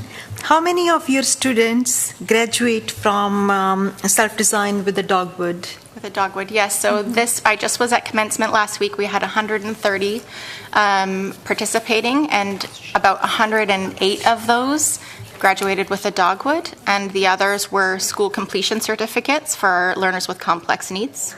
But Shira was one of the ones last year who graduated, even though she has pretty complex needs. Thank you. Yeah. Thanks for your work. Any other questions? No? Okay. Very good. Thank you so much for your time and your presentation. Thank you. Thank you. I will call up next Ms. Alicia Rempel from BC Confederation of Parent Advisory Councils. Thank you for joining us today. You have 5 minutes for the presentation, 5 minutes for the question, and you can begin whenever you're ready to go. Thank you. Great, thank you. Good afternoon. Thank you for the opportunity to speak today. I'd like to acknowledge with respect and gratitude that we gather on the traditional and ancestral and unceded territories of the Semiahmoo, Kwantlen, Katzie First Nations, who have stewarded these lands for generations. We honor their enduring connection to the land, water, and community, and recognize the ongoing contributions of all Indigenous peoples who continue to live and care for this territory. I'd also like to acknowledge our Métis partners and friends living in these territories. My name is Alicia Rempel, and I'm speaking on behalf of the BC Confederation of Parent Advisory Councils, representing parents of over 500,000 public school children across BC. Each year we hear from PACs and DPACs and families, and the message is clear. Our public education system is at a breaking point. Despite rising enrollment, districts are cutting vital services like inclusive education, counseling, extracurriculars, and maintenance. Schools are aging and understaffed and under pressure. Parents are worried, educators are exhausted, and students are bearing the brunt. These are not isolated issues. They're a result of a long-term systemic underfunding, and we urge this committee to recognize that chronic underfunding is now a barrier to both equity and excellence. So today we offer 3 urgent recommendations for Budget 2026. Number 1, increased core operational funding to districts. We call for immediate and sustained increases to core operating budgets. Districts must not be forced to cut support staff or enlarge classrooms just to balance the books. In Surrey, over 40 educational assistant positions are being cut, and specialized learning centers are closing. In Kamloops Thompson, nearly 80 staff positions are being eliminated, and these decisions are not isolated. They're systemic symptoms of chronic underfunding that erodes academic achievement. It strains mental health services and disproportionately affects vulnerable students. A commitment to operational funding that reflects real inflation and real needs is essential. Number 2, commitment to literacy equity through structured and science-based reading. So BC CPAC calls for the implementation of structured literacy across BC, supported by policy and curriculum changes and targeted investments. We need literacy centers in every district. We need them to be offering Tier 3 reading interventions, evidence-based screeners beginning in kindergarten.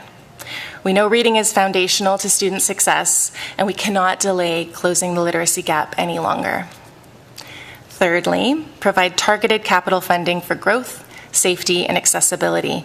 So we urge the province to fully fund modular classrooms and commit to building permanent schools in fast-growing districts. In places like Surrey, reliance on hundreds of portables reflects years of underinvestment. Even modular additions often require capital approval and alignment with long-term plans. So deferred maintenance must be addressed now and not later. Updated area standards are essential to support inclusive, accessible spaces with non-enrolling areas, childcare, modern playgrounds. Without this type of targeted capital investment, equity and safety will continue to decline. So we urge you to invest in the long-term health of our public education system because the future of BC depends on how we support our children today. Thank you very much.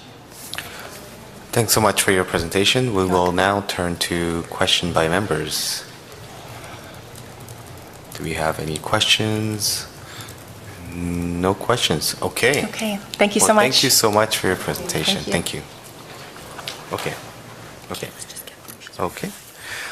Okay, next we will turn to Ms. Nicole Ford from Tourism Industry Association of BC. Okay, yes, thank you.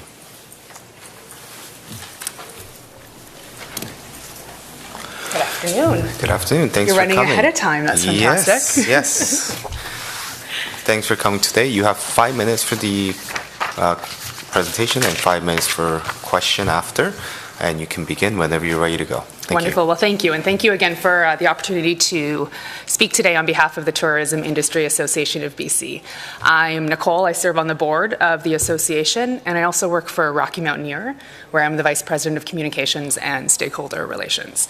So I have 2 recommendations I'll be sharing with you today on behalf of TAIA BC. The first is around increased funding request for Destination British Columbia. The second one is funding to support emergency management in the province. So the first regarding Destination BC. They are a provincial crown corporation and absolutely critical to the success of tourism here in the province. They're responsible for marketing BC to the world, but also for marketing British Columbia to Canadians and BC residents to encourage them to come explore the incredible things that this province has to offer. They also provide leadership for expanding BC tourism products, so investing in our experiences to make us more competitive on the world stage. And so one thing I want to bring up is in 2023, tourism contributed $9.7 billion in the provincial GDP, 4% of the overall economy.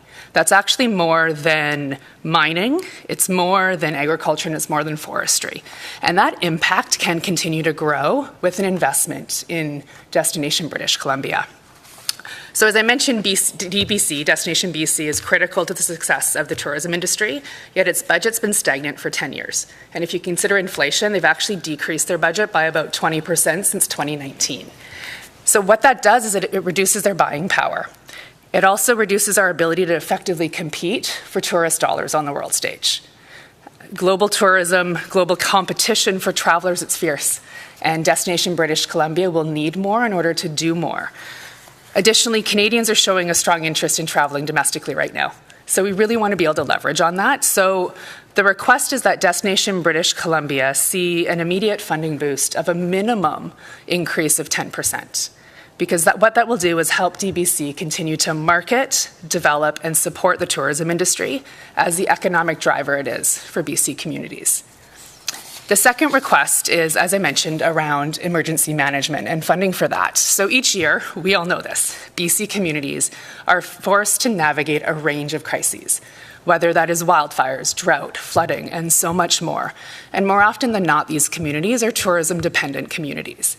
And we consistently see the tourism industry stepping up, tourism businesses providing shelter, housing, food, and other services for evacuees, for first responders, and for tourists in their area. And they're doing this all while they are facing impacts to their business due to the same crisis. So what we are requesting is ongoing and secured funding to ensure that the tourism industry can prepare for, mitigate against, respond to, and recover from disasters and emergencies that they face. So within there's 2 specific funding recommendations. One is $500,000 annually to fund permanent emergency management personnel in each of the 5 tourism regions. The second is a commitment of up to $1 million annually to restart and expand a reservation platform that will connect evacuees with hotels and accommodations during a major crisis. So there was an important project that was recently discontinued by the government, and it was a long overdue pilot for a digital platform. And what it did is it showed where available rooms were during a crisis. Unfortunately, without that operational, there's no backup plan other than a very manual process, which is not effective when hundreds or thousands of people are looking for a safe place to stay in an emergency. So what we're requesting with this funding is that it would actually restart the project and it would allow it to be expanded to more areas of the province. So then with this active reservation platform, it'll ensure that people have somewhere safe to stay in a major crisis. And it's a smart tool like this that will help tourism continue to support visitors, community members that are evacuated, as well as first responders during the crisis events. So those are my two recommendations. To recap, it's the minimum of a 10% increase for DBC so it can continue to support our visitor economy. And the second is increased funding for emergency management, $500,000 annually to support emergency management personnel, and up to $1 million annually to restart this reservation platform to ensure that when communities are evacuated, people have a safe place to stay, and our tourism industry can continue to support and operate in those communities. Thank you. And I happily take questions. Thank you very much for your presentation. We'll turn to questions by members, recognizing Deputy Chair. Thank you for the presentation. What year was the reservation platform canceled? It was just within this past couple of months, the Tourism Industry Association, together with the BC Hotel Association, actually published a letter in recognition of the fact that it had been discontinued. So it was just recently.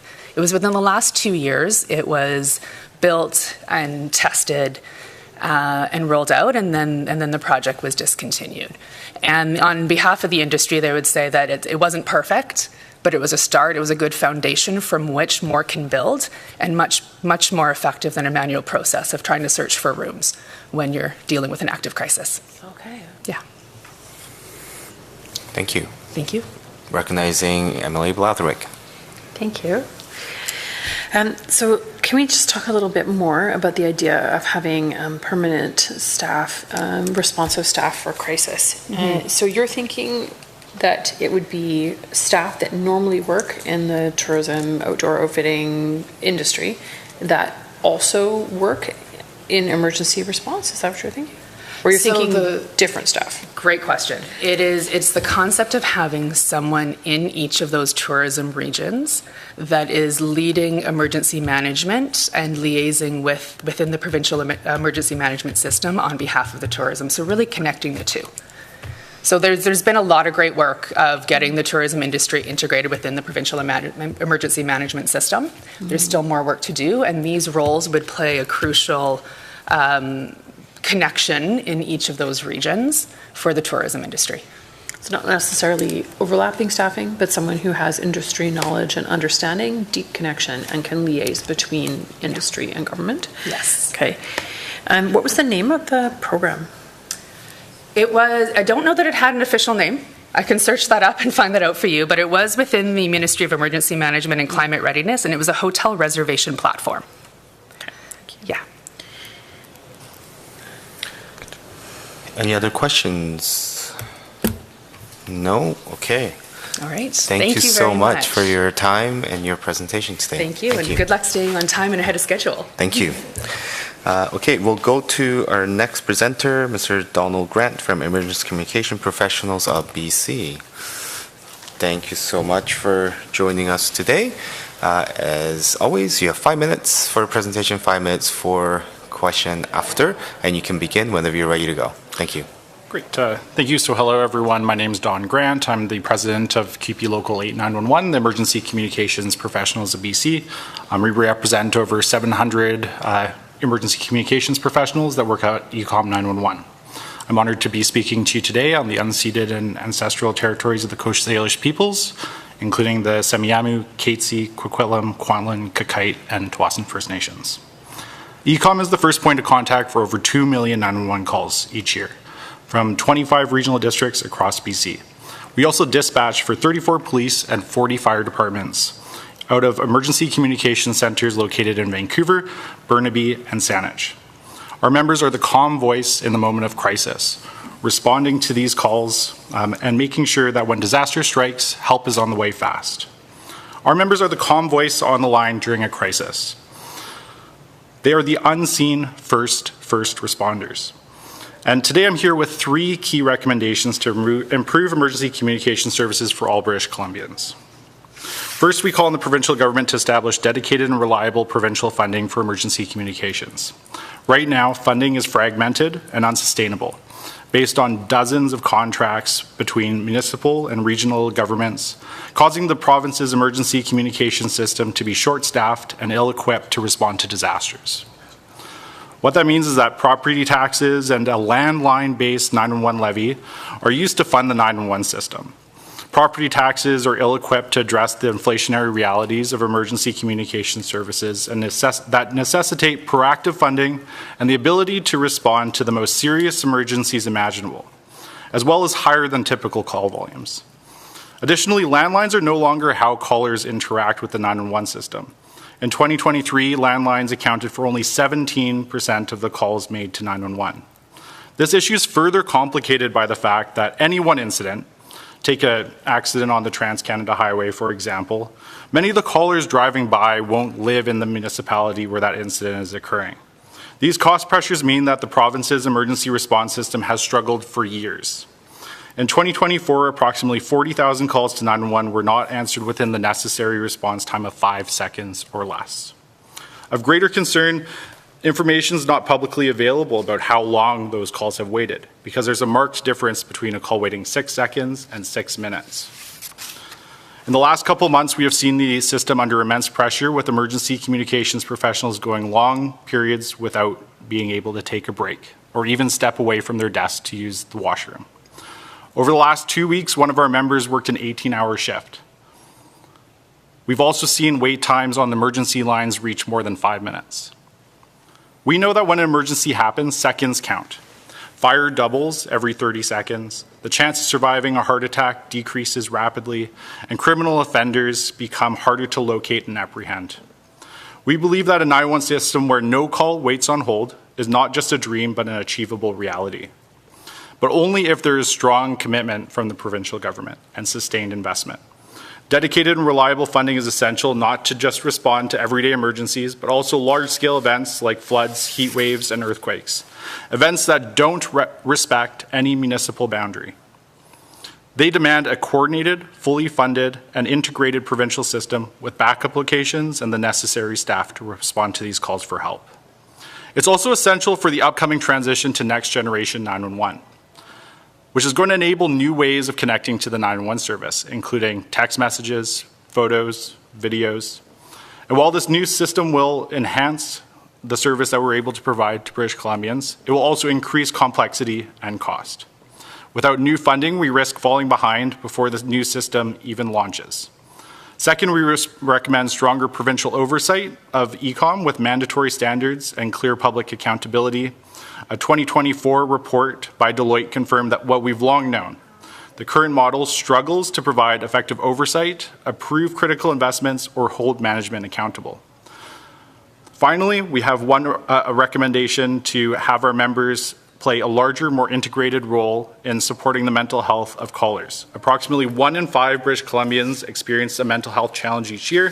The 2022 report from the Special Committee on Reforming the Police Act highlighted that properly funding a continuum of mental health responses, including integrating mental health support into the 911 system, will substantially improve the emergency response that callers can have. We believe that these 3 recommendations will substantially improve the service that British Columbians deserve: a strong, responsive, always ready, no matter the time, place, or emergency response system. Thank you. Thank you so much for the presentation. We'll now turn to questions, starting with MLA Rattay. I met with Ecom 911 not too long ago, and we spoke about a number of these options, like integrating the mental health option into 911 services and things like that. But I'm just wondering, there was a few things that we had discussed at that meeting that you didn't mention. I just kind of wanted to see if those were still kind of priorities.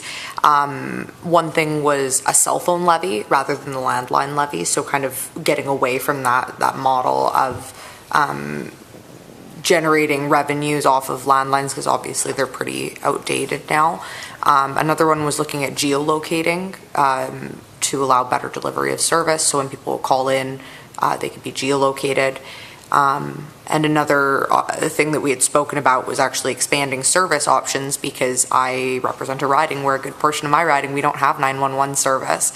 And so that's a really big concern to me, obviously for safety purposes for my constituents. So I was wondering if you could touch on any of those. Yeah, so I'll respond in the reverse order. So closing the gaps in the 911 system are absolutely essential. Working with the telcos to make sure that there are wireless services that are available, like on the Highway of Tears and things like that is absolutely essential. And it needs provincial government push to make sure that becomes a reality. About geolocation, next generation 911 will be much more specific on where callers are located. That's going to enhance emergency response to be able to even see like how high up a caller may be within a building or things like that. We don't charge by the call that comes in. That has never been kind of like something that has been talked about, but that we aren't experts on taxation or how that stuff may go, but the UBCM has put forward a resolution to look at things like putting a monthly levy on cell phone bills to replace or to complement the landline option. Yeah, sorry, just to clarify, that is what I was talking about, not per use, but having like an extra cost on cell phone bills on a monthly bill that would kind of help to offset some of those costs. And then, yeah, I mean, when you're mentioning, things like the high wave tiers, I mean, that's there's certain aspects of that are actually a separate issue because it's actually got to do with connectivity and having cell phone service, which a large portion of my riding doesn't have, and the high wave tiers goes through my riding. And that's a significant issue, but we've also got issues around, if you look at the Nass Valley, for example, they just don't have 911 service. They have cell phone service, they don't have 911 service. And so I think that is an issue that I'm surprised hasn't been dealt with yet. So I just kind of wanted to see the thoughts on that, so thank you, I appreciate it. Recognizing Deputy Chair.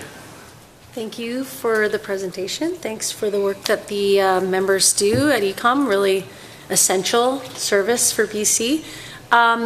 It's my understanding that other provinces already collect a levy on cell phones, and it's just a matter of implementing that here in British Columbia. Is that your understanding as well? That is my understanding. That's correct. Okay, great. Yeah. Thank you. Any other questions? If none, okay. Thank you so much for your time and your presentation today. Thank you. We're going to move on to Ms. Oh, are we? Oh, no. Yeah. We're going to move on to Mr. John Leach from Technology Professionals of BC to come forward. Thank you.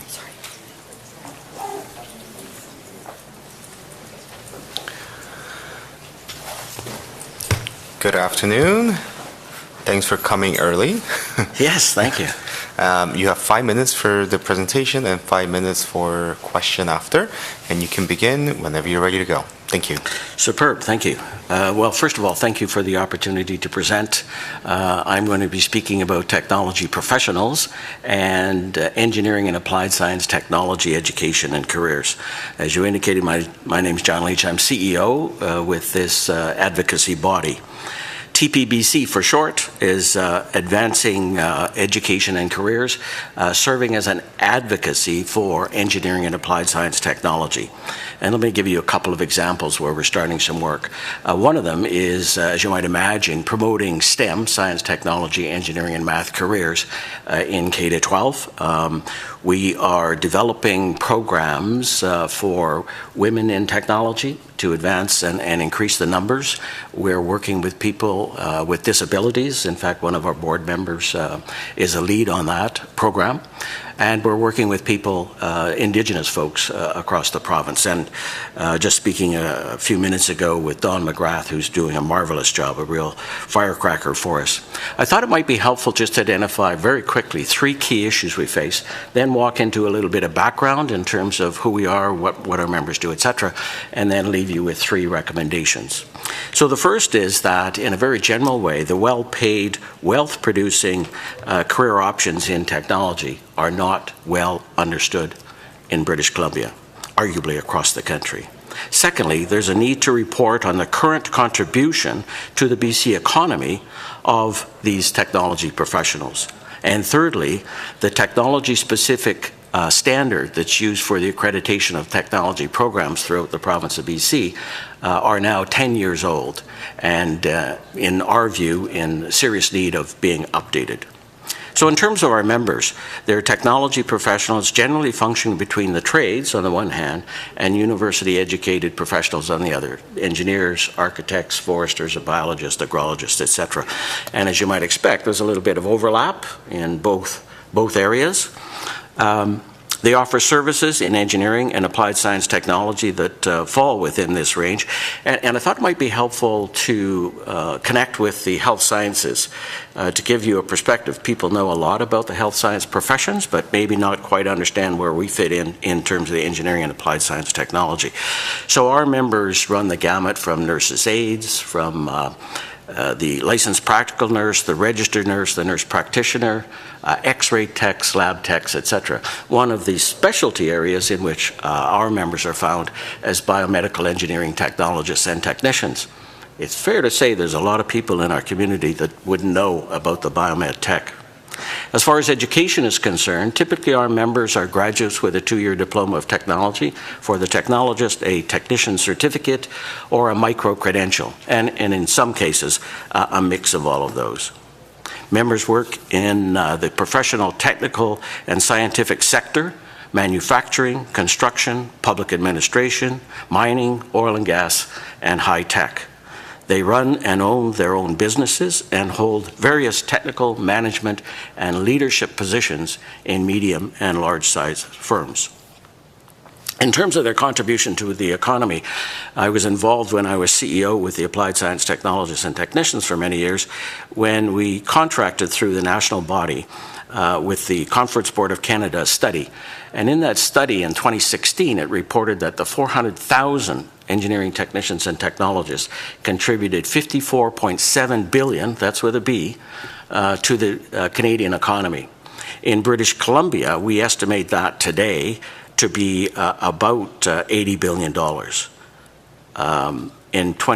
for Canada, and about $12 billion in BC terms. Now that's a 2024 number, and it's our guesstimate, given that there is a bit of a dearth of information since that 2016 report.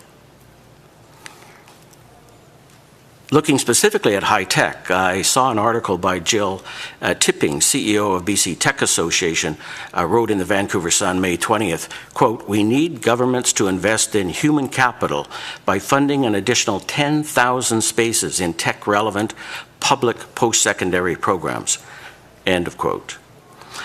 And the other thing that we've noticed, and I'm sure you have as well, and that is the considerable increase in knowledge about trades education and careers.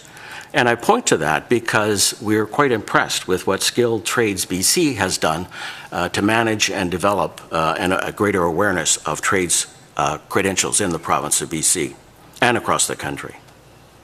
We at TPBC would like to see a similar kind of program, which leads us to the 3 recommendations: that the BC government partner with Technology Professions BC to develop a Tech Talent BC program to bring to the public a greater attention to technology education and careers and the contribution made by highly skilled technology practitioners.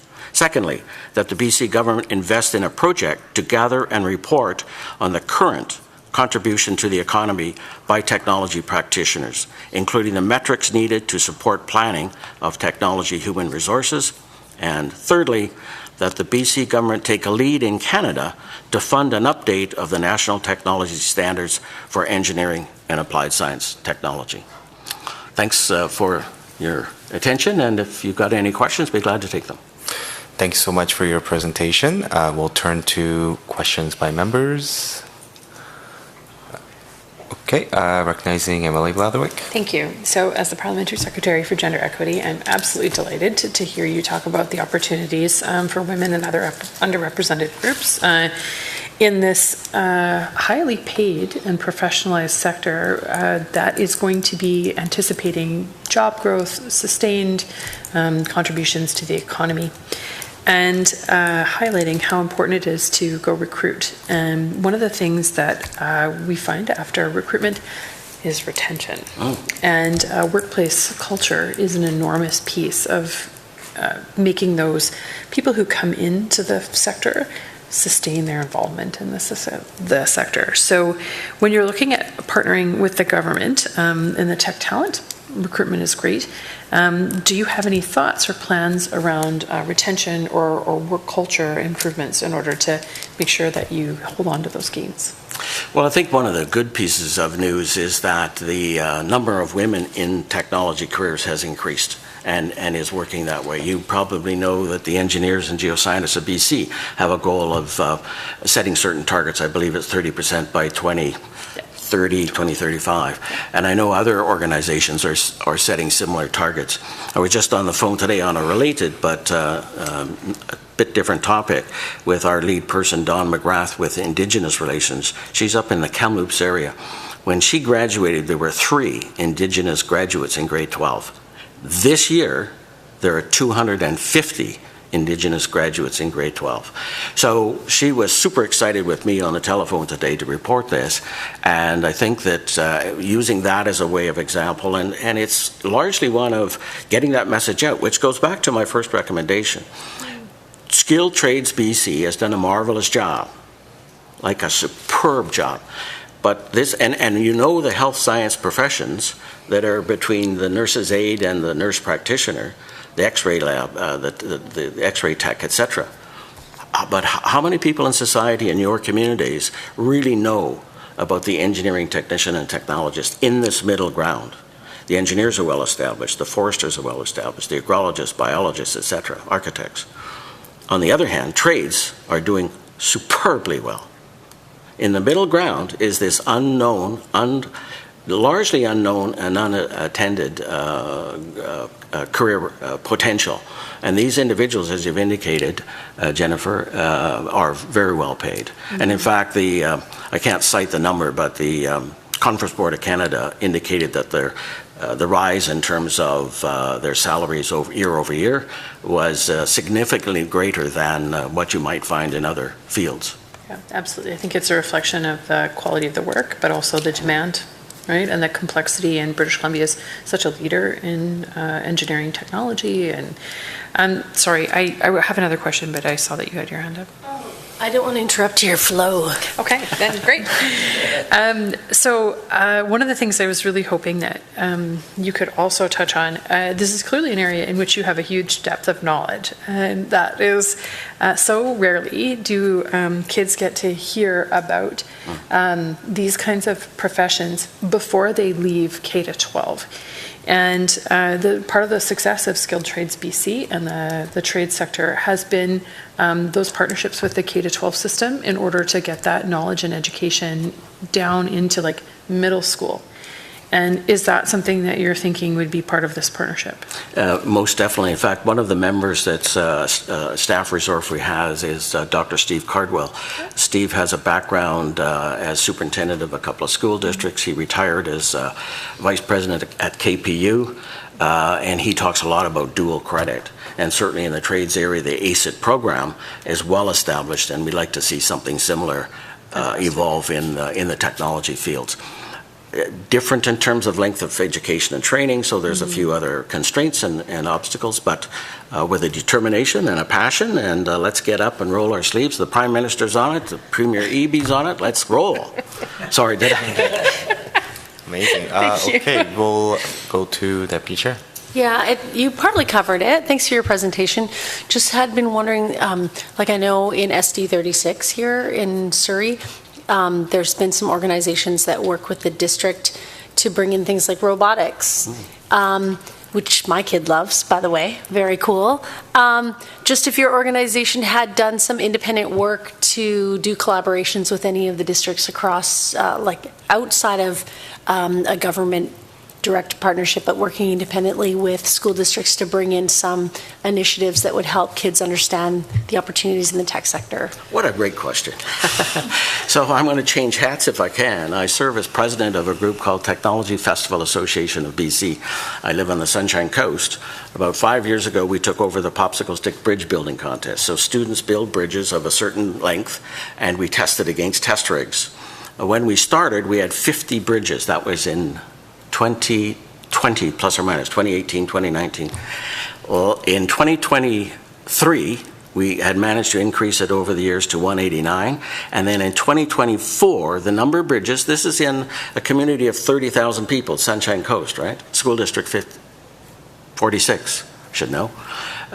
We had 366 bridges, almost doubling. We just finished doing an egg drop. no cost, very little. We got the fire departments lined up, bring up a fire truck, take up structures that students build, typically grades 4 to 7, up to the top of a ladder truck, and drop it and see whether or not the egg survives or not. And we got great videos and great photographs. Hundreds. We had eight schools this year. Hundreds and hundreds. I don't know the number. In the 600 or 700 students participate in that. We also supported Skills Canada BC public speaking contest, hosted on the Sunshine Coast and with participation from Metro Vancouver schools. So the answer is there are those kinds of solutions out there. We are roll it up, let's make it happen kind of folk. And so what we need from you folk is some funding to help us build a tech talent. In fact, we invested a couple of dollars, if you don't mind me taking a second here, since I was given just a few moments' notice. Okay. Can't start a project without a good logo. Yes. Yeah. So we've come up with a logo. All we need now is just a little support from your end of things. We have costed it out a bit. It's early days, and we estimated that, something in the order of $250,000 to review the current state of affairs, to put together a report, and ideally within that, build a business plan that will help us build something like Skill Trades BC. With the Sorry, because time, we are yes. running out of time, if you can wrap it up, just last remarks, and then we'll have to. Well, first of all, I thank you for those questions. We're on the same track. I think the key here is just to take away that there's this middle ground of engineering and applied science technologists and technicians that provide incredible support to the economy. $12 billion estimated on our part. 400,000, we figure there's about 55 or 60,000 in British Columbia, contributing to economic growth and development. You hear what Jill Tipping says, who's with the BC Tech Association, and there are a myriad of others. What I will be doing, just so you know, beyond today, is taking this to other organizations and getting their feedback and hopefully getting their support, because when you look at the kind of fields in which our members are involved, it transcends most areas of industry. Thank you so much. I've gone over my time, yes. Thank you so much. We really appreciate your passion and enthusiasm. All right. Okay, thank Thanks you. very much. Appreciate your time. Okay, we will go to our next presenter, Mr. Wayne Ordinas from Manufacturing Safety Alliance of BC. Come to the front. Thank you very much for coming. Thank you. And presenting to us. You have 5 minutes for the question, or for the presentation, and 5 minutes for the question, and you may begin whenever you're ready to go. Thank you. Great, thank you for having me.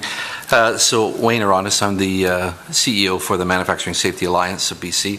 We are one of 13 HSAs, Health and Safety Associations here in the province, that support the manufacturing sector. So we do all the OHS training programs, resources, as well as many safety professionals on site supporting manufacturing. The three things that I have today go back to some work that we've already done with the provincial government around the sector labor market project, which was around working with the Advanced Education Ministry on trying to look at the credentialing, the proper credentialing for safety professionals of the province. One of the things that we find as we serve members across the province is that there's a real lack of credentialing, proper credentialing for safety professionals, given the amount of risk that there is in many different workplaces in the province. And so we've been working over the last 6 years with the provincial government and other SMEs, educational institutions, as well as industry partners. Now we're at the final stage where we've got some great work that's been completed, but we need to actually get it out there and implement it and actually do something with the research that's been completed. So we would love to see that that would be back on the table as something we could complete and take to post-secondary education institutes and look at how we can get a proper credentialing program for safety professionals in the province. The second one is around mental health. We support a large group of member companies, so of course employers across the province. And as we look at the post-pandemic side of things, we've seen an absolute increase in the challenges of the 5 generations in the workforce, if that's a good way to put it, where we've got different ways of managing people, and they're having different challenges with mental health as it relates to external side of their work, bringing it into the workplace, or just dealing with the workplace stresses within it. One of the things that we're looking to partner with is both industry and the government around providing better mental health support for employers. Certainly in the public sector, we see that there is a lot of more support provided, but in the private sector, there is no support. Employers are kind of left on their own to find the support. There isn't a lot of support, and it's where to start. Where do we start in providing employers with access to proper training, proper resources around coaching, mentorship, and even just the ability to have the proper benefits. If we look at a lot of the employee benefit programs, they are inadequate. They have maybe for 1 or 2 mental health sessions, and then they've exhausted it. So we've effectively just described the water while the employee is drowning. So we would like to see that there's a little bit more support for employers around mental health, being able to provide more benefits for their employees, because they're expensive and they're necessary. I sit as the president of the board for Canadian Mental Health Association, and we see the statistics every day around mental health and how it affects the population. And there's a disproportionate of men that sit in this population of struggles within mental health. And if we look at the manufacturing sector, it is predominantly still male. And so again, we put the two together. It's not a lot of research to figure out that we need more support for employers. The last thing I would just say is just around, I forgot what it was now. That's not the way it works. Well, I'll leave it at 2 for now. So I think the work that we do as a Manufacturing Safety Alliance is really around partnerships. We work with other HSAs, we work with WorkSafe BC, we work with industry, and we certainly want to make sure that we are able to work with government on providing the best support possible for employers across BC. As we know, through the pandemic, many manufacturers didn't actually get to go home. They actually went from 1 shift to 2 shifts to 3 shifts in order to provide food for British Columbians during the pandemic. And so during that time, our team worked double, triple time in order to provide safe spaces for employers. And so we think it's a really important investment for the government to spend time and money to help support the manufacturing sector here in BC. So I have 25 seconds. Is that pretty good? That's pretty good. All right. Thank you so much for your presentation. We will now turn to questions by members, recognizing Emily Leatherwick. Thank you. And so I'm hoping that, safety professional encompasses a big range of profession. And I'm hoping, just for the benefit of us understanding possible budget implication, if you could talk a little bit about some of the scope of work that your members do. Yeah, so we do everything from obviously ensuring that employers are regulatory compliant, and so there's a lot of things that you practically need a law degree to read the website of WorkSafe. So we are the interpreter for those regulations, ensuring that they, have got all the documentation in place around workplace hazard identification. There's a whole pile of things that we need to do. The other part, of course, is the training. There's required mandatory training every year for employees, and so we have curriculum developers as well as trainers that go out in the field all over the province, delivering training in actually 3 different ways. We do it virtually, we do it on-site, and we also do it through an LMS, so a self-paced learning system.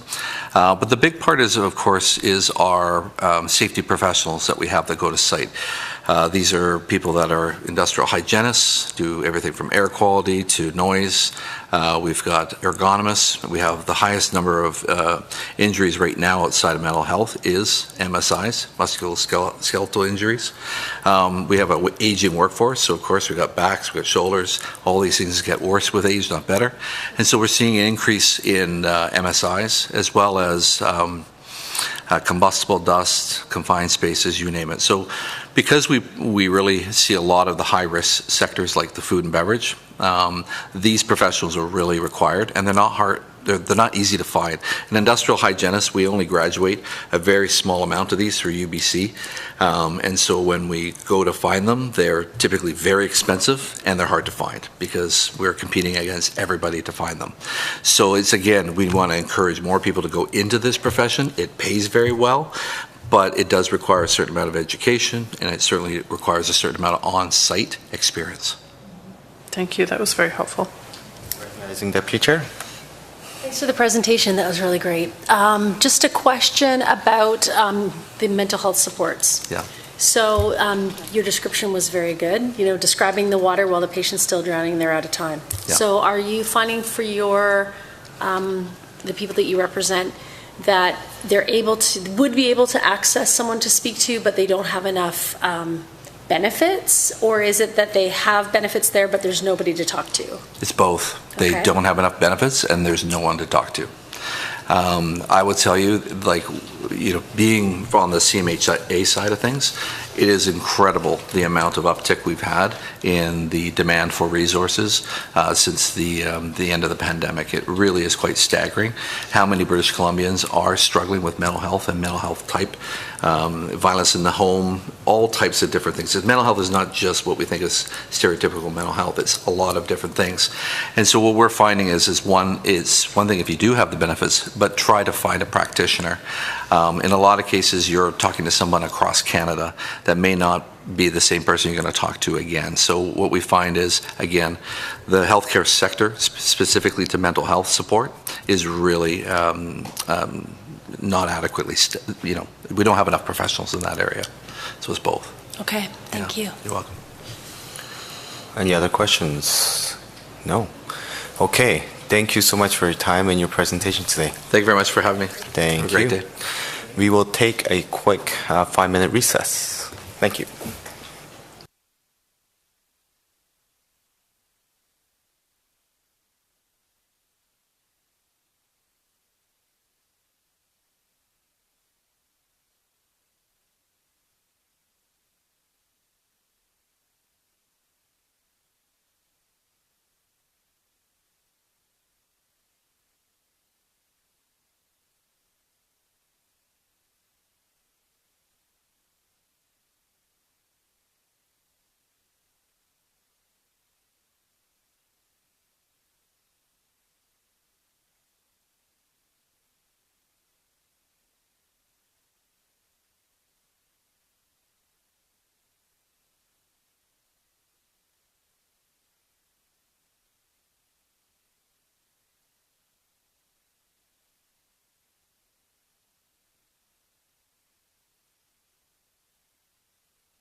Okay, thank you so much. We will reconvene and call the committee back to order. If I can have the next presenter, Mr. Rod Santiago from Archway Community Services, come to the front, please. Good afternoon. Thanks so much for coming and taking the time to present to us. You have 5 minutes for the presentation, 5 minutes question following, and you can begin whenever you're ready to go. Thank you. Thank you for your time this afternoon. I respectfully acknowledge that we are on the traditional and ceded ancestral territories of the Coast Salish people, specifically the Semiahmoo, the Katzie, and the Kwantlen Nations. Archway Community Services is a multi-service nonprofit organization whose purpose is helping people to help people. We assume an active role in addressing poverty, discrimination, inadequate housing and employment, mental health challenges, and the fallout when disasters hit. My message to you this afternoon is the value of and need for collective impact. Collective impact provides a framework for addressing complex social issues through coordinated efforts and shared goals. It involves collaboration across sectors, organizations, governing bodies, and communities to achieve meaningful and sustainable change. Archway Community Services actively participates in collective impact initiatives such as Foundry Abbotsford, flood relief efforts, and multidisciplinary supports to women experiencing intimate partner violence, as well as to the offenders, demonstrating the increased effectiveness of working together to address pressing challenges and improve outcomes for individuals and families. Foundry Abbotsford is a prime example of collective impact in action. Foundry, a network of integrated health and social services for youth aged 12 to 24 throughout BC, provides support for mental health, substance use, primary care, employment, and social services through a partnership of 14 other local nonprofits, Indigenous bodies, and provincial ministries. Last year alone, Foundry Abbotsford's integrated health model offered 8,185 mental health, substance use, walk-in counseling sessions, and primary care visits to 1,104 unique youth who accessed one or more of its integrated services. Archway Community Services has also played a key role in disaster relief efforts in response to the devastating floods that impacted Abbotsford and the Valley.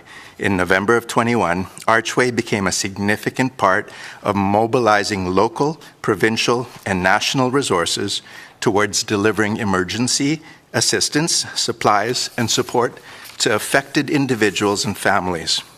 A concerted strategy means municipal efforts were enhanced by community and business collaborations. EMCR and financial institutions were introduced to local First Nations. To this day, the primary group that led service provision after the flood continue to work collaboratively to prepare plausible emergency management scenarios. The advantage of planning, working, and evaluating together is the fulfillment of broader, deeper impacts that cannot be achieved by any one group on its own. A challenge with a collective impact approach is that no one agency can take full credit for all the results. Nevertheless, a collective balanced scorecard can be created together as a valuable tool for measuring and tracking the progress of shared initiatives. By tracking key performance indicators and outcomes, we can identify areas for improvement and celebrate successes. The use of collective balanced scorecards promotes transparency, accountability, and sustainable change. Archway and our community partners support collective impact initiatives.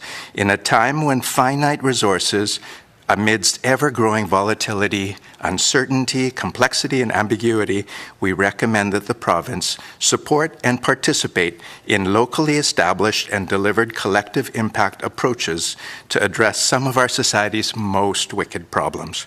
Food insecurity. Allocate resources to partnerships and shared approaches to promote food security, including the creation of local food charters, regional food hubs, and bulk buy collectives. Disaster management. Enhance funding to local collaborative disaster preparedness and response efforts for emergency planning, infrastructure improvements, and support to vulnerable populations. And youth gang prevention. invest in a network of collaborating programs between community-based organizations, schools, and law enforcement to support youth and their families and to address the underlying efforts that contribute to gang involvement. The collective impact approach enables us to leverage more impactful and cost-efficient community solutions. By funding collaborations across sectors, the province of BC would be leveraging collective assets to achieve meaningful and ongoing impacts. Thank you. Thank you so much for the presentation. We'll now turn to question by members. Recognizing MLA Blatherwick. I am so delighted to finally meet you. When the floods happened in Abbotsford, shortly after that, we had a BC School Trustees Association meeting, and I was a school trustee at that time, and the Abbotsford School District spoke so highly of your efforts to help families and, of course, the students that were affected by the flood. So you didn't realize it at the time, but the good work you were doing was spreading the reputation of your organization. And also, I have certainly heard you discussed as an excellent example of how to successfully integrate and operate a foundry. So that's been a really effective model across the province, and I'm really happy to hear how well it is working here. And I'm hoping, this is a budget meeting, and what I am hoping is you could talk a little bit about how you've seen the foundry services play out in your community, and if this integrated model has helped reduce pressures in other areas. Certainly, from the perspective of budget, the idea of having services for youth, but not just services where you go to one place and then you're bounced to the next, and then they say, oh, but you're 16, so you go to this age, and then you're female and you go to this one. To actually have it all in one place where a youth with one visit can have access to perhaps get back into school because they haven't been able to graduate for mental health issues because we've got a school right there, or immediate primary care services and or free counseling right on the spot. The comments that we hear from youth is about, had this not been around, I would not be alive today. So in terms of the costs to our system of not having the services of a foundry where it's 15 organizations working together, that's the kind of additional burden to our society that we're looking at, of not being able to immediately address and appropriately address the services that are needed. Thank you. I think that's, I can't highlight enough the good work that's happening in those organizations, and especially because it's the expertise of local organizations that makes them so effective, right? Is everyone working, it's a collective impact. Thank you. Thank you.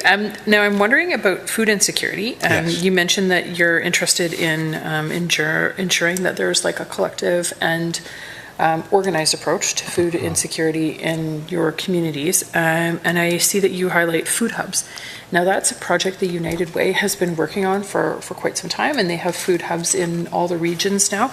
Are you thinking that this would be a project that was in concert or like an additional project? United Way has been a fantastic partner in our community and a great backbone type of organization to pull other parts of the community together. So it's in concert with that is the recognition that we run the food bank, and we have about 6,000 individuals a month who access the services. If we're ever going to be moving away from food bank being the only option, we do need to look at things like Abbotsford is developing our very first food charter together. 50 different businesses, community partners coming together saying, how do we make sure that food is healthy, safe, nutritious, culturally appropriate food is available to everyone in our community? And it is in that collaborative kind of approach, which is supported by United Way and supported by a lot of other groups in community, where we can actually do a tackling that's a much bigger way. I'll just point out, just received this today, Stanford Social Innovation. Their cover today is "The Future of Innovation is Collective." And so I would encourage just to read through how we can actually move forward on some of these solutions in the future. Thank you.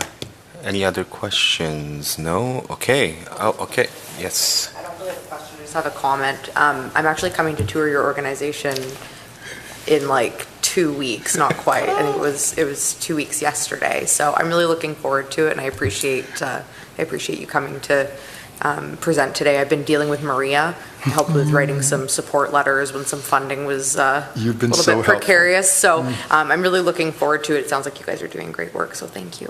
Thank you so much. And on behalf of a community that works together, thank you for the work that you do to move us in a healthy direction.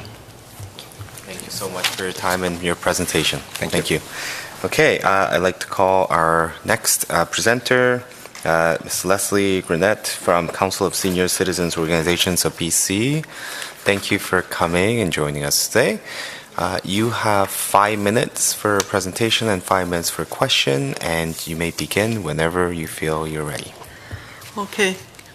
Good afternoon, everyone. My name is Leslie Grenette, and I'm president of the Council of Senior Citizens Organizations of BC, or COSCO without the T. Thank you for this opportunity to meet with you today. COSCO represents over 80,000 members of 65 affiliated organizations located all over BC. We promote healthy aging in older adults and keep our members informed of programs, including those from your government, to ensure BC seniors remain active. This week is Seniors Week, a time for all older adults in BC to celebrate the contributions we make for the well-being of our families and communities. Our first recommendation is to fund and develop a senior strategy to coordinate programs and policies affecting older adults and eliminate ageism. We ask that the strategy be developed with input from seniors, incorporate social determinants of health, and provide sustained core funding to support seniors programs in community. You've just heard about Foundry. We need the same approach for older adults. Having a plan will ensure limited government funding can be used most effectively. BC seniors are living longer and many on very limited incomes. Baby boomers are now in their 70s. A strategy is important to address the insidious ageism in our society, which is why we strongly support the work of the UN Human Rights Council to draft a UN Convention on the Rights of Older Persons. A senior strategy aligned with age-friendly communities will plan for and fund affordable, accessible housing integrated with public transportation both within and between communities. Handy-DART funding must be increased and its management be made part of the public system in all communities. Core sustainable funding is needed for seniors programs often managed by senior centres. These programs combat social isolation, help older adults navigate myriad programs and services, and keep seniors out of hospital. Our second recommendation is that Budget 2026 fund programs to improve the economic security of low-income seniors. Of the estimated 1.2 million seniors in BC, half live on $35,000 a year or less, and that is under $3,000 per month, with 300,000 seniors living on under $2,000 per month. The BC Senior Supplement, currently at $99.30 per month, is amongst the lowest in Canada. We asked Budget 2026 to fund increases to bring the supplement up to among the top 3 in Canada, to index it to the rate of inflation, and extend without clawback at the top rate a wider income band. The recent increases to the Shelter Aid for Elderly Renters, or SAFER program, remain below market rents. We ask that there be an increase to the rent ceilings to reflect actual market rents and adjust rents and income ceilings each year for inflation. Budget 2026 needs to fund senior subsidized housing units to increase the supply of not-for-profit and co-op housing with seniors based on 30% of income. We also need temporary modular housing to keep seniors from becoming homeless. By working to house more seniors safely, these programs will reduce those who are homeless and reduce costs to the justice and healthcare systems. Our third recommendation is to fund improvements to publicly funded community health care that enables seniors to live independently. We asked for increased funding for community health centers, and we asked for extended health benefits to be available to all seniors. Seniors who can't hear, can't see, can't move well, and can't afford medications, treatment, or equipment are again at high risk of becoming socially isolated, which leads to poor health outcomes. Funding is needed to provide this care. We asked for increased funding for home support to eliminate the daily rate for publicly funded home support services. 1 hour of home support per day costs $9,000 per year. For incomes above $28,000 per year, this cost must be borne by the senior, leaving little choice but to opt for subsidized long-term care, which is more expensive for the province.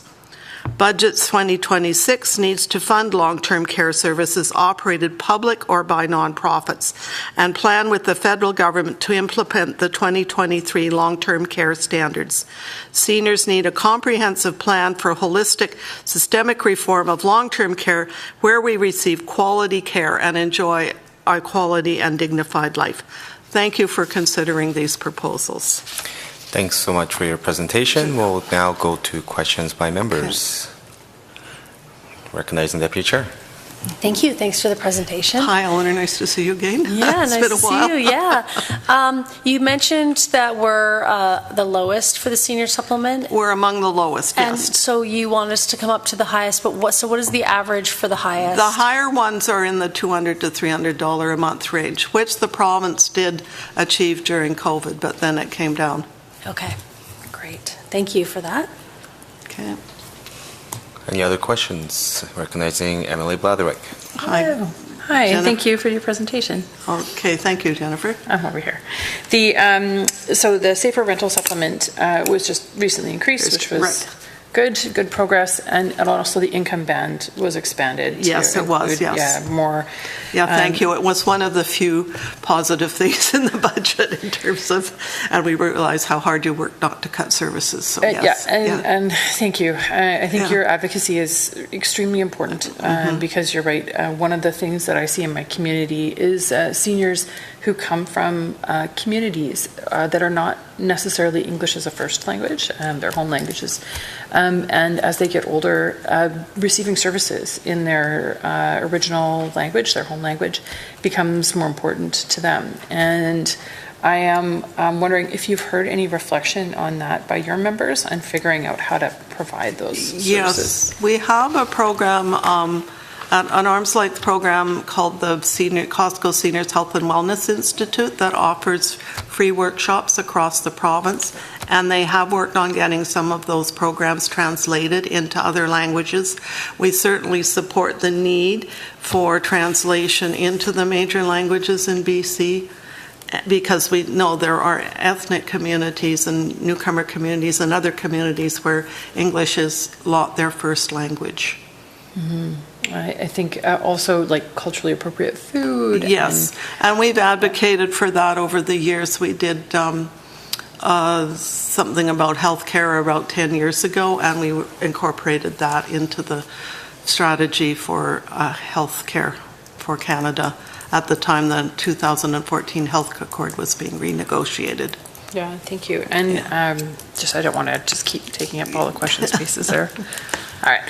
So now, are there any jurisdictions that you feel are, especially on the senior strategy, considering social determinants of health, are there any jurisdictions that you feel are doing a really good job of measuring things? We think this is an unmet need across the board. Some provinces sometimes have wonderful documents out, and it's something we also advocate to the federal government for, because right now a lot of the programs for healthcare, I've mentioned healthcare, income security, housing, transportation, social isolation, those are all social determinants of health, and they are often dealt with in piecemeal. And even the seniors advocates also calling for a interdepartmental committee, I would call it, being from the federal government myself, to bring together the different programs so that people talk, discuss. If something is changed in one place, there's an effect somewhere else. So if you raise the safer levels, then there's an effect somewhere else. And then the programs are not always, so sometimes you end up losing more than you gain. And so we have talked to Minister Malcolmson about this a couple of years ago, so I know that the government's trying to deal with it, but we still need, yeah. Any other? A question, follow-up? One more question. Yeah, I'll do one more. I don't mind answering questions. Okay, good. That's great. Looking at funding medication and devices that would be, now, are you, is there, because just recently funding came through for HRT medication and as well as diabetic medication and devices. Right, yes. So is there another, what are your top priorities in terms of funding medication and devices? Well, I think it's getting, like diabetes is so huge because diabetes has, I'm an epidemiologist, so diabetes has a huge impact on people's health. It shortens their life expectancy, causes all kinds of other, so getting diabetes controlled will should have a major impact on healthcare costs generally. And getting all the devices and accessories that you need to manage covered is a real plus as well. Yeah. So we would like to see pharmacare expanded. I think heart disease and cancer disease, cancer drugs are very important, and we get a lot of input from that, from the chronic disease nonprofits, charities, I guess, and because the cancer drug that might be covered in the hospital is not necessarily covered in communities. I know this personally from being involved with cancer control at the federal level. There might be pain control or nausea control or other symptom control drugs that can add up. And there are people out there that are that have $30,000 worth of drugs a year to deal with a number of different conditions. And they, in some cases, are covered by private health and private insurance programs through their pension plan or whatever. But there's a lot of limitations on those, and we hear a lot from members about lifetime limits of $25,000, or the plans themselves are at risk of becoming unsustainable with the ever higher costs of drugs. So we do advocate to the Patented Medicine Prices Review Board to work to get the cost of drugs down, and anything that can be done to get the same costs of drugs to people in the community as is available to people in hospitals would be very welcomed. Thank you. Thank you. Thank you so much for your time and your presentation today. Okay, thank you very much. It's a pleasure to see you all. Congratulations all on your elections, and good luck with your deliberations. Thank you very much. Thank you very much. Thank you. Okay, that concludes our presentation for today. Members, is there any other business? Seeing none, I'd like to look for a motion for adjournment. Thank you. All approve, okay. No opposed. Thank you very much. We are adjourned. Thank you very much for another amazing day to the members and the staff. Thank you.